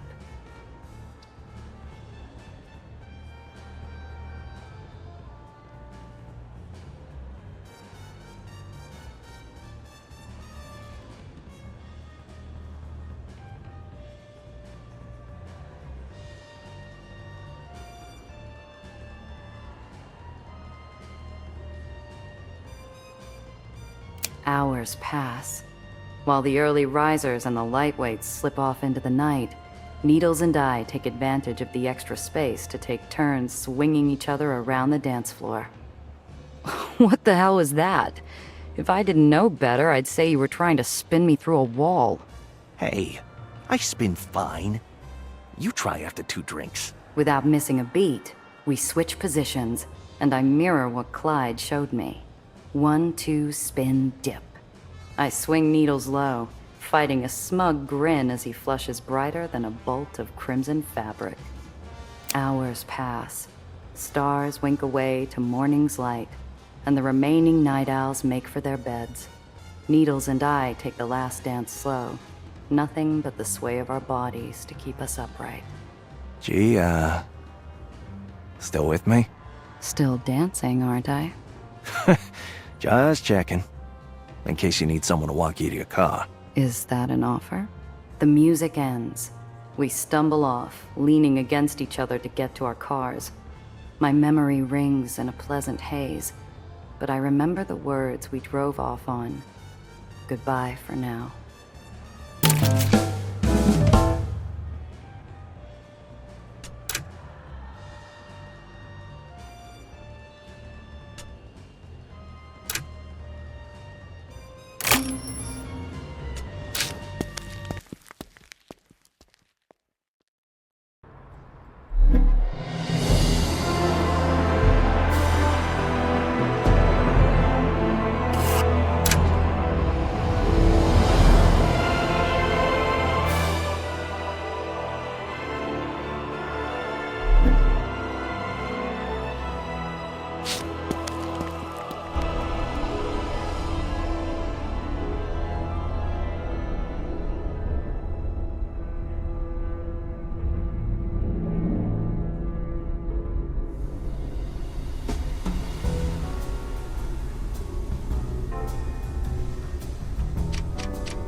Draped in holsters, harnesses, loaded guns, and live grenades, Apollo and Sam gear up for fieldwork with the affected air of kings donning armor that'll never see a single dent. I swear this used to fit me. You've been stuck behind the desk too long, old sport. It's finally time for some action. We're really stirring the pot now, eh? That's one way of putting it. Oh, Gia, darling. You're just in time. How do we look?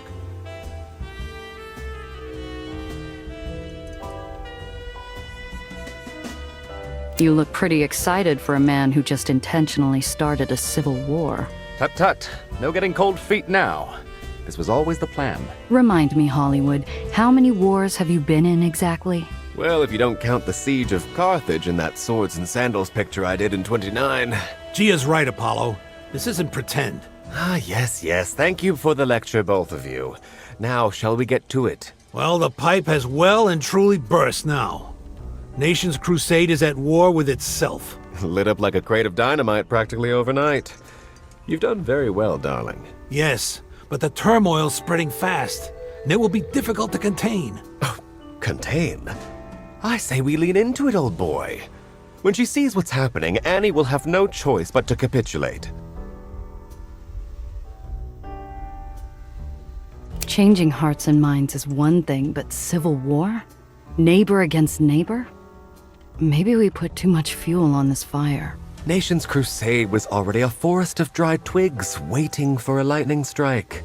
Annie would have you believe everyone in her barony shares a single mind. But that's not how people are, darling. She spread herself too far too fast. She never really cemented her control, not like Eli or Mom did. Her hold over the people has always been tenuous at best. She's just a kid, after all. Yeah, a kid in charge of some woodlands that just caught fire.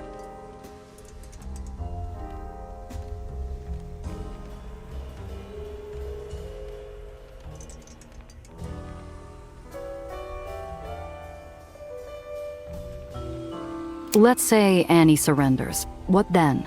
That's up to her. Apollo, you agree with that? Of course. What are you implying exactly? Just that my hands are plenty bloody already. I don't need to scrub Annie's off, too. She's convicted and stubborn, but she's also very young. In my experience, young minds are like gold. Bright, but soft and pliable. Annie hasn't hardened yet. I think she could be made to see reason. At my look, Apollo raises his hands innocently, but brandishes an impish smile, like a child making promises to his schoolmasters with his fingers crossed behind his back. I'll behave myself if she does.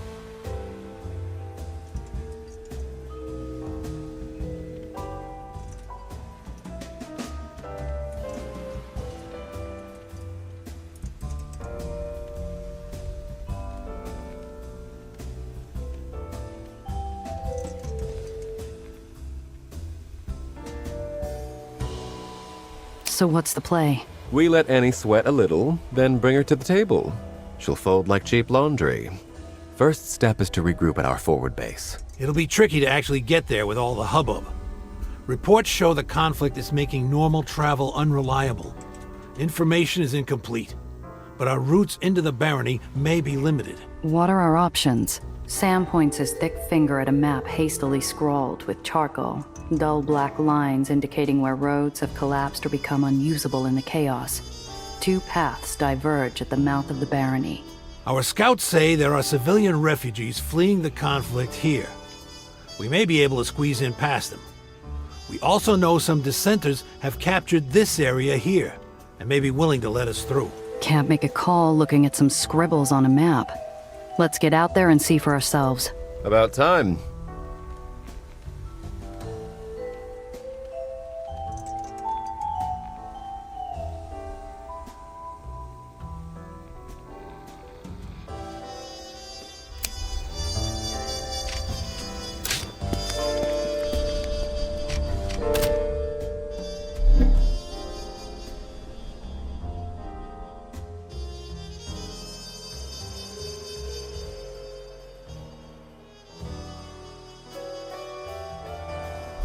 The eerie quiet as we enter Annie's greater pasture is belied by the columns of oily smoke rising behind tenement buildings in the distance. And what's that saying? where there's smoke, streams of fleeing refugees flow through the main drag like blood from an open wound. On the other side of the block, the air's pierced by the crack of celebratory skyward gunfire. Oh, listen to that. The people have reclaimed what's rightfully theirs. I say we have a chat with them about their bright futures in the underground, eh? Well, recruitment's one thing, but what about those refugees? Who knows what they've been through? We may be able to help. Apollo's champing at the bit. Sam's characteristically hesitant. Another argument looms above their heads like a gathering storm front. Either way, it's tough, unpredictable terrain to move through.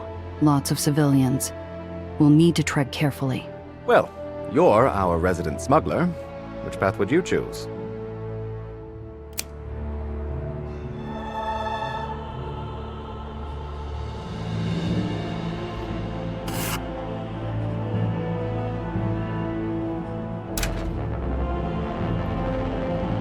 Here, the huddled masses are yearning fiercely to escape the conflict. I see torn clothing, hastily gathered belongings, and the same helpless confusion on the faces of the young and the elderly alike. A voice floats above the bustle of bodies, and I see a troop of anti-Samaritans trying to impose order on the chaotic assembly. Sam charges forward to intercept, his righteous engine revving. Wrong way, folks. Head towards Hepburn Avenue. Leave these people alone. Can't you see they're just trying to get to safety? What do you think we're doing, Grandpa? Hey, you! Only one item per person! You can't stop them from leaving. Who said anything about stopping them? Who are you, anyway? We're the Underground, pal, and we're here to make sure these people get to safety. Surprise and confusion strike the man in the face like a sudden nasty odor, and he blanches. Wait. No, we made a deal! We agreed to your terms! Sam seems to sense a missing flavor in the situation's cocktail mix of heightened emotions, and lowers his voice gently to address the man. All right, son. Let's make sure we're on the same page. Who did you speak with? What were these terms you mentioned? The Samaritan's clearly itchy to escape both this conversation and the island, but his confusion keeps his feet glued in place as he replies. We surrendered. We just want to find somewhere safe. You, that is, the rebels, they said that we were free to leave. I'm starting to understand what's happening here. These rebels, were they citizens of Nation's Crusade? Yes. Half of them have family or friends among these folks here. Look, we just want to evacuate if we could. Oh, this is rich. You're telling me you've given up the fight? Annie the Axe's fiercest crusaders, corralling a herd of grandmothers to safety like gentle little sheep. The Samaritan, raised to dutifully turn the other cheek, flushes angrily at the insult, but keeps his mouth firmly clamped. Apollo, they clashed with the locals, and they just want to resettle. Let's let them get to it. And let these fanatics go free without a word. Without answering for what they've done? I don't think so. What we've done? What about what you've all done? Oh, I'm sorry. Remind me. Was it the Underground telling you what to think? What to believe? What to eat? What to read? When to sleep? Where to go? No. That was your Baron sport. And you stood behind her through it all, didn't you?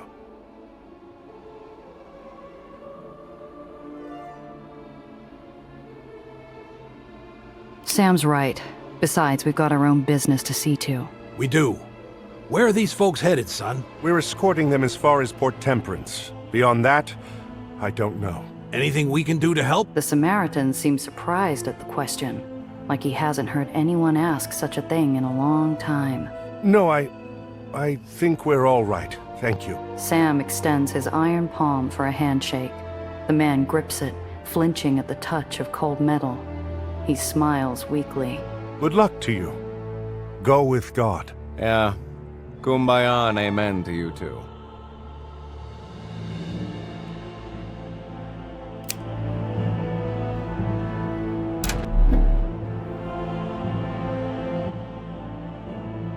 A shame.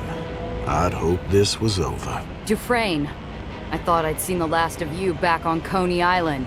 It should have been. But there's a contract out for you, Randazzo. And I am here to collect. Before I can reply, I see Dufresne's fender dip. He's trying to ram me off the road.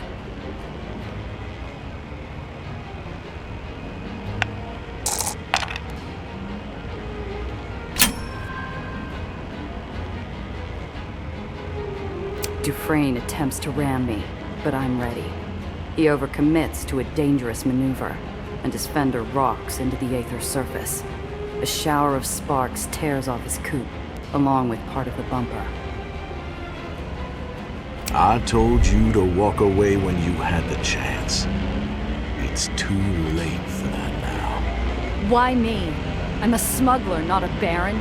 Why does the Trust care whether I live or die? You know their name. That alone is enough. But you've gone and attracted the attention of the wrong people, Randazzo. This is about Red Aether and the well. And Nellie's research was why they called you off. Eleanor had multiple chances to stop. She could have heeded the ample warnings and stayed in her ivory tower. Then, no one would have died on her account. In that, you and Miss Reinhardt have a lot in common. You never learn the most crucial lesson of our profession. Shut up, take the money, and keep your head down. You know what the Trust is doing with the well. You know what happens if it expands. You okay with that? The trick to staying alive in this business is to never ask those questions. I do my job. I take the money, and at the end of the night, I sleep sound and wake up breathing. You know my story. There are worse things than grounding. I don't intend on seeing the Underline again. For what it's worth, Gia, I'm sorry your story had to end this way. Fine. Last dance, Dufresne. Make your peace, Gia. This is the end of the line. It's you or me, Dufresne.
Dufresne's repulsors fail, the engine giving out.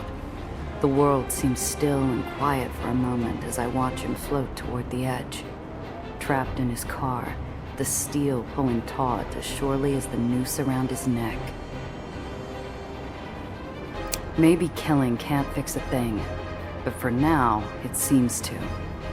His eyes are gray and serene through the windshield, locked on mine. He's just another professional, like me, seconds left before his inevitable fall. Going out the same way we all do eventually.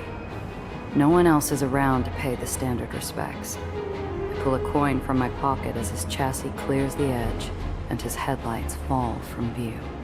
The coin slides over the back of my thumb, then floats over the edge to follow him down.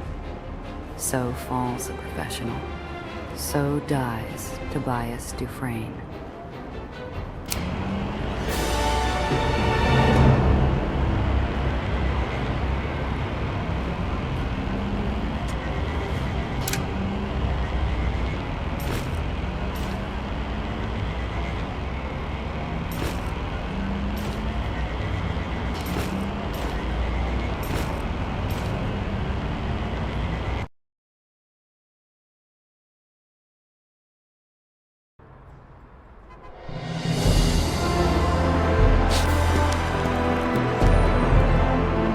Forward base is a bombed-out husk, black streaks of explosive residue marking a grim tally of the lives that were paid to claim this territory. The echoing pop of gunfire from a few short blocks away reveals how close we are to the front lines.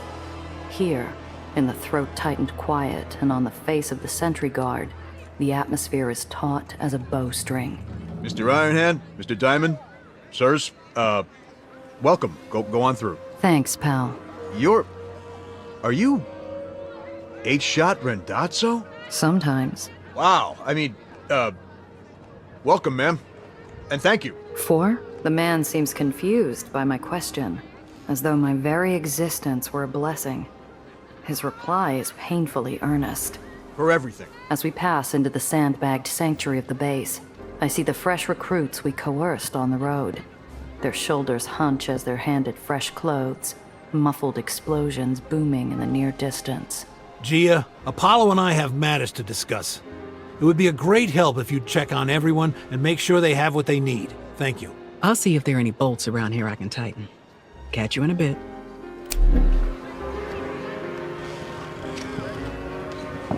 A mother shares what little comfort she can with a frail hug with her son.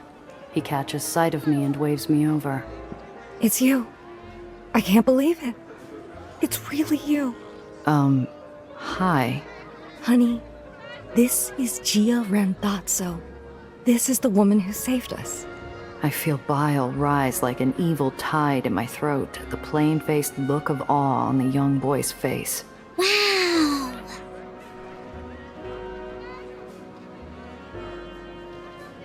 Have we met? No. I never thought we'd actually get to speak with a hero of the underground. Aren't we lucky, honey? Oh, hero? I've been called a lot of things in my life, but that's a new one. But you are a hero! My mama told me everything you did.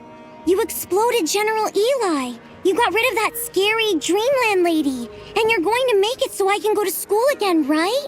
That's right, sweetie. Gia and the underground will make Annie go away too.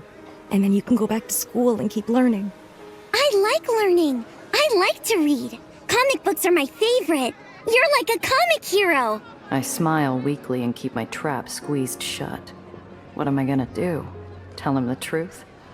What good has that ever done? You must have had a tough couple days. It's all right. We're safe now. When our neighbors started fighting Annie's thugs, I thought we were done for. Yeah, it was really scary. The bodega on the corner went kaboom! But that's nothing, honestly. I just hate being so scared all the time. Scared of breaking a new rule we haven't been told about yet. Of the rules that might be coming next. Nobody should have to live like that. No. But we did live. And that's what counts.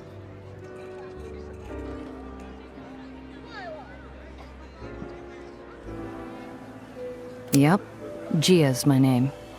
This is all pretty new to me too. But you know what? What? Sometimes, even I get scared. You do? Yep. And you know what I do when that happens? What? I keep going anyway. Just like you. The boy beams like a 1,000,000-watt spotlight stroking the cheek of a cotton cloud. His mother's eyes are wet with gratitude as she reaches out her hand for mine. Thank you. Don't mention it.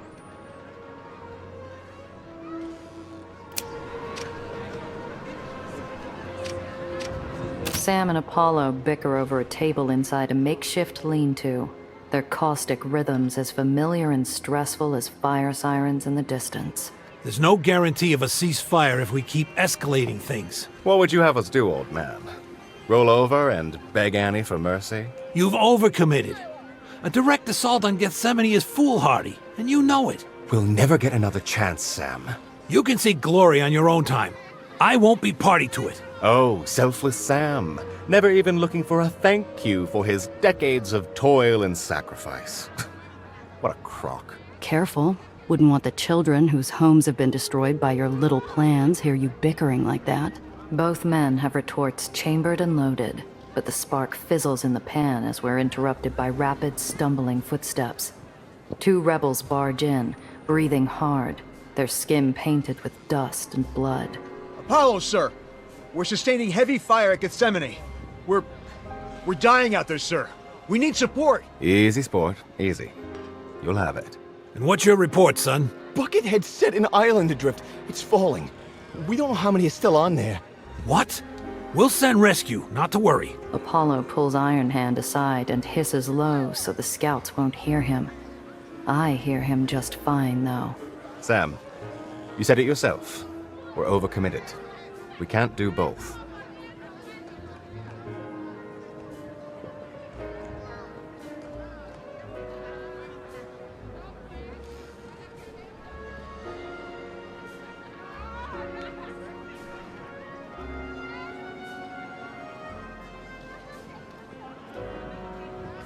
In the shadow of the hateful, bloated well, hearing the urgency in the island scout's voice and the shouts of refugee children in my head, the ways forward seem to collapse into one unavoidable path. We just can't leave all those people to die. My thoughts exactly. But sir! Sam turns his weary gaze to the scout from Gethsemane, placing a fatherly hand on the man's quaking shoulder. What you're doing at Gethsemane is very brave. But saving lives will always come first. If Apollo's angry to lose his shot at glory, he doesn't show it. You go, old man. You 2 scouts, come with me. Let's get you patched up. I'm coming too. You're gonna need as many hands as we got. Right. Come on, Gia. There's no time to lose.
An entire island is aflame in the sky, pieces of its blazing tenements plummeting like falling stars into the dark. The Aether repulsors at its heart flicker with a weak and irregular pulse, threatening to blink out entirely. Good. God! Bucketheads float in an implacable blockade formation, trapping the island's residents at 3 key choke points, condemning them like plague rats on a sinking ship as they try to flee. The troops announce their regret over loudspeakers, even as they spray escaping vehicles with gunfire. I hear them invoke Annie's name, assuring the civilian horde this is all part of God's plan.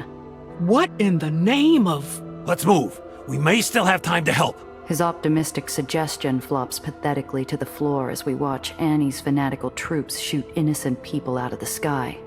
Time is the one thing we don't have. We have to choose.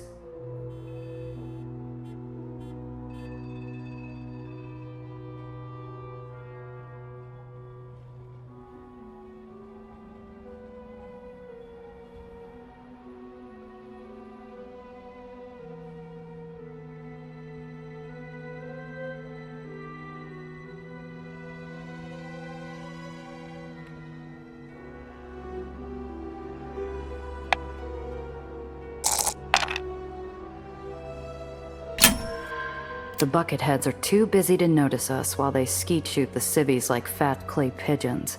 I take advantage, skimming low underneath the road, rolling down my window, and pulling out my 7-shot piece. Sam, grab the wheel for me, will ya? I lean out and aim upward. My pistol barks as she spikes hot lead into the troop carrier's underbellies, tearing their repulsor manifolds to useless scrap and sending them tumbling.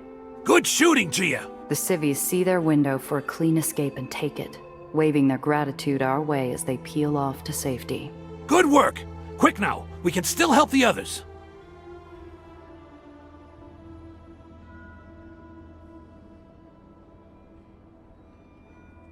At the first blockade, a loyalist chases down a car and fires at its repulsors.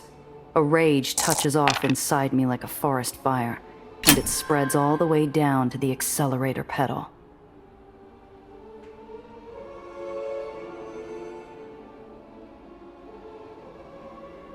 Sam braces his hand on the dash as we slam at full speed into the side of the troop carrier, crumpling its chassis with a glancing blow that sends it spinning away in bits of metal shrapnel. That got him! The civvy sedan recovers and veers off to safety, giving us a grateful honk as it passes us. The Bucketheads scramble to reassert control as more cars break through their line. Good work! Quick now, we can still help the others.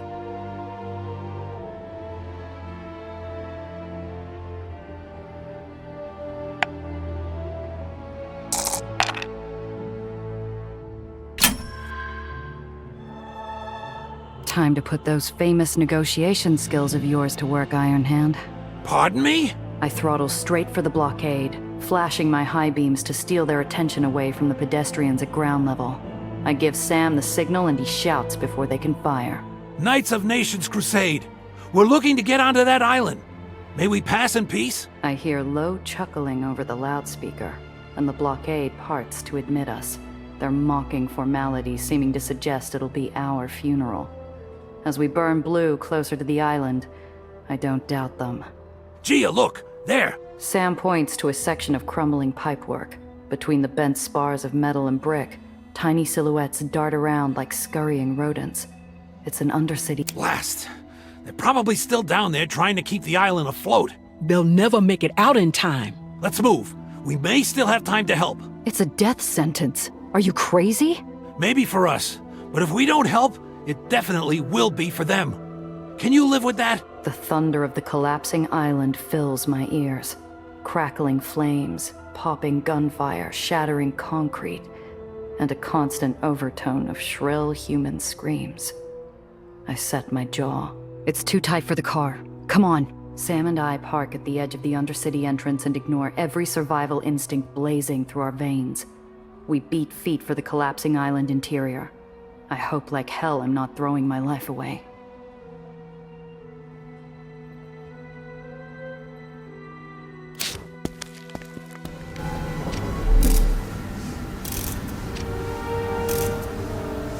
A father huddles over his child, using his back to shield them from falling debris, ushering them to safety even as he plants his feet, intent on staying.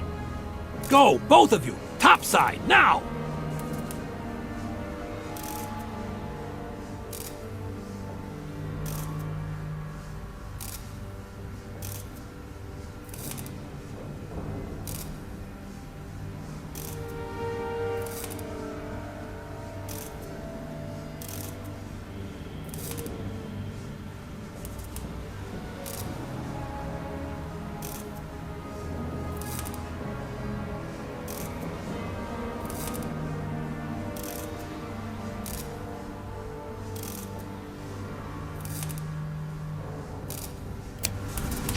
Move! Get to the surface!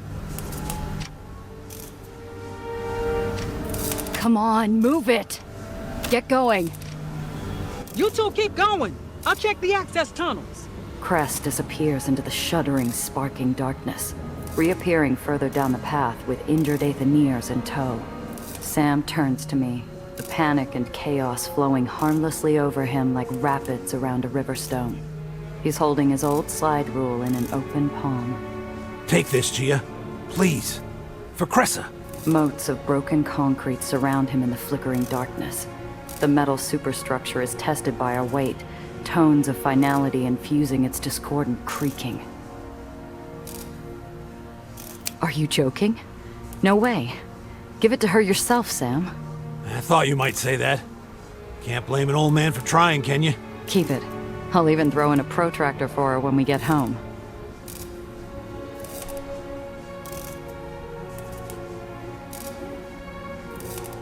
Sam's already bounding down the tunnel before I can raise a hand to stop him, clearing the chasm in a single bound and wedging his bulky frame in the doorway to hold it open. Sam! Go, go, go!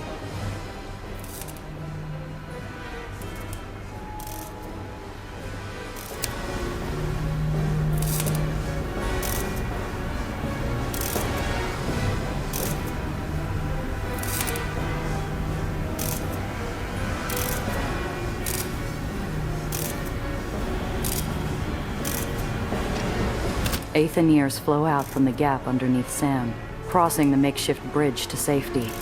He shakes with effort, his aging frame spending its full reserves of power. Sam's glasses fall from his shining face as the molded steel of his prosthetic arm begins to buckle under the strain. There's one last kid behind him. My voice cracks, panicked, desperate.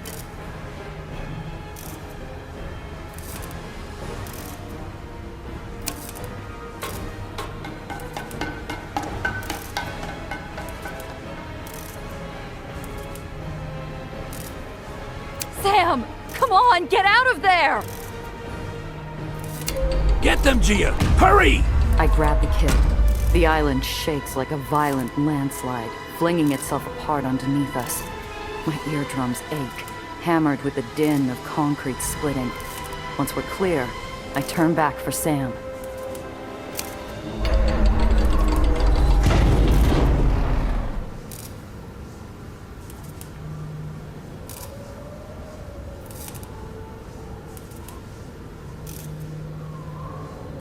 The last glimpse anyone gets of Sam Lowe is his warm, comforting smile as he slides downward out of view. In an instant, the entire half of the island plummets away, and I'm left staring at empty sky. Oh, Sam. Cress flings herself towards the empty sky to follow him. I hold her back. I deny her that reunion, that shared fate. As she screams and struggles, I drag her back to a life she couldn't care less about. Urgent hands lead me away, voices ushering me through tears to follow, to run, to escape with my life. I let it happen. I can't do anything else.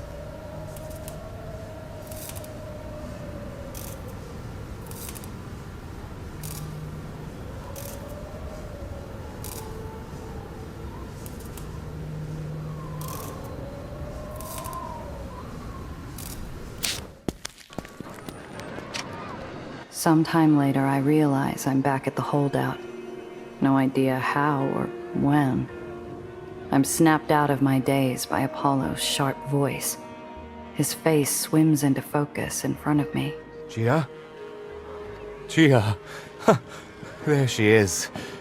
Thought we lost you for a moment there. Apollo? In the flesh, darling. The bastards haven't killed me yet. Tell me you have good news. We got as many out as we could. I don't know if it was enough. You helped, darling. That's enough for them. And for me. Wait a minute. The assault. Did Annie... Slow down, Gia. First things first. Where's that old basset hound, Sam? I have a few things to... The Aetherians made it out. Every last one. Sam made sure of that. I watch a dozen emotions flit across Apollo's sculpted face like the pages of an open book in a soft breeze. He paces, running from the truth, but it catches up. It always does. Sam? Where's Sam? I try to say he was great, to the very end. I try to explain why and how he died, saving a child. But when I open my mouth, nothing but silence comes out. I squeeze my eyes tight. I feel hands holding my shoulders. There's no artifice anymore. No pretense, no performance. Apollo Diamond is just a man, caught in a wave of grief over the loss of his closest friend. I hold him in a tight embrace as it crashes over us both.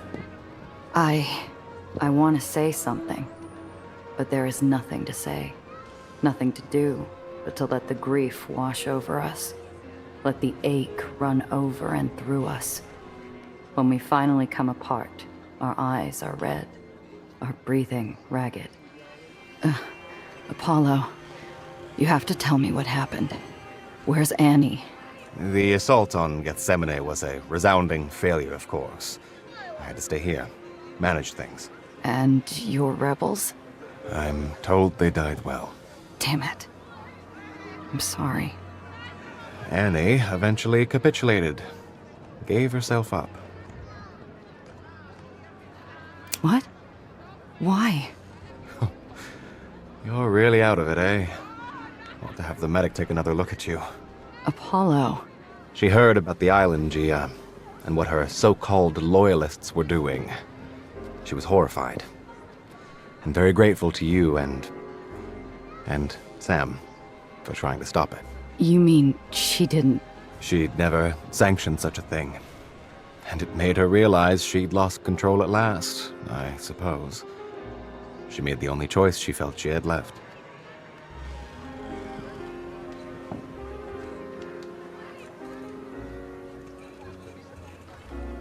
Where is she now? Safe. In our custody.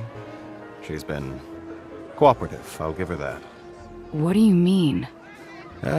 She's answering all our questions, going along with everything peacefully. It's all very civil. I wouldn't trust her as far as I could throw her, mind you, but it's a victory, I suppose.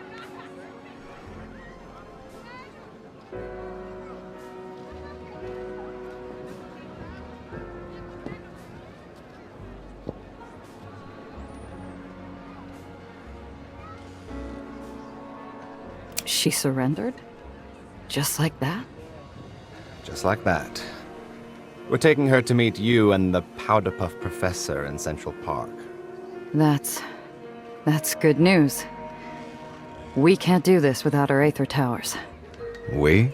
A small smile splits the wet streaks on Apollo's face, and there's a shadow of his old impish humor at the edge of his lips. Yeah, Hollywood. We. Atta girl. Cress appears at the tent's threshold, her edges smudged and undefined, like a ghost caught halfway between worlds. I cross to her and enfold her in my arms, as if to steal her back to this side. Cress, he asked me to take something for you, at the island, and I told him. Bet it was his old slide rule. Am I right? Yeah. Yeah, I think so. That old bear. Apollo Diamond gazes up into the pink gloaming hanging over our city and closes his eyes, as if expecting his old friend's voice to float down back at him in reassurance. It doesn't. None of this would have been possible without him, you know? I was always so damned sure. But he was always there to steer me right. Now, I don't know what to do. We finish it. His way. He looks at Cress, who takes his hand in hers, and blinks away the fresh tears blooming in his eyes. Right. His way.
Central Park is all but abandoned.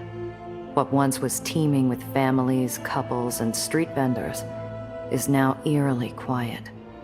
Monstrous black clouds roll over the island, tinged with red, like a storm in the depths of hell. This close to the well, there is nothing to take our attention from the hungry vortex swirling just off the island's edge. The cold silence is punctuated by irregular crashes of lightning and thunder. Gardner, Nellie, and the rest of the underground arrive just before Annie is brought out by her own people. Though she is not restrained, the firebrand's flame has now been quenched, her eyes downcast. Forsaken. We have been forsaken. All is lost. Nellie is wringing her hands. She looks at me with pleading eyes. I get the message. We need to move while we still have time. Enough gawking, people. We have work to do.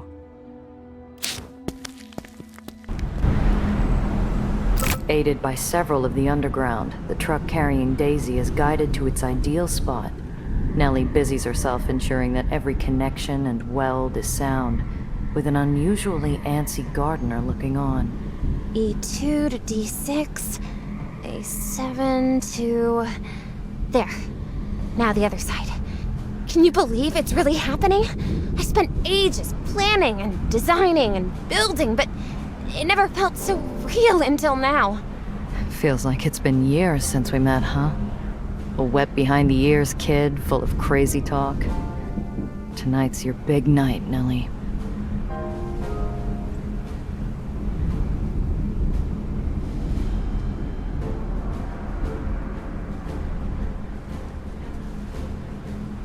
So sorry that it ended up this way, Pastor Annie.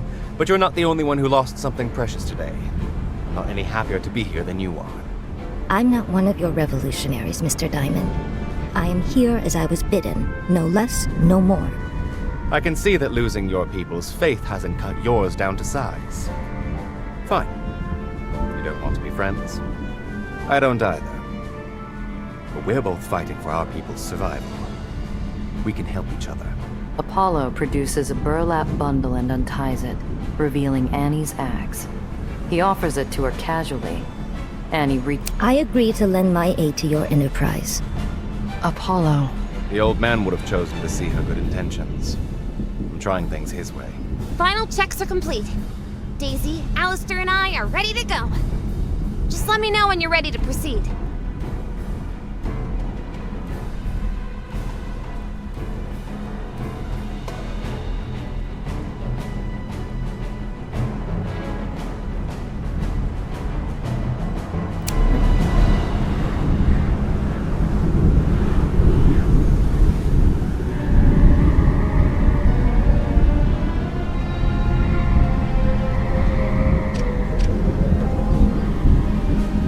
Nellie is running back and forth with the frantic energy of a twitchy church mouse. I wait and watch as she makes the same checks over and over, 4, 5, 6 times. Can't question the girl's thoroughness.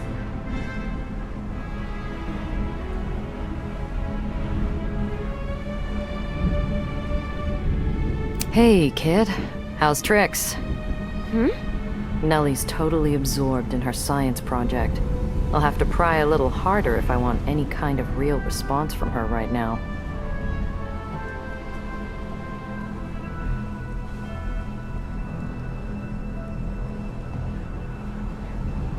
What if it doesn't work? If this doesn't work out as planned, I believe we're in a fine position to gather data for a second attempt that will. The machinery here includes recording devices for measuring frequency modulation, amperage, the works. There may even be a device measuring the nervousness of Italian-blooded smugglers. Nellie, did you just make a joke? Forgive me, Gia. I'm as nervous as... I don't know. It's uncharted territory, to be sure. But Alistair and I have been over every inch of Daisy. It has to work. It just has to.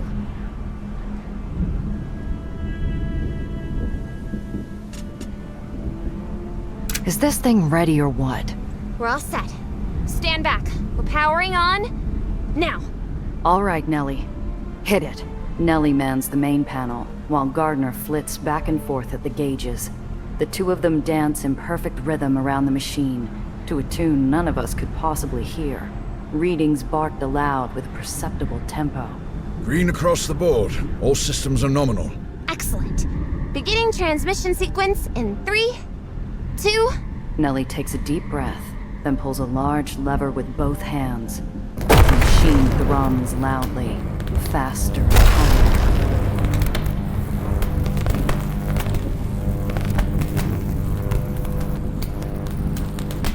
Arcs of purple aether crackle above Daisy, whipping up a vicious wind. I shield my eyes, looking around at my comrades in arms. Sequence initiated.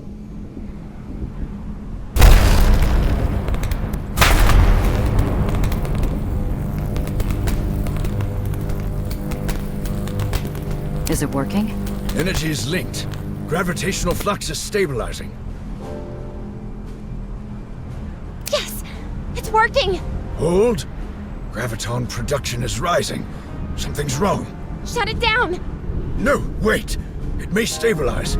Give it more power. No! Shut it down! It's expanding too quickly!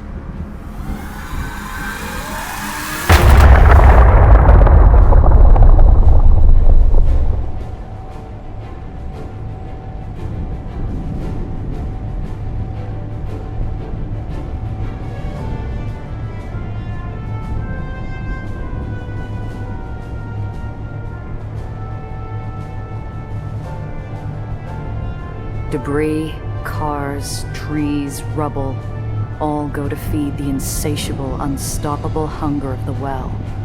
Someone is screaming at the hideous sight, and I realize it's me. My throat is raw, torn from cries of grief. No! It's impossible! I was so careful! Shake a leg, people. We need to get out of here. Move, move, move! I'm aware of people running, tripping, screaming, crying as they run breathlessly to the vehicles. But I can't move a muscle.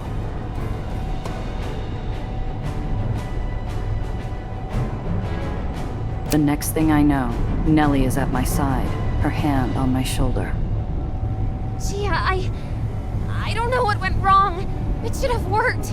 Do you hear me? It should have worked. I don't want to see what happens next. I don't want to think about all we've done, all we've sacrificed, everything we've survived, just for it to blow up in our faces. We haven't saved anyone today. We've killed them. What did you do? I don't know. Everything checked out. You have to believe me. I swear, all of the levels were correct. Professor Gardner and I triple-checked everything. Looks to me like we haven't done much good. It looks to me like we made things a hell of a lot worse.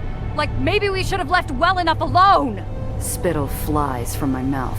I'm shouting and I don't know why. I just need to let it out and Nellie is there, and before I know it, I have her by the shoulders. What happened? What on earth happened? Why didn't it work? Nothing. It was all going as planned, and then... And then what? You forgot a part? You pressed the wrong button? What happened? I don't know. I believed in this. Hook, line, and sinker. It's my fault, too. I should have known. You... Tears spring forth from Nellie's eyes, and she rounds on me angrily. Distantly, I know that what we are doing to one another is wrong, but the storm blustering nearby is nothing compared to the rasping of my lungs. If you think I'm going to stand here and be lectured to by a self-confessed murderer, 8-Shot, you're very much mistaken. Or did you forget that nickname of yours? Why not ask Needles about how you never make mistakes? Or Mr. Blanc? Why not ask Sam? Oh, right! Because they're just another stepping stone for gunslinging, wisecracking Gia Rondazzo. Eleanor, we have to go. We're out of time. I numbly watch as Gardner and Nellie brush past me, the fatherly mentor guiding his sobbing charge to the truck that carries their precious, worthless device. The engine rumbles to life, and they begin their retreat. As the last of the wind from the device dies down, I look around and see that I am alone, except for one other soul nearby. On her knees before the terrible supremacy of the Well's hunger, Annie's face is unreadable. Maybe she can't comprehend how much of this is her fault, how she played games with her people's lives. Not that I'm any better.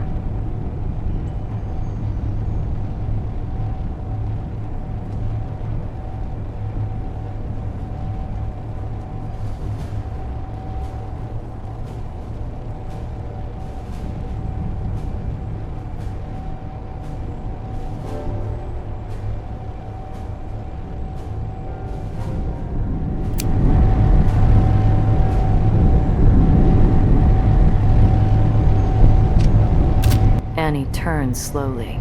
Her eyes are glassy, her pupils huge. I am figuring out what to say next when her face contorts into a mask of pure rage. She leaps to her feet and rushes at me with her axe in hand. This is your fault!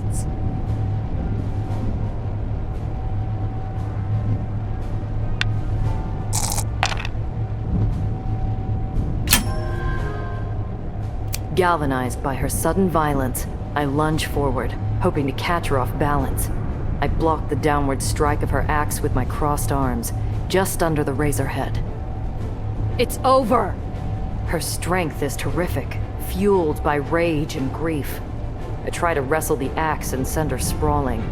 Her face is full of hate, like the guttural sounds coming from her throat. Just die! I want no part of this. I sprint to my car, the space between my shoulder blades itching, awaiting her axe in my spine. I manage to get inside before she finds her feet. I flip the takeoff just before she reaches me. Soundless curses follow as she hurls herself into her own vehicle and gives chase.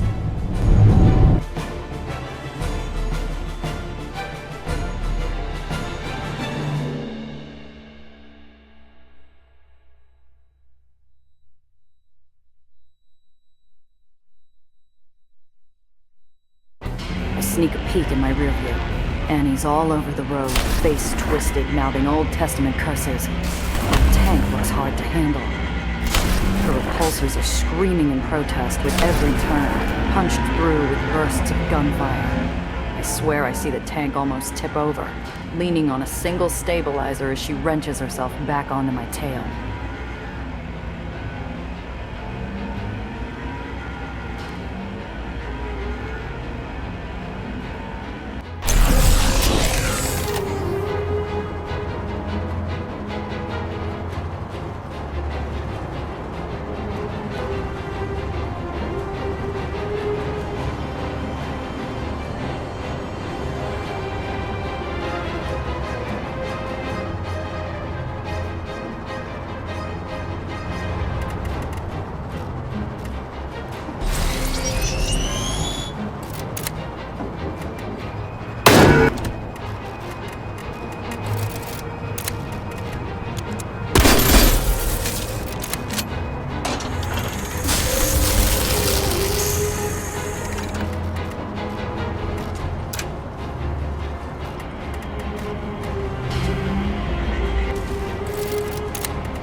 There's a sickening sound of impact, and then silence.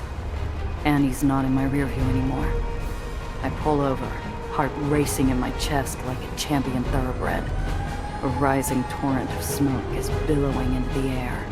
Annie plows her tank into the front of a church.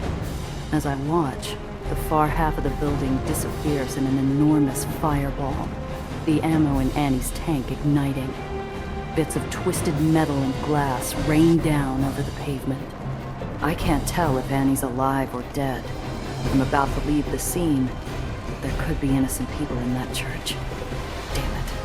I need to have a look. Who knows if or when a pump truck would even get here.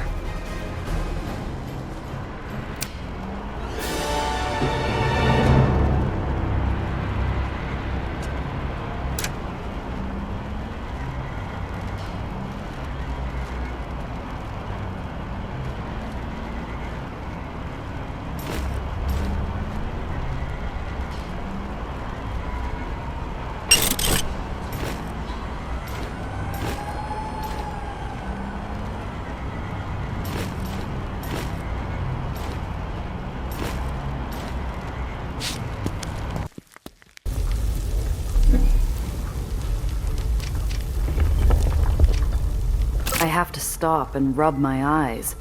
Surely it's impossible that anyone survived this catastrophe.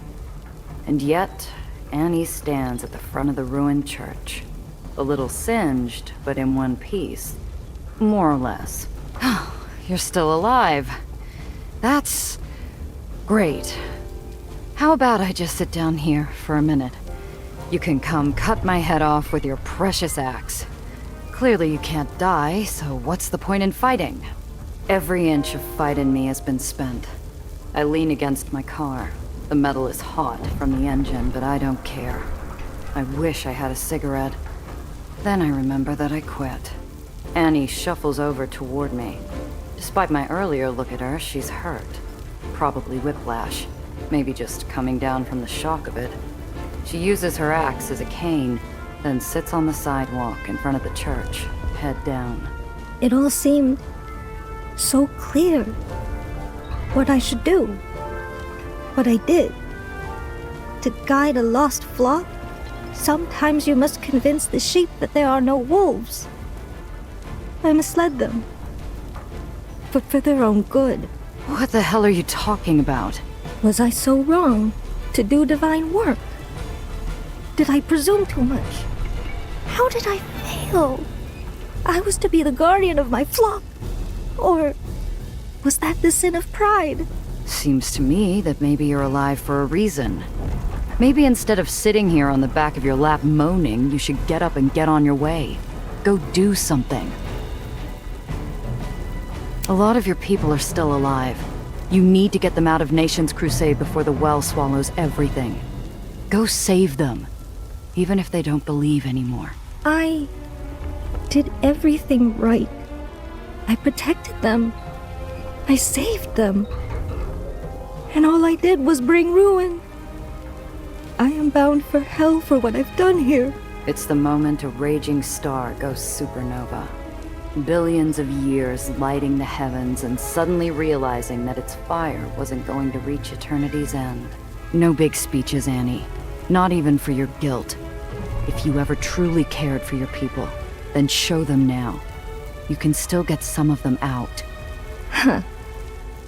You, of all people, to give me counsel. God help us, we're going to need it. A few minutes later, Annie flags down a Nation's Crusade truck. Before she leaves the scene, I can hear her voice ringing out, directing the evacuation. More of her people will survive this day, thanks to her. A familiar vehicle pulls up to a stop in front of me. Gia, glad you're okay. We're covering the evacuation. You need to find Nellie. The well is out of control. I'm not sure Nellie will listen to what I have to say. Damn it. We need to get her back or it's all about to come tumbling down. You're a professional, aren't you? Never leave a job half done. The underground car wheels around and into the distance, no doubt looking for more refugees. He's right. I need to finish the job. I don't know what to say when I find Nellie. but at least I know where to look. If I know her, she's on her way back to the hole to figure out what went wrong. That means I'll find her at the lab. I stagger into my car, weary down to my very bones, and speed off, hoping for a miracle.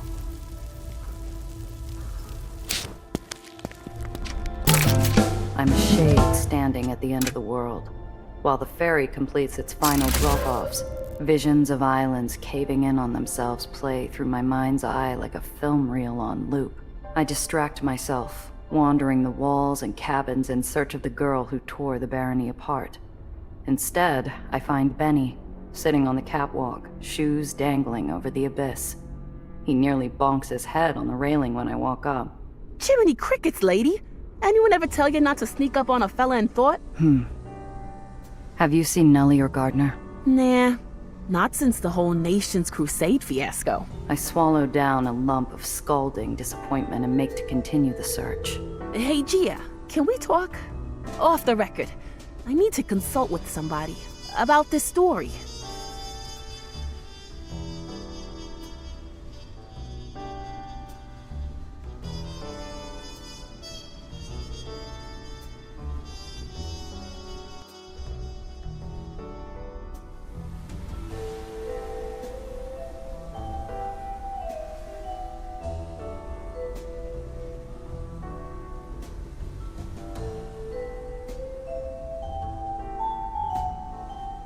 Benny's fidgeting with his fingers like a lightning bolt in search of an Aether rod. For once, the smartass who pretended to be years older looks his proper age. I take a seat beside him. He shuffles, leaving room for my feet to dangle over the gloom with his. So, this story. The Underground hired me to be their bullhorn. I get my scoop, the people get the truth, the Underground gets PR. Not a bad deal. The towers, that frocked fraud, a secret dance hall, kid stuff. Everything after? It's important, but I don't know how to write about it. There's no bread big enough to sandwich it. It's written across Benny's face as cleanly as one of his articles. The Civil War, Sam's final sacrifice, nation's crusade crumbling. It'd be a lot for anyone, let alone a kid. I ruffle my hand through his hair. Though he lets out a token whine, he doesn't pull away. We sit there a minute, us and our thoughts. Look, Benny, sometimes there's no silver lining. Yeah, we won a war and toppled a baron. But even that don't feel good. Why'd you talk Annie into staying anyway?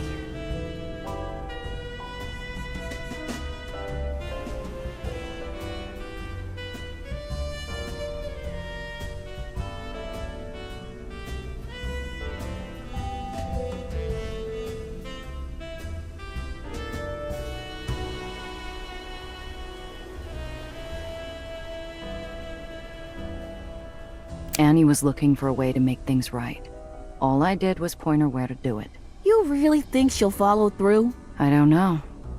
But I'd like to believe it wasn't only snake oil she was preaching.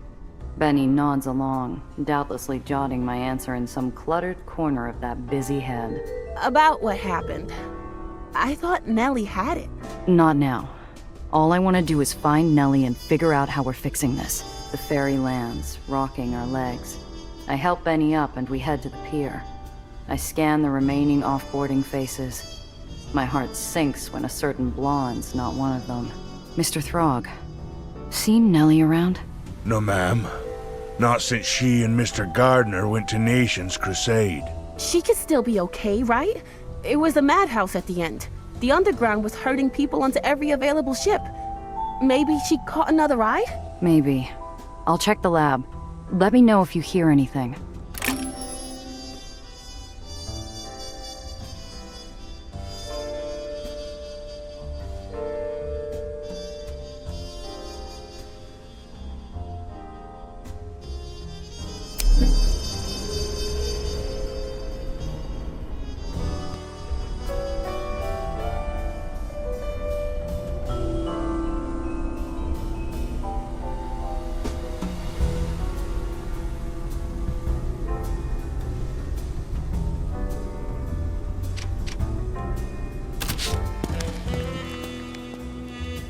I know something's wrong the moment I walk through the door.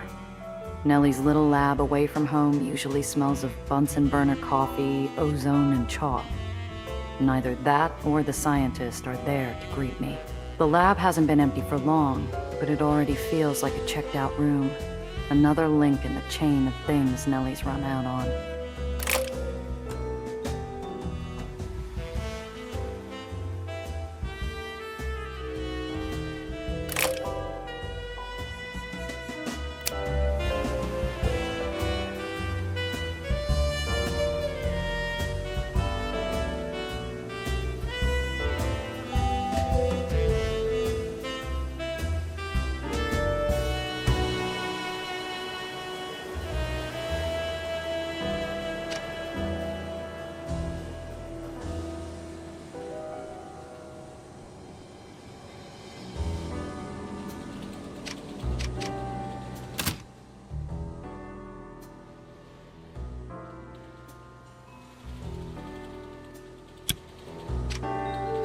Maybe I should have let Nellie and Gardner sail away on that ferry back to the Heights.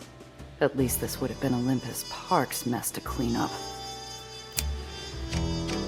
Nellie's chalkboard is crammed to the edges with physics equations and calculations and all sorts of mathematical junk I can't begin to parse. All this time spent trying to build something to save the lowers, just to have it torpedo us.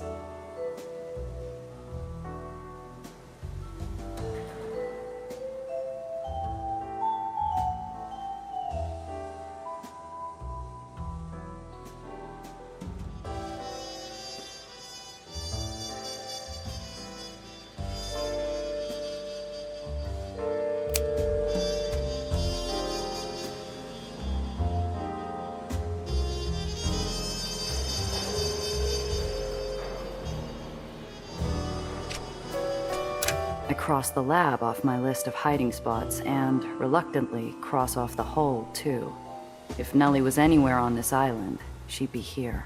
But damn it. What the hell am I going to do? The trail's not cold yet. The underground's running evacuations. If anyone knows where Nellie and Gardner could have gone, it's them. A memory cuts my train of thought down to the quick. I believed in this, hook, line, and sinker. It's my fault too. I should have known. Why not ask Needles about how you never make mistakes? Or Mr. Blanc? Why not ask Sam? Oh, right! Because they're just another stepping stone for gunslinging, wisecracking Gia Rondazzo. You're pathetic. Mr. Blanc might have been the best, but he's not the only stem on the grapevine. Tiana's got a fleet of fences on call. The Underground's got their network. And Needles usually has an ear out on smuggler routes. You're not thinking straight, Nellie. You're stressed. I get it. But you're rushing into this. You think the well's going to blow up without giving us a warning? Didn't see your machine being the thing to pull the trigger, did you, kid? Who said I need to chase the kid down? Nellie always comes back eventually. Unless... Could Nellie have run back to the Heights? My gut says no, but doubts it's the... People like us don't change the world, Rondazzo. We survive it. Be a shame you had to die because you didn't learn when to walk. I'm ramming into walls. Every thought crashes into a bitter reminder, making me ache dearly for a taste of tobacco and a week-long sleep. I haven't felt this way since Valentine. And I have even less time to feel sorry for myself. I need to clear my head. Like Zio used to tell me, we do what we can, and when we can't anymore, we win, Skip.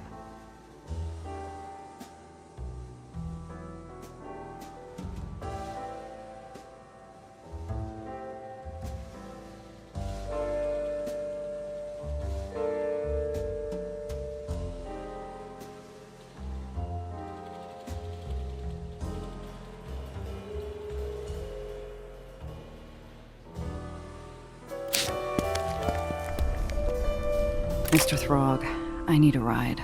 There's a storm, Miss Randazzo. Already told Mr. Mozzie. Ferry's closed until there's a lull. Not looking to go far. I want to head to White Street. Edge of the barony, won't be long. The old man looks at me, concern trickling into those aged, seasoned eyes like water drops over granite. I wouldn't recommend it.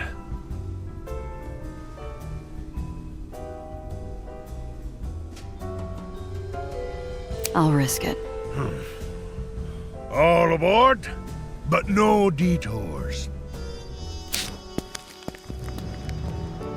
Mr. Throg takes us the long way around, bypassing the Whitecaps' civil war and the gravity storm. I walk the rest of the way. A cool breeze carries me back to that day we found Chimera. I told Nellie she couldn't carry the world on her shoulders. You don't survive by stopping for every sob story. When did I forget that? I'm a smuggler, not a swashbuckling comic hero. I stuck around over a missing briefcase, and what did it get me? My car gone. My rep slapped with a Baron Killer label. An assassin gunning for my head. And another job gone to hell.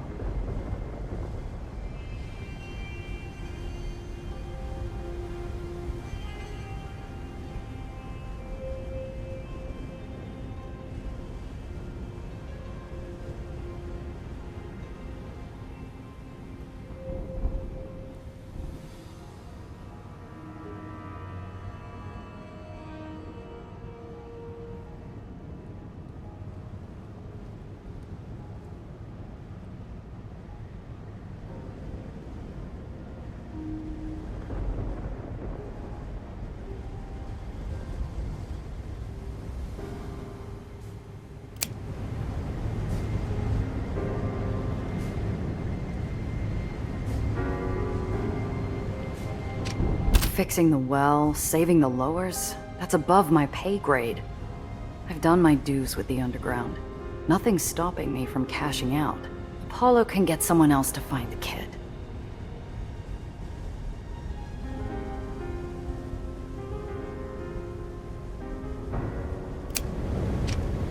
I should have learned from Valentine. Letting the job get personal gets you hurt. Even Zio knew that. For a moment, I smell his cologne. The hard back of the chair in Valentine's waiting room jabs into my back while Zio lectures me. Maybe I would have listened more carefully if I'd known it'd be my last talking to. Niels knew what he signed up for. In our line of work, doing the job comes first. Failing that, choose yourself. Always have another way out, Giovanna. Matana, I wish I could talk to him.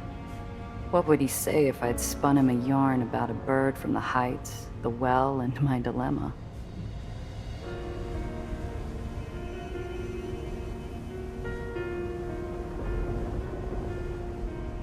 She's a nice girl. I can see why you've entertained her so far.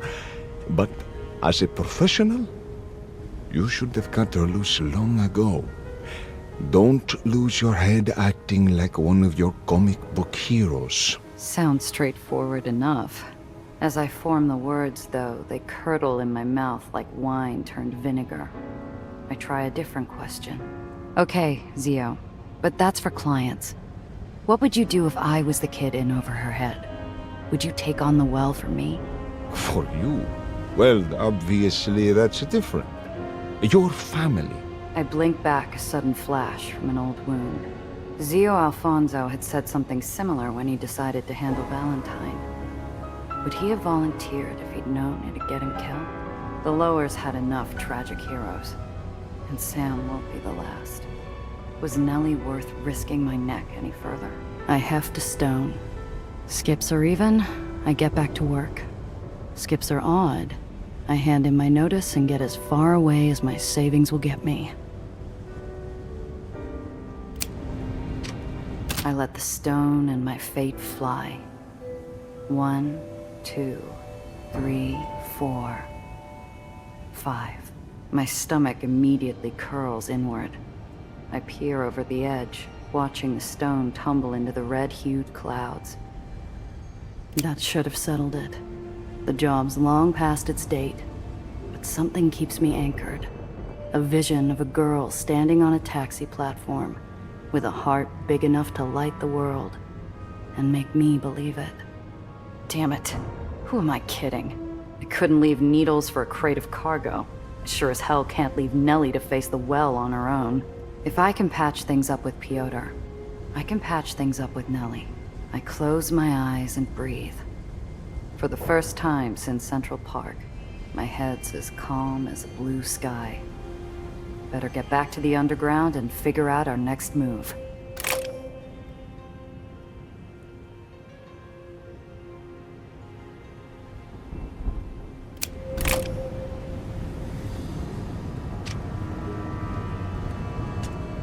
Gotcha. My only warning is a voice that'd have death itself uttering prayers. Tobias Dufresne, a man twice dead, stands at my back, pressing his gun into the back of my head. How? It wasn't the first island I've been thrown off of. Shame you didn't try a bullet to the head. I'm a breathing corpse, trapped between my personal revenant and the edge of an island. A choice between a gunshot and 10 seconds of sky under the eye of a raging red vortex. Dufresne, listen to me. We've got bigger problems than your contract. The well destroyed Nation's Crusade. Unless I find Nellie, it'll take out the rest of the lowers too. Not to worry. That's no longer your problem. Best make peace with yourself. I'll give you a minute. As a professional courtesy. The shadow closes in, ready to usher me onto the final ferry, but I grit my teeth in defiance. I'm not about to let some scarred-up black hat punch my ticket. Seconds ticking, I look for my way out.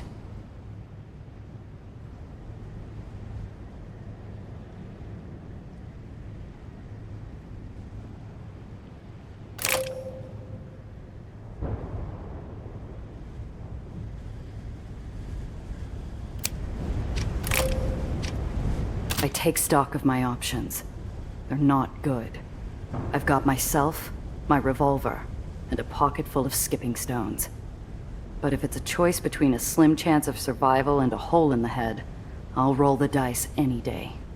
Luckily, Dufresne's still playing with his food. If I get my gun, I've got a chance.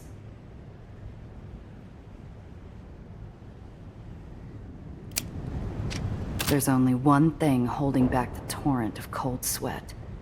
Dufresne could have blown my head off, and I'd be at St. Peter's gates without knowing why. The last time we stood like this, Dufresne was angling for a chat. If he hasn't shot me yet, maybe there's something he wants more than another notch on his dash.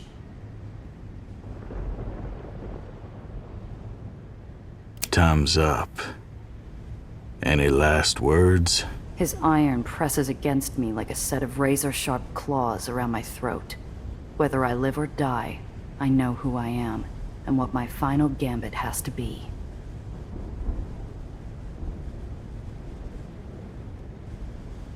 I've got more than that. I got a request. Our game on Coney Island. You never answered my final question. What's your deal, Dufresne? For the briefest second, there's nothing but the press of the barrel. Slowly, it drags across my skin, as pensive as a steely claw. That game's over, Randazzo. Can't take your hand back once the deck's been reshuffled. Then let's play a new one. I figure out your answer, you let me walk. You can try to kill me another day. Gutsy, aren't you? Now, what makes you so sure I'll grant that? You're a tracker, right? You dragged yourself up the edge of an island to hunt me down. Never struck me as the type to leave things unfinished. The wind howls around us, drowning out the pounding of my heart and any sound that might give away what's going on through Dufresne's head. You got 3 questions. Use them wisely. If I decide you're wasting our time, I'll be cutting things short. The pressure releases, but only slightly. In lieu of the gun, I feel the weight of every possible question I could ask to deduce Dufresne's motives. One sticks out to me like a marked card. You didn't hesitate to pull the trigger back in Nation's Crusade. So what stopped you this time? Already got the drop on you. Got nothing to lose letting you breathe a few breaths longer. Pretty considerate for someone who said he couldn't afford wings. A moment of consideration isn't enough to change where either of us is headed. An unusual note catches my ear like a hiss hiding in the bush. Was that a hint of defensiveness?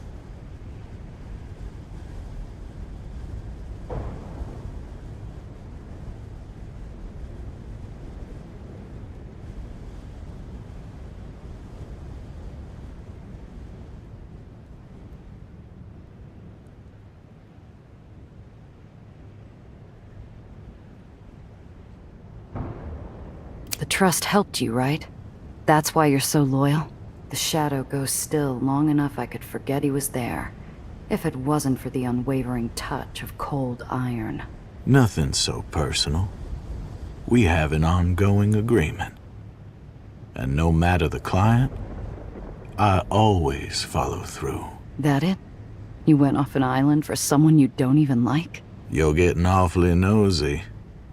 If you're so curious, we could find you some rope. Save the bullet for after. 2 questions down. Cutting it awful close, smuggler. How's that bravado of yours faring? Shut it. I still got one more question. I've seen both sides of his coin. A professional monster from across the barrel. A man bearing a part of his soul. Which one holds the answer to Tobias Dufresne?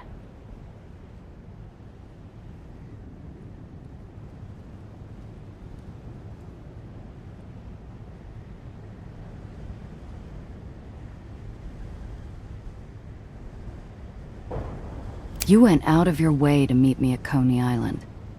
You do that for all your business rivals? My question's a grazing shot. His silence bleeds through the air like a slow, trickling wound. No. Been a long while since someone stuck around long enough to make an impression. I risk turning my head and come face to face with something more unnerving than the man's survival.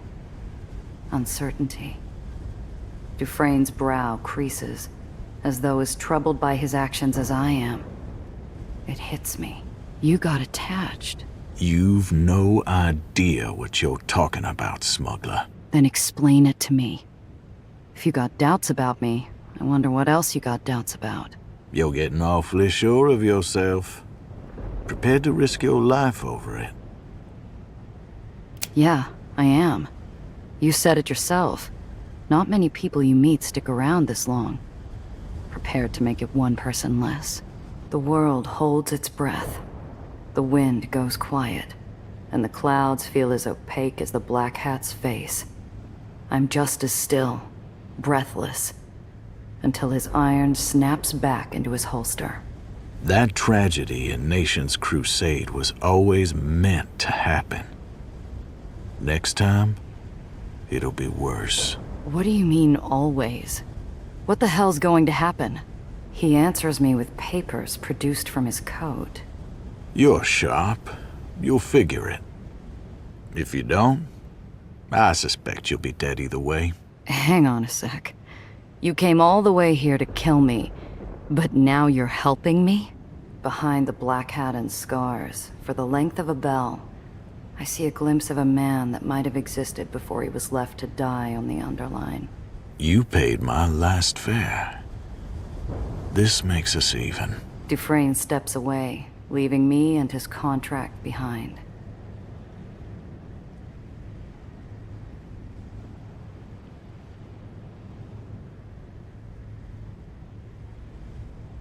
Dufresne, look after yourself. He smiles, as serene and deadly as sheathed steel. Oh, I intend to. My employers are currently occupied. If they send someone, well, they know why they hired me. He leaves me with a mysterious stack of papers and the rumbling well. It's only a few sheets, but I'm sure whatever's in it, Mr. Blanc would have traded half his collection for it. I start reading. My eyes immediately leap to a file on Olympus Park, the tragedy that started this all. Tucked along orders are instructions, schedules, entry and exit points, even routes to plant the explosives. Destroy all evidence around the well and its expansion. If you are unable to retrieve Dr. Reinhardt's research, destroy it as well. Certainty forms in my mind as firmly as a boulder. This was an inside job. The orders signed with a sigil. Familiarity catches on my mind's eye like barbed wire, and before I realize it, I'm digging through my coat for the rubbing I found in Mr. Blanc's office. Side by side, it's unmistakable. The sigil on Dufresne's orders is an offshoot of the Trust's. Mr. Blanc had called the rubbing an identifier. Whoever's sigil this is, they must be someone in the inner circle. One order stamped with a bright red stripe. I might not know what codes the Trust uses, but I've seen enough secret smuggler messages to recognize when it's urgent. Suspend all activities related to Dr. Reinhardt. As you've shown repeatedly, retrieving a young runaway girl is outside your area of expertise. Another approach is required.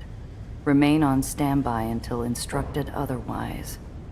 Though I'll never regret keeping Nellie out of Dufresne's hands, I feel a sympathetic twinge. Dufresne was called off between Ellis Island and Coney. What changed between then?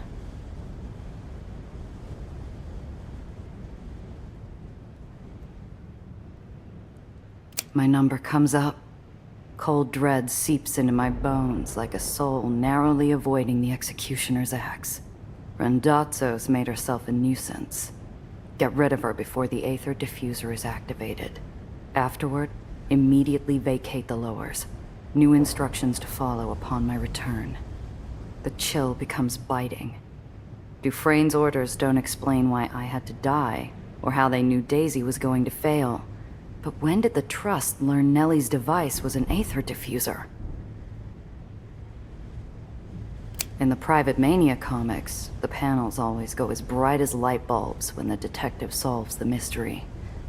All I feel is a blistering itch that burns like a hand held over an open fire. Dufresne's employer is the inside person. They didn't just know about Nellie's research. They knew how to get Dufresne into the Heights without getting him caught. They were someone with a hand on the pulse of everyone involved in this job.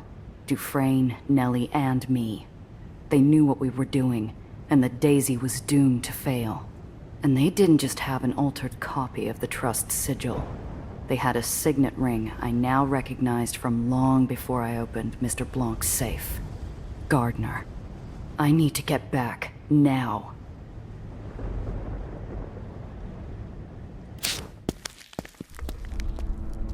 My feet pound the plank. I all but leap off the ferry, accelerating into a full sprint, when Apollo darts out in front of me. Gia! What's got you running like a bat out of hell? Something big. Get everyone together. If we don't do something fast, what happened to Nation's Crusade's going to happen to the rest of the lowers. The matinee star's face slides into an expression pained by fresh memories of ash and ozone. Once more into the fray, or so they say. See you there.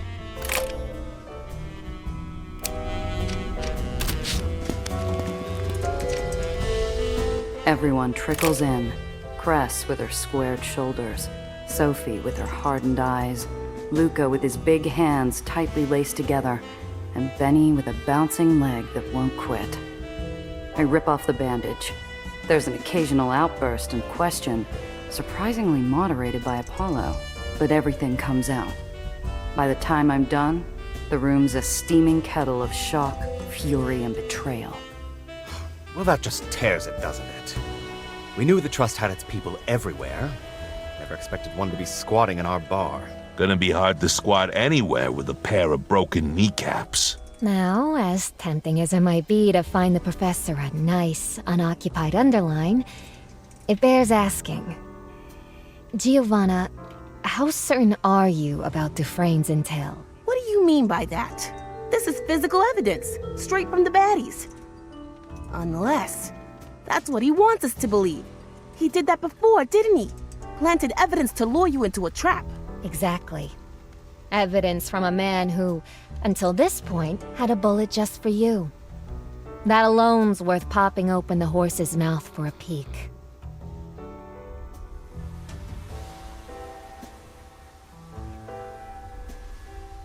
Gardner's been hanging around longer than even some of you.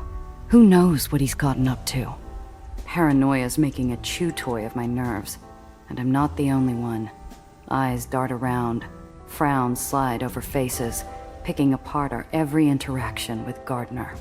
Think back to our little rendezvous with Mr. Blanc. Rather a coincidence the Trust was prepared for us so quickly, don't you think? Maybe, but we weren't the only ones who knew about the meet. While we were prepping to visit Mr. Blanc, Nellie was bouncing off to tell Gardner of the Aether core.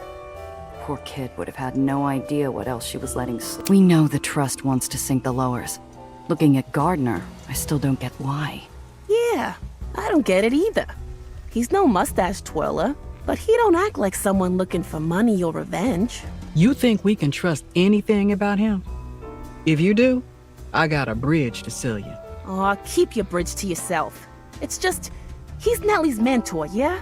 She adores the guy, but he blew up her lab and let her use her device knowing it'd crack up. What kind of sickle do you gotta be to do that? Benny's point sticks out like a rusted nail in a polished antique. All those days working in the lab, all those chats in the root cellar, were they all part of a long con? Or something worse? I don't know, Junior. We can shake it out of him later, after we catch him. Damn right. If that bastard's a part of it, I don't need to hear his sob story. We stop him.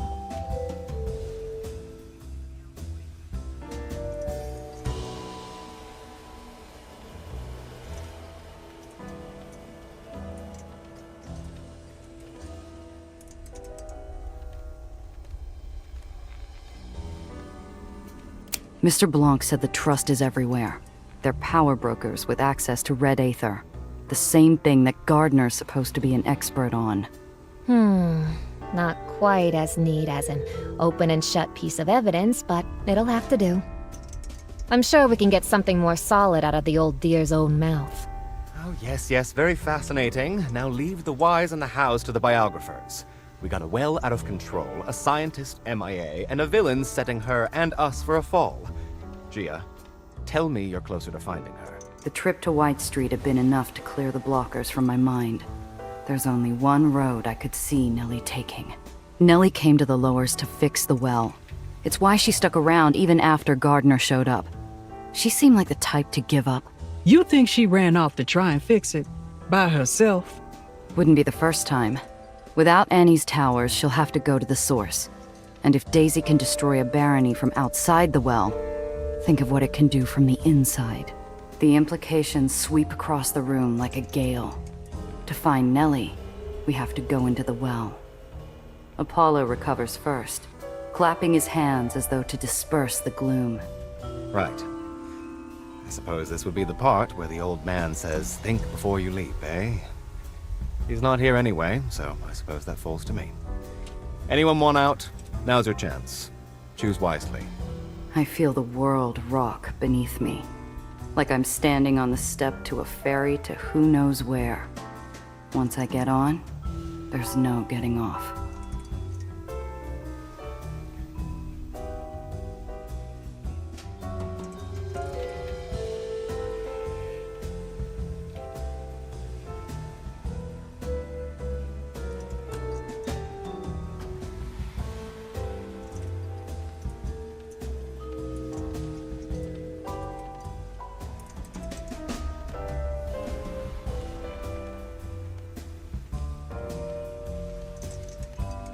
Said it before, remember?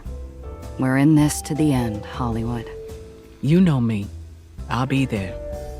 Besides, someone needs to keep the rest of you flying. Well said. As for me, I've never been very good at quitting. If the well goes off, I can't afford to lose. Diane, everyone, they're waiting for me. What kind of reporter would I be if I sat out of the action? Standing among these oddballs, I'm surprised how natural it felt. It reminded me what it was like to have a reliable crew. That's the spirit. Do what you need to do, then meet me at the root cellar. Drinks are on me.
Giovanna? You didn't pick anything off Gardner? Not even a single tell? Giovanna, darling. Are you asking me if I somehow forgot to mention a traitor? No, but you're sharp. I thought maybe you saw something we missed. I'll tell you this much. He's observant enough to adjust his approach from person to person. That's not uncommon with those who need to politic. Or those who need to spy, apparently.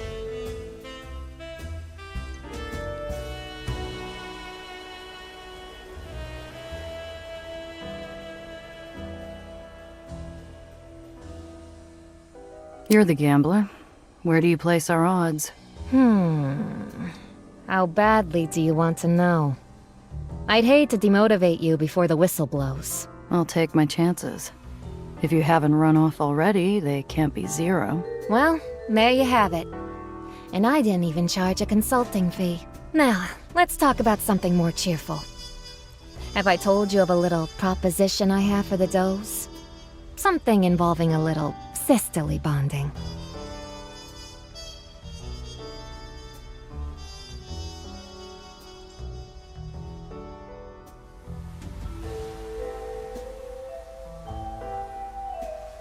See you soon, darling.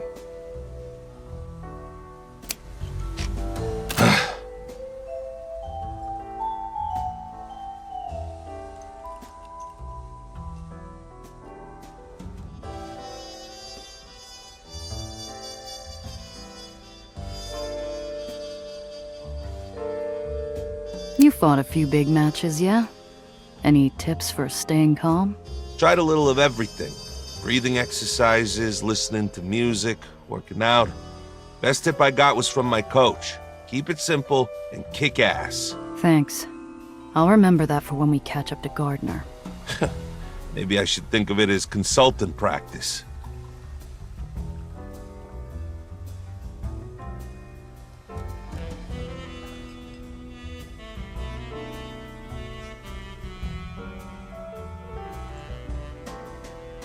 Gardner played us for saps. Still feeling sore about it. Luca's hands flex, taking out on air what he couldn't from the man who'd wronged us. I didn't used to dislike him. Might not have always agreed with his commentary, but he kept things polite. Tipped Thomas well and always seemed to be looking out for Nellie. At least I thought he was. Should have given him something to regret skulking about.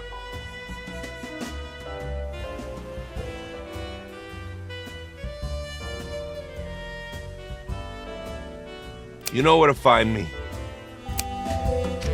There's a crook in her neck as Cress hunches over the table, leaning heavily on her metal arm.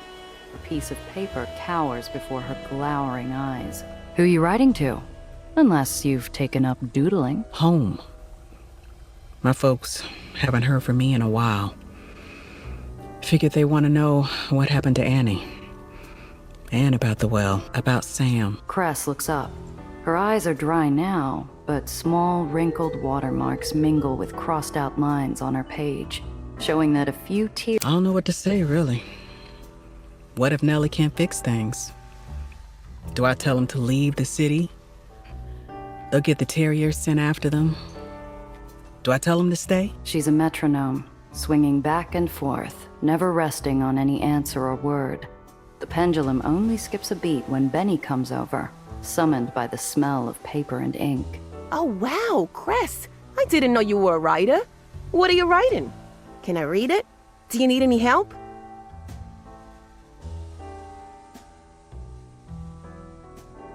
Before she can say no, I pull up another chair so that Benny and I can turn her into an angry, grease-covered sandwich. Hey, what are the... No, I really don't need your help. Dear Mother and Papa, I miss the family chickens. That's your opener for your letter? Even my mail home isn't as depressing, and they still live in the burrows. No. You need more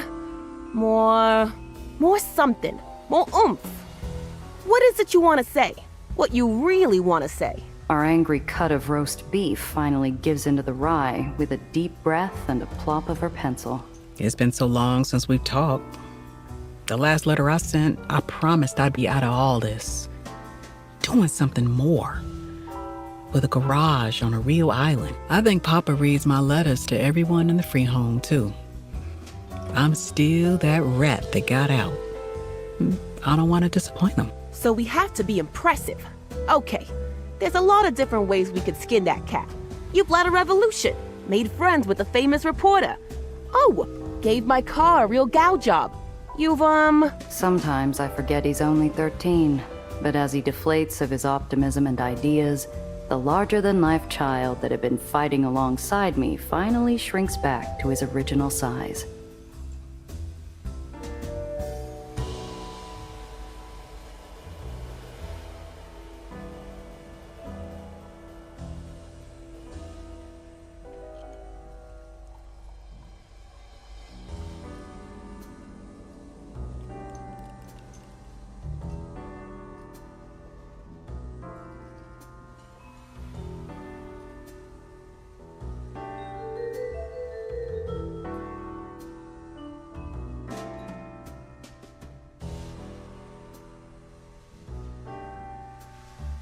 If you can't write home about yourself, just talk about Benny, or Soph, even Luca. Or the famous 8-shot Randazzo.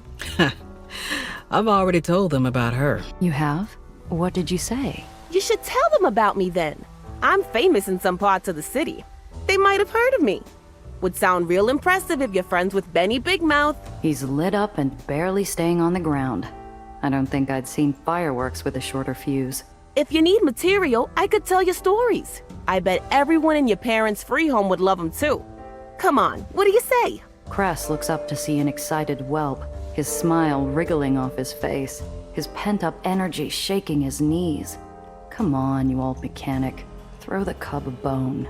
I'm sure they love a story. It's not every day they get celebrities in the Undercity. And he's off, racing down memory lane while Cress tries to keep up on her page. Okay, there's this rich guy in Silverpox, real knack for being all seedy. So I have to get into this sauna of his, right? And all I got is a dress from my cousin Maria, but she's a bit older than I am, so...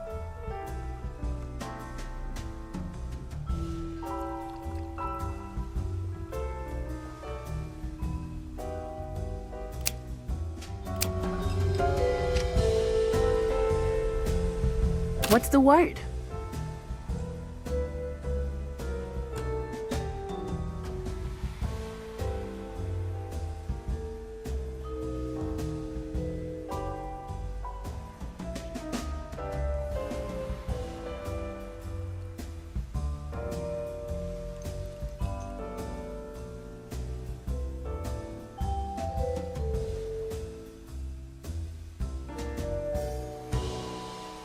How are you feeling about our chances? Still up for the job? Hey, I look like a quitter to you. And if you ask me, compared to Nation's Crusade, our chances don't look so bad. Wait, you seriously believe fixing the well is easier than what happened in Nation's Crusade? Yeah, Nation's Crusade had us fighting on multiple fronts. We were taking on Blacktails, Bucketheads, the Axe herself, and betrayal from within. This time we've only got Gardner. Once he's down, all we gotta do is explain the sitch to Nellie. Have her do her science thing, and boom, the well's taken care of. Already thinking of a headline. Something that speaks to the people. See, I've been thinking of going independent of the crier, and I gotta start off strong.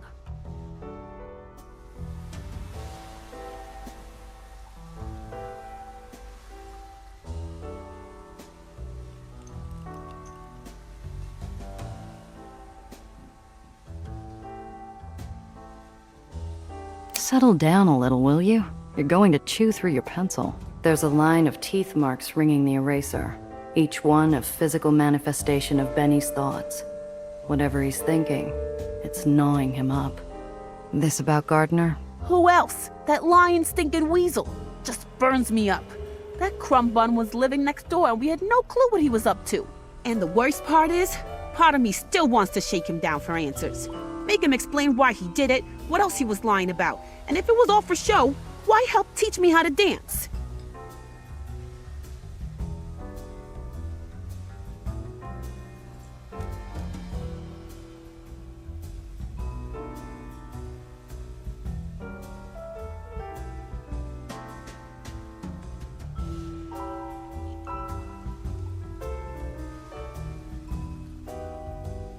Catch you around. Good day. You seen Gardner recently? The professor? Oh, him. What of it? Well, I may have let the fox into the henhouse with that one. I'm going after him. I have to make it right.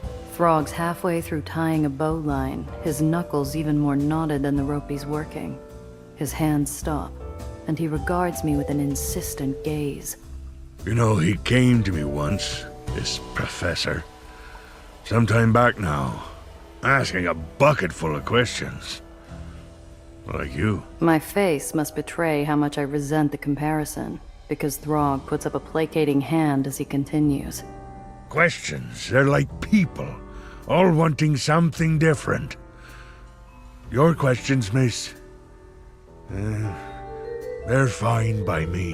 Him, though, his questions were greedy, casting out one line and hoping for a big haul.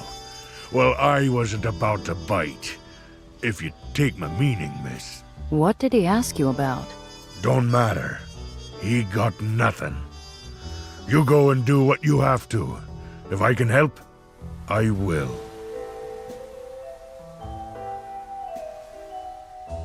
You've always got your eyes on the skies. What do you think about the well? What do I think? Nasty storm, that. Kind you can't outrun. It's getting worse. I know. You don't seem too worried about it. Throg's already gravelly voice tumbles into a deep crevasse of foreboding. What good's worrying do? I've seen enough disaster in my lifetime. At least I can see this one coming. Clear skies to you.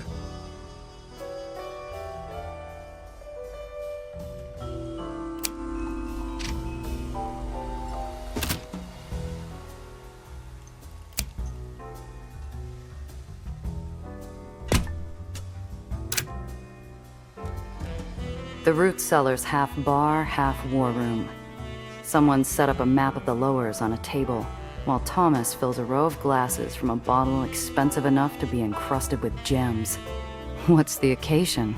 Good luck, John. Paid for by your friend here. You only live once, sweetheart. Might as well enjoy the finer things while we're still around to do it. And I can certainly afford to share. Yeah? Then how come mine's so small? So it is. How about we play a game? If you pickpocket me, I'll personally pour you a full glass. Ask me to become ace pitcher for the Metro Maniacs next, why don't you?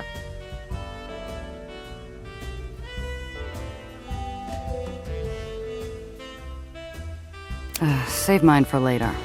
I want a straight head for this. Everyone settled? Excellent. Gia, take us away. Where are we heading? After the well tore apart Nation's Crusade, the map might as well be scribbled over. Fortunately, our starting point hasn't changed. I draw grids along Central Park. The road's torn up. Nellie can't have gone far.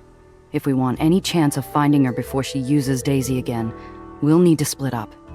A search and rescue formation, eh? Suppose we should rustle up some ordnance. If Gardner's who we think he is, no doubt he's got more than one attack dog. So we enter the well, avoid any nasty surprises, and get to Nellie. And after that? First, we stop her using Daisy before it blows up the well. Then, we get her away from Gardner. She might put up a fight. After all, you're about to tell her everything she knows is a lie. And the man she loves like a father is a monster. It's enough to break someone. Nellie's tougher than she looks. If we don't tell her the truth, she's going to make the biggest mistake of her life. We all got our regrets. Doesn't mean she ought to pay someone else's blood-stained tab. Glasses emptied, nerves briefly calmed. The room turns to me, looking for one last word to carry with them into the night. Going into the well's going to be tough. But at the end of the day, it's still a job. All we gotta do is treat it as we always do. Just that easy, is it? Look, I won't smile and tell you it'll all work out, but we've broken prisoners out of the tomb, heisted Marm, and dealt with barons.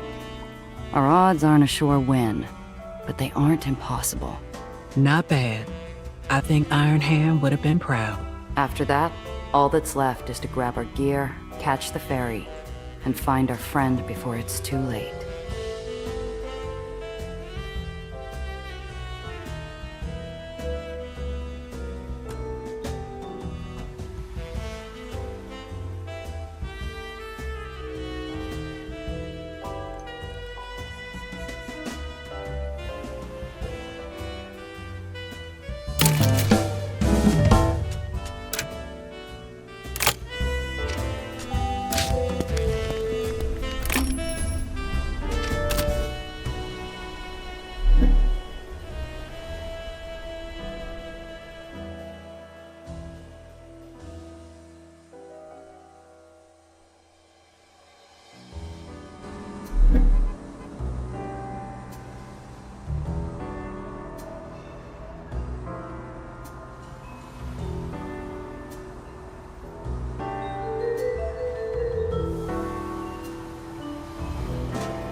The Well's apocalyptic force has made a hellscape of Nation's Crusade, ripping buildings and roads apart in great dark gouts of brick dust and smoke. There's a low, constant roar of tearing concrete. A venomous little voice in my head eagerly points out how the Well has devastated everything closest to it. But I shut out the noise, both within and without. I tell myself there's still time. There's still time. Come on, Nellie. Where are you? I scan the whirling mass of flying wreckage, searching for safe paths into the heart of Hades. There are none. I squeeze the steering wheel, gritting my teeth. Doesn't matter. I'm not leaving without her.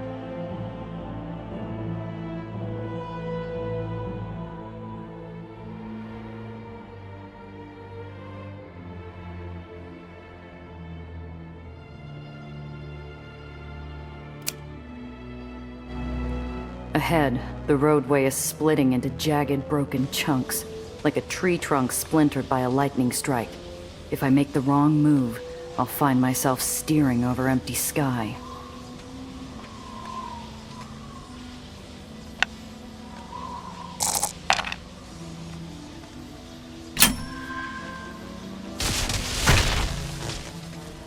I stomp the pedal so hard the metal squeals, and my car careens across the darkening gap between the broken road segments, just as they split apart in an explosive spray of Aether discharge.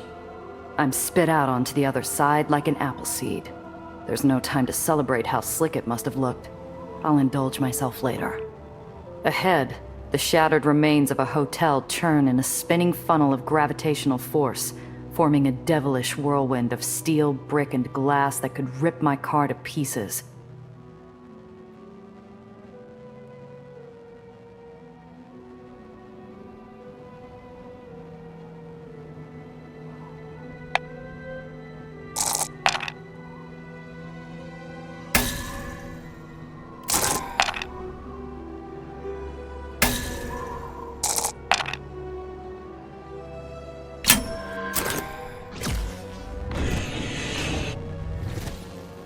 Long evenings of my youth misspent in vacant lots instantly pay off as I jam the brake, throw the alt lever, and pitch suddenly downward in a desperate smuggler's gambit I learned as a teenager.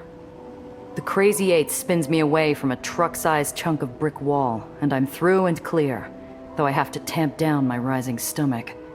If Zio knew I'd pulled a stunt like that, he'd have grounded me for a month.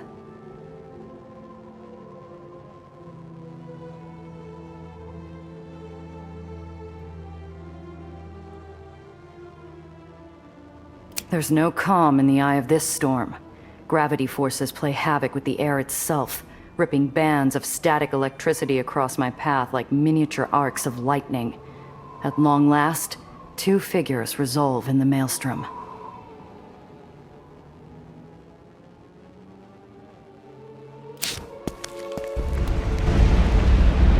Nellie's body is rigid with confused frustration, her platinum curls buffeted by the Aether winds as she tries in vain to rouse her mechanical creation. Next to her, a beast dressed as a kindly old professor is entreating her to leave. At the sight of him, I feel a jab of hot fury punch through my forehead like a railroad spike. I don't understand. Daisy, what's wrong with you? I'm afraid we're out of time, my dear. Let's get to safety. Hey! Their shock at seeing another human being in the midst of the chaos is matched only by the anger sprinting through my veins like frothing coursers on the hunt. Gia? What are you doing here? Get away from him! There's no time! We have to get clear! I don't want to speak with you right now, Gia. I'm busy.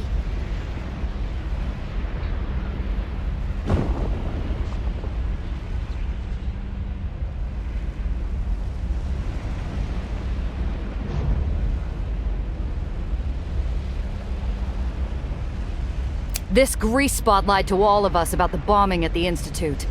He looked me in the eye and lied to me. He was the one who lit the fuse. That's a lie! Dufresne is Gardner's attack dog. It was never personal, Nellie. He was just doing what this spit stain paid him to do. I'd never even heard the name until I met you. Your machine isn't working because he's been sabotaging it. She's a criminal, Eleanor. We can't listen to her! I brandished the file folder like a prosecutor making her final damning accusation to the jury. The proof's all here, kid. Have a look at your precious mentor's ring while you're at it. Nellie takes the folder, pinning its pages down against the gusting winds. We both watch Gardner hide his hand behind his back as he sputters an indignant retort. Honestly, are we finished with these theatrics? We don't have time to entertain your flights of fancy, Miss Randazzo. Nellie scans the evidence, dropping loose paper to flutter off like dead leaves. The well howls around us, echoing Gardner's impatience as he tries to snatch the files from Nellie's hands. She swerves away from him, and he shouts in anger. It's a forgery! My dear, don't you see? She's not your friend. She's trying to trick you. Professor? Show me your ring, please. Eleanor, listen to me. We need to get somewhere safe. If you would... Show me your ring.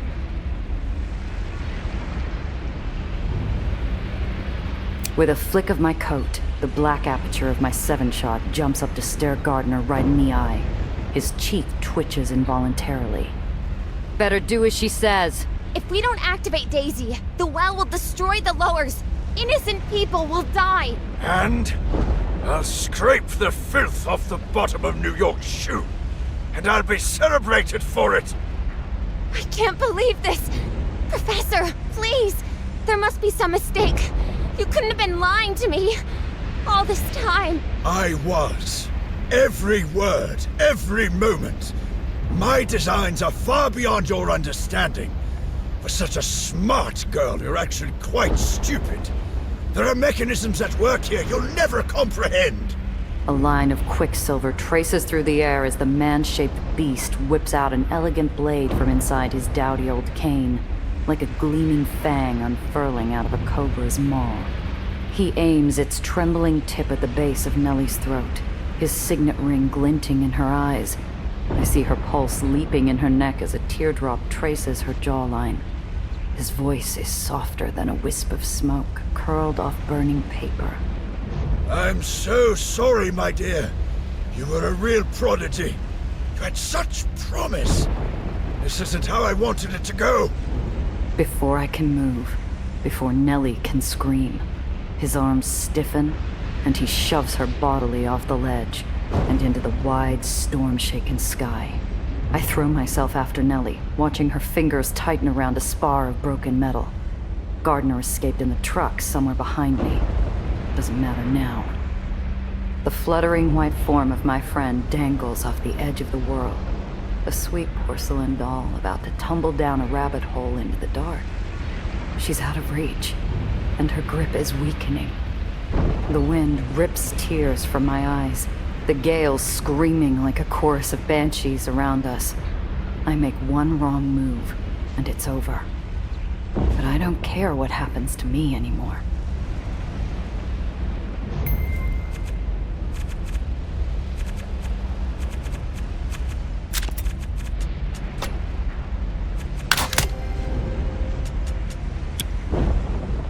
searched my whole scummy life for a solution. Surely all my experience, everything I've been through, should have prepared me for this. If I don't have the brass for this, Zio, what good was any of it?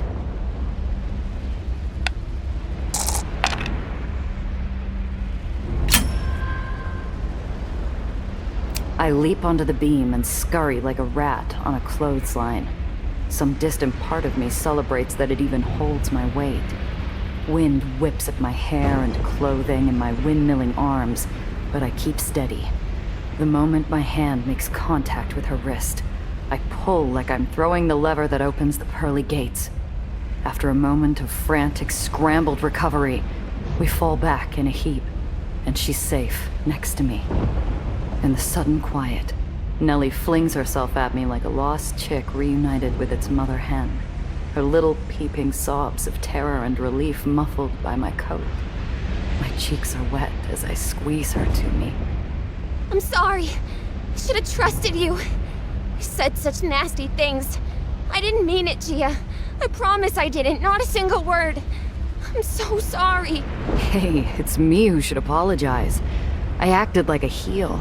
I'm sorry, Nellie. I'm just glad you're okay. You came back for me. You're a true friend. You never ever lied to me. Not like him. Oh, I could kill him! First, we gotta stop him, Principessa. Then you can do whatever you want.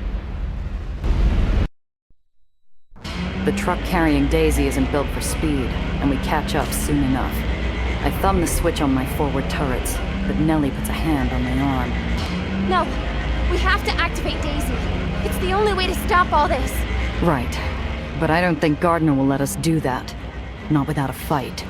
Best to head home now, girls! You're out of time!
Not looking good.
me, Professor.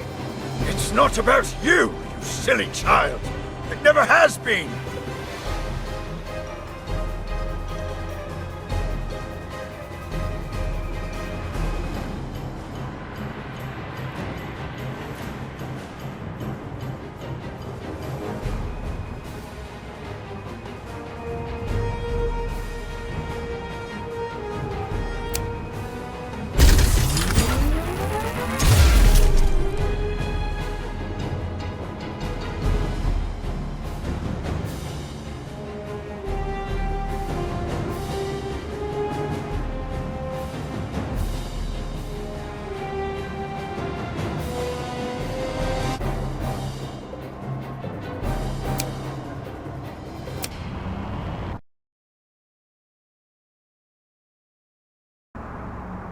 This is futile!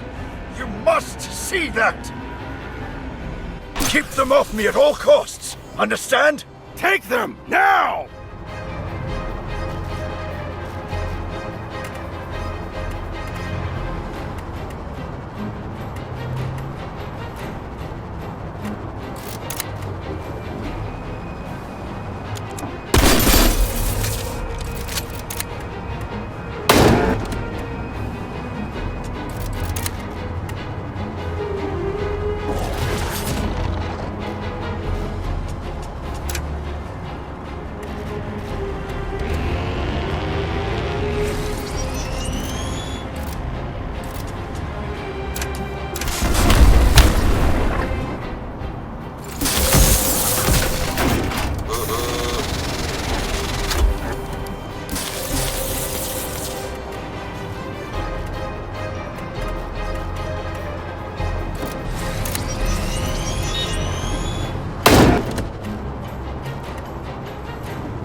Give it up, Gardner.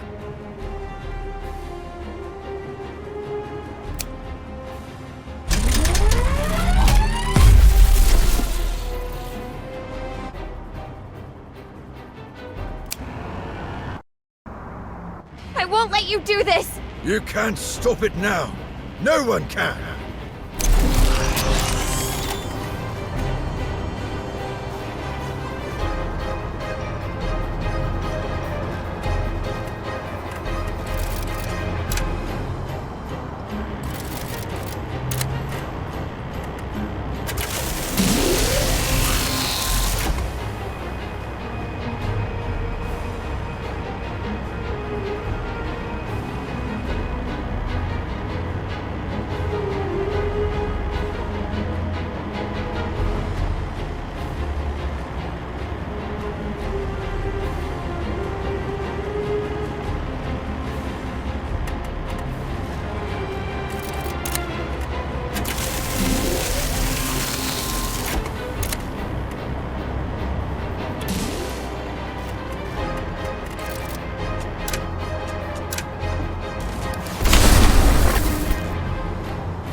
Loosen Aether pressure.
It's over, pal. No! Damn you, no!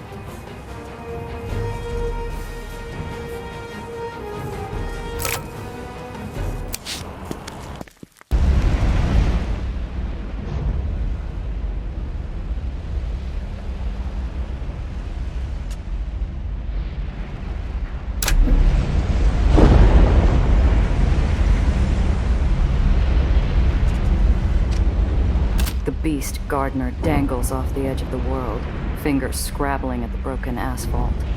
Fear pours off his coat like a noxious fume, rank as a line of soldiers.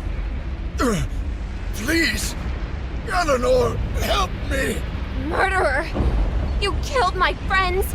You lied to me! You're the worst person I've ever met, you pisshead! You bastard!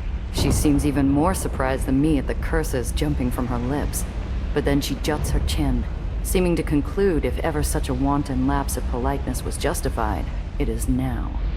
I'm slipping! I can't hold on! Nellie turns to me. There's no trace left of the lost little bird I met that day in the uppers. She looks at me, reborn from the ash of betrayal and strife. No more a child seeking permission, but an equal asking my counsel.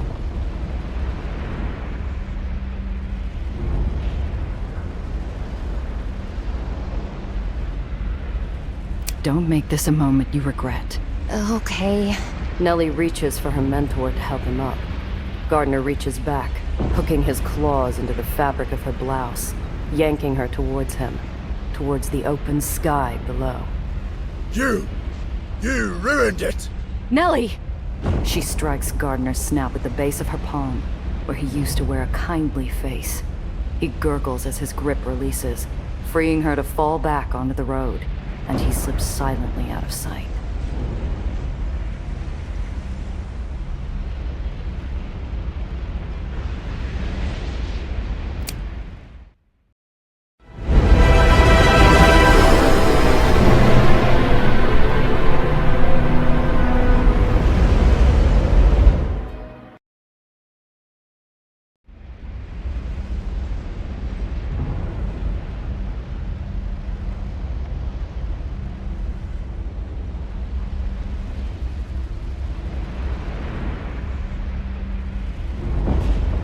Nellie quickly identifies the poisoned thorn Gardner hid inside Daisy, an innocuous switch strangling the device from within. She shakes her head at the plain, simple boldness of it, and flips the switch.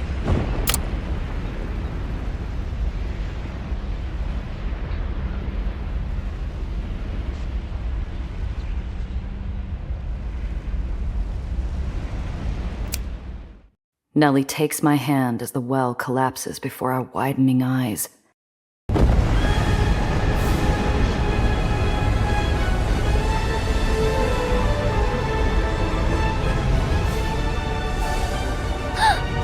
It worked! Quiet, for what seems like the first time in years, descends over New York City. I look at my friend and wink. Never doubted you for a second, Principessa.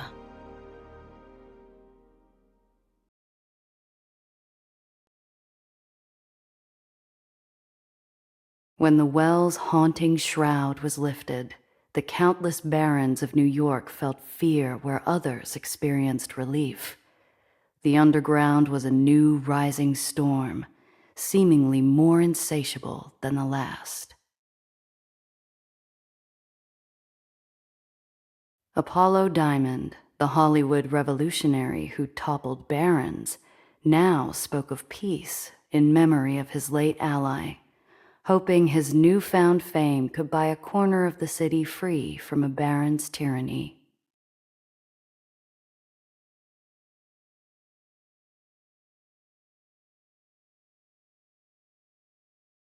In the bustling aftermath, one voice cried hope for all to hear.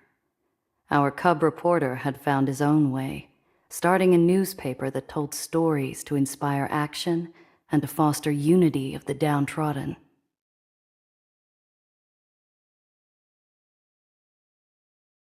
What set Benny apart from the idealists was a wit that cut aside the thickest of cynicism.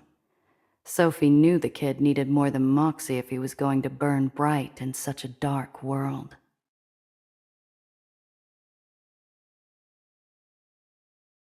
And from every island, through broadcast or print, Benny's newsies declared the city could be reformed, saved from itself. The people listened, and before long, even some barons began to listen as well.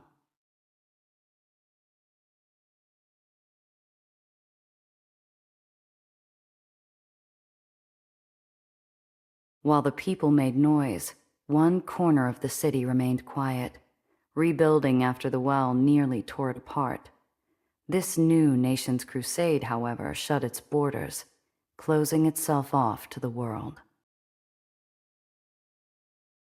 But rumors trickled out of a saint who lives there, who rescued the people from the powers of the well, who dreams of building a new kingdom of heaven amongst the wreckage of New York City.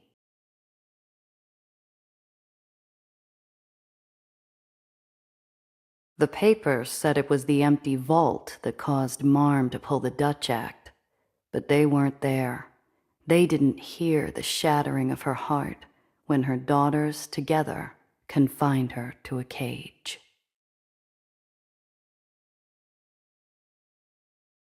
Bound in purpose, the does carved up dreamland amongst themselves, focusing on bringing life to old neighborhoods that had been crushed and forgotten, rather than jumping at each other's throats.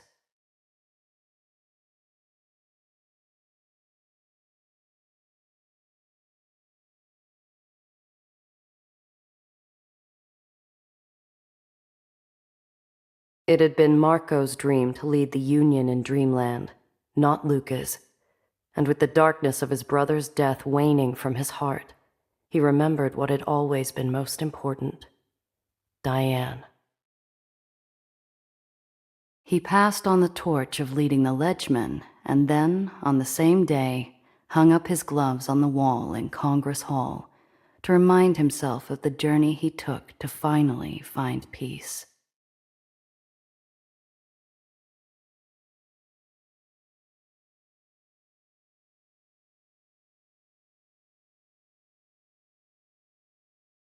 Sophie had given up any claim at becoming a baron, but she hadn't given up on Dreamland.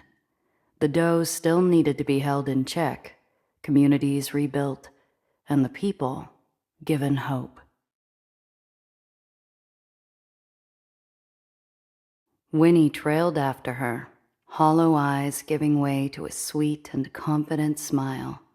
The two rarely parted, and before long, the mousy girl from the gutter was giving soapbox speeches right up there next to Soph.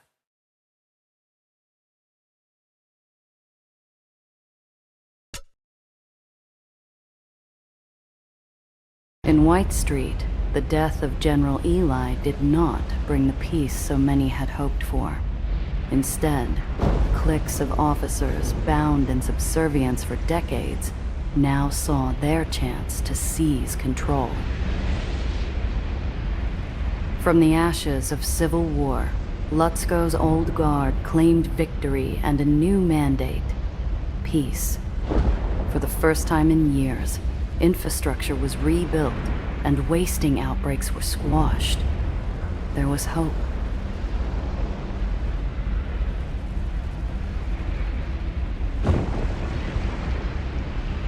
I had expected to find Cress elbow deep in some machine with the news coming out of White Street, but instead, I found her alone, listening to an old record, unpacking her bag. She was leaving. The underground needed her, and she was done carrying the guilt of those who had been killed. People will die again, but better to fight and fail for a better world than stand by safely and watch it burn. I'd stay up at night sometimes, listening to the broadcast as a barony somewhere in the city dealt with an unknown rebel uprising. I hoped she was safe, and that she'd truly forgiven herself.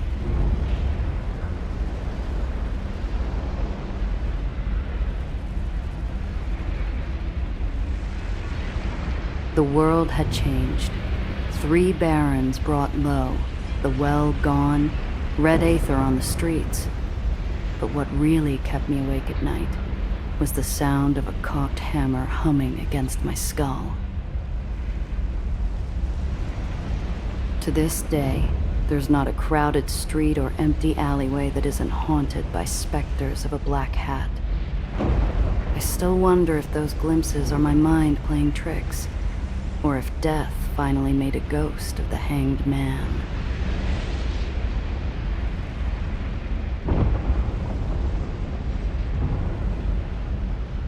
But the disappearance of Tobias Dufresne could have also been summed up by the anger of his prior employer, the Trust, whose tendrils in this city spread like some invisible, chthonic evil. The death of Alistair Gardner only left me with more questions. Who are they really? Why did they want war in the Lowers? To destroy it? And what are their plans now that their pawns have been removed from the board?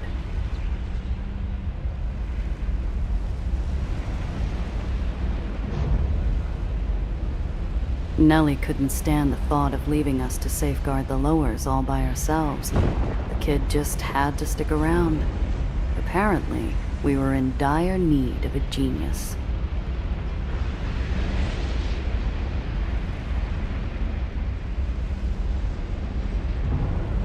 Before long, we had to expand her lab to accommodate a growing list of projects for total strangers. Whether for water, food, medicine, the good doctor couldn't turn a soul away. And one by one, she made the Lowers brighter.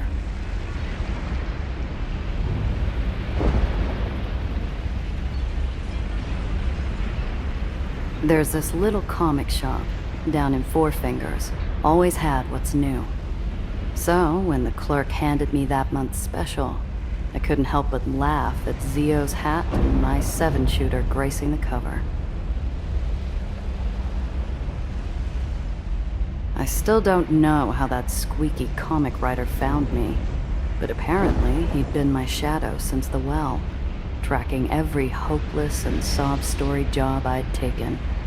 Called me Robin Hood with a gun. Question after question, he grilled me. Why did a smuggler work for free? Or help Aetherians and nobodies? Why did she stay in the Lowers? Before I drove away, I told him straight. Someone had to play the hero.